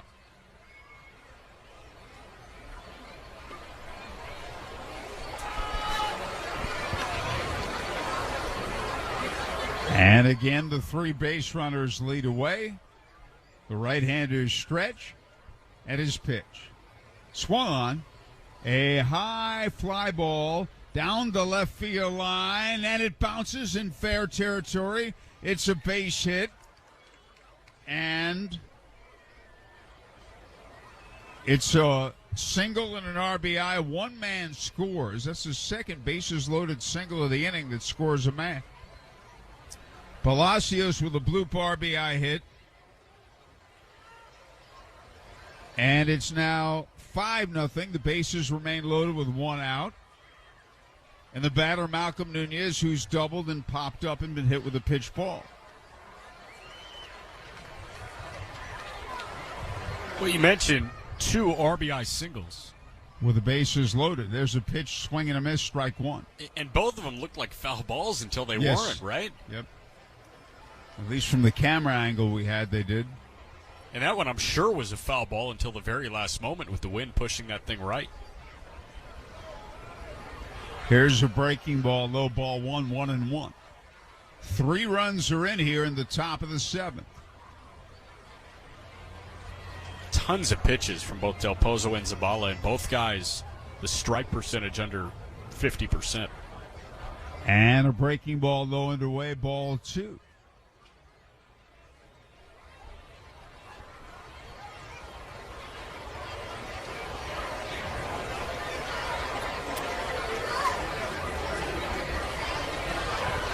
And the count is 2-1. Zabala stretches. And his pitch, fastball, that was very close. Called a little bit low, ball 3-1.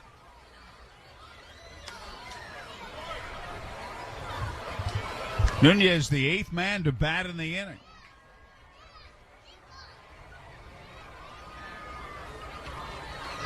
And he takes it way outside, ball 4, and that'll force in another run. Bases loaded, walk, 4 runs are in, it's 6-0.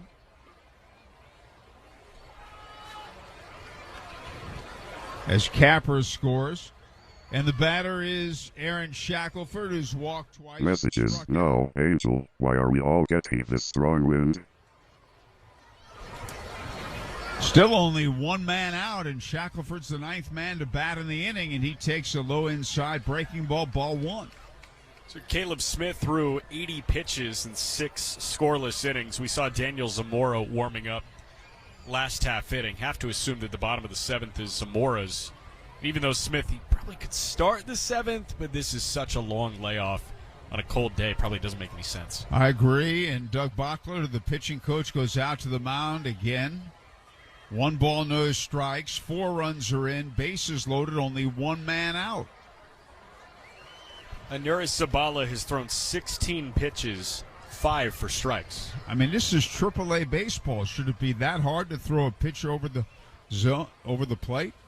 I don't think so, and I bet the pitching coach, Doug Bachler, went out there and said, hey, throw some strikes. Home plate doesn't move, does it? I don't think so. Windy day, it might move a little bit. And the pitch is way inside. It hit him in the leg. It was a delayed hop around from Shackelford for sure. He is hit with a pitch ball, and that forces in another run. Give him an RBI, a tough way to get one. And it's now 7-0, and now the umpires are going to have a meeting. They're going to discuss that. And I think they're saying, yes, he was hit with a pitch ball. Wonder if we'll get a replay. I mean, even in real time, it was noticeably late that Shackelford started to hop around, and he's got, I don't know, a very minor limp over towards first. So 5 runs are in, 1 man is out. And the man who ignited this, Grant Cook, with a double on a 3-0 pitch to right field, is the batter. And he takes a strike, knee-high outside corner.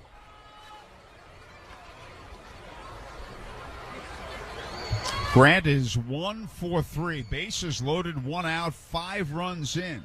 Breaking ball in for strike 2.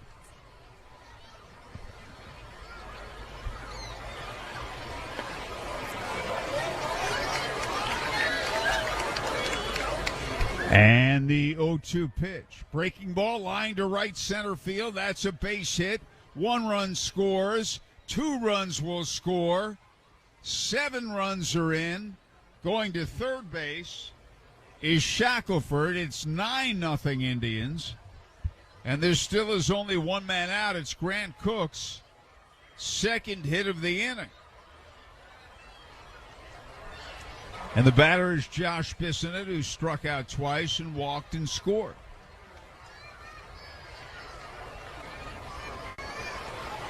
Nine nothing Indians. This top of the 7th has gone on for a while. And runners at first and third. Still only 1 man out. And a fastball is a strike at the knees.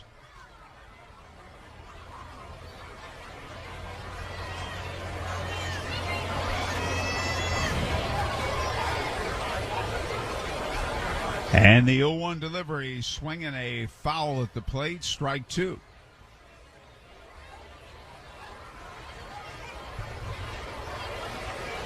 Bissonnette's the 11th man to bat here in the 7th inning.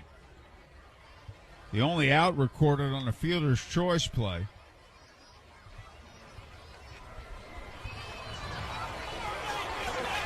And the 0-2 pitch is fouled back out of play.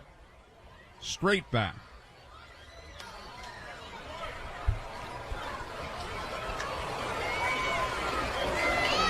It holds at 0-2. Top half of the seventh. Indians now ahead 9-0. And a breaking ball high and tight, ball one.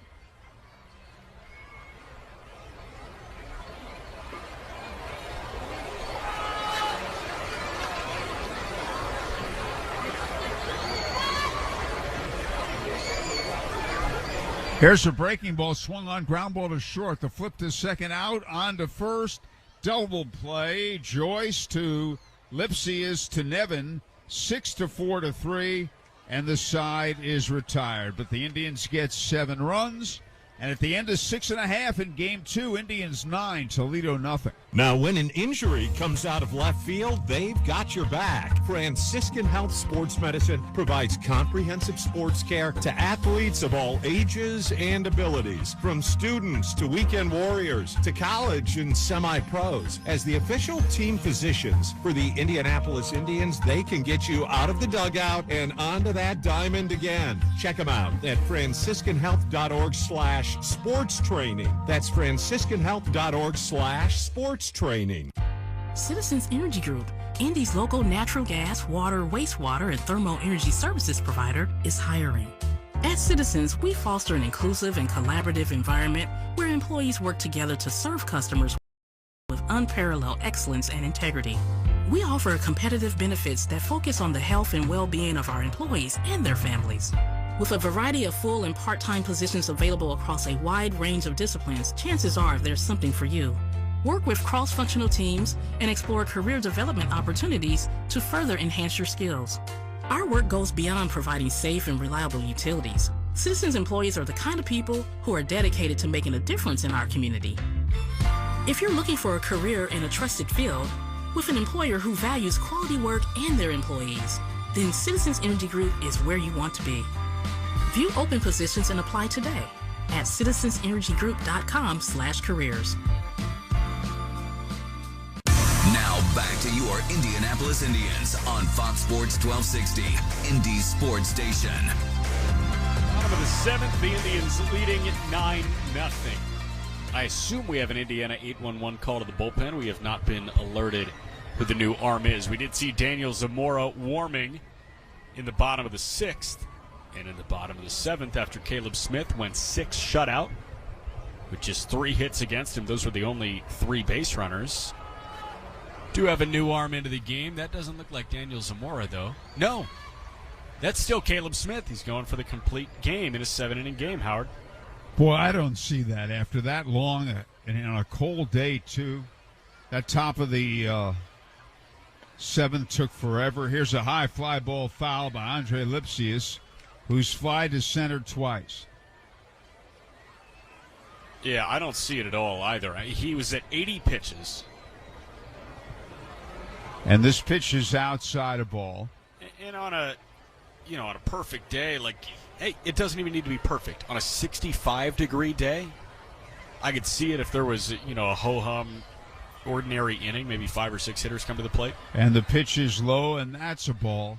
The Indians hit around. It was walk-laden, and it's 45 degrees outside. And you got 11 pitchers in the bullpen, so don't say, and guys can use work because we had 3 straight days without baseball prior to today. Here's a high fly ball foul, right side out of play. I don't care how old he is. Andrew Knapp on deck.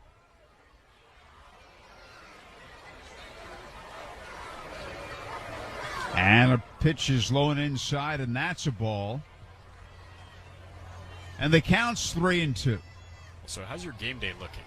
It hasn't been updated in several minutes. Same. And the 3-2 pitch is a swinging a ground ball to shortstop. Capra's got it. And the throw to Shackelford, there's one away.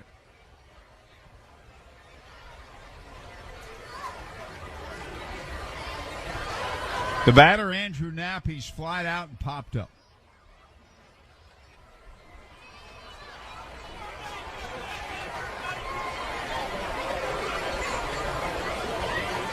Indians 9, Toledo nothing. Bottom of the 7th. Game scheduled for 7.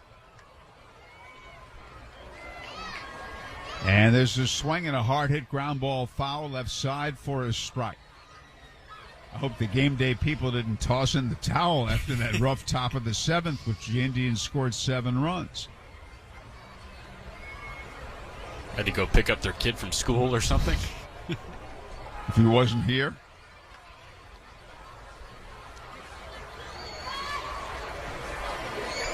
And here's a swing and a miss. 0-2. Right-hander Eli Villalobos is warming in case they tie it up. In case. And here's a swing and a miss, and he struck him out, and there are 2 away. Jonathan Davis, the batter. Toledo won the first game of the doubleheader, 4-3. 2 outs, no one on, bottom of the 7th. Cal Mitchell stays in the game in right field. Cannon Smith and Jigba goes from right field to left field. Here's a swing and a high pop foul to the right side, out of play, strike 1.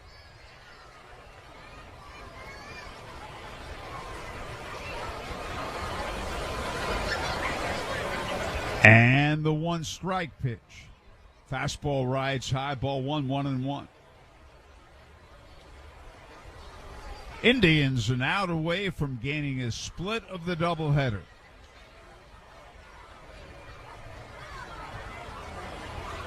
And this pitch is high and away, ball 2-2-1.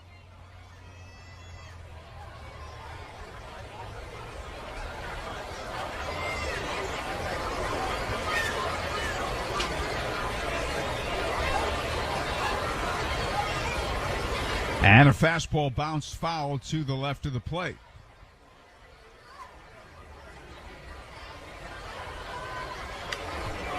And the count is 2-2.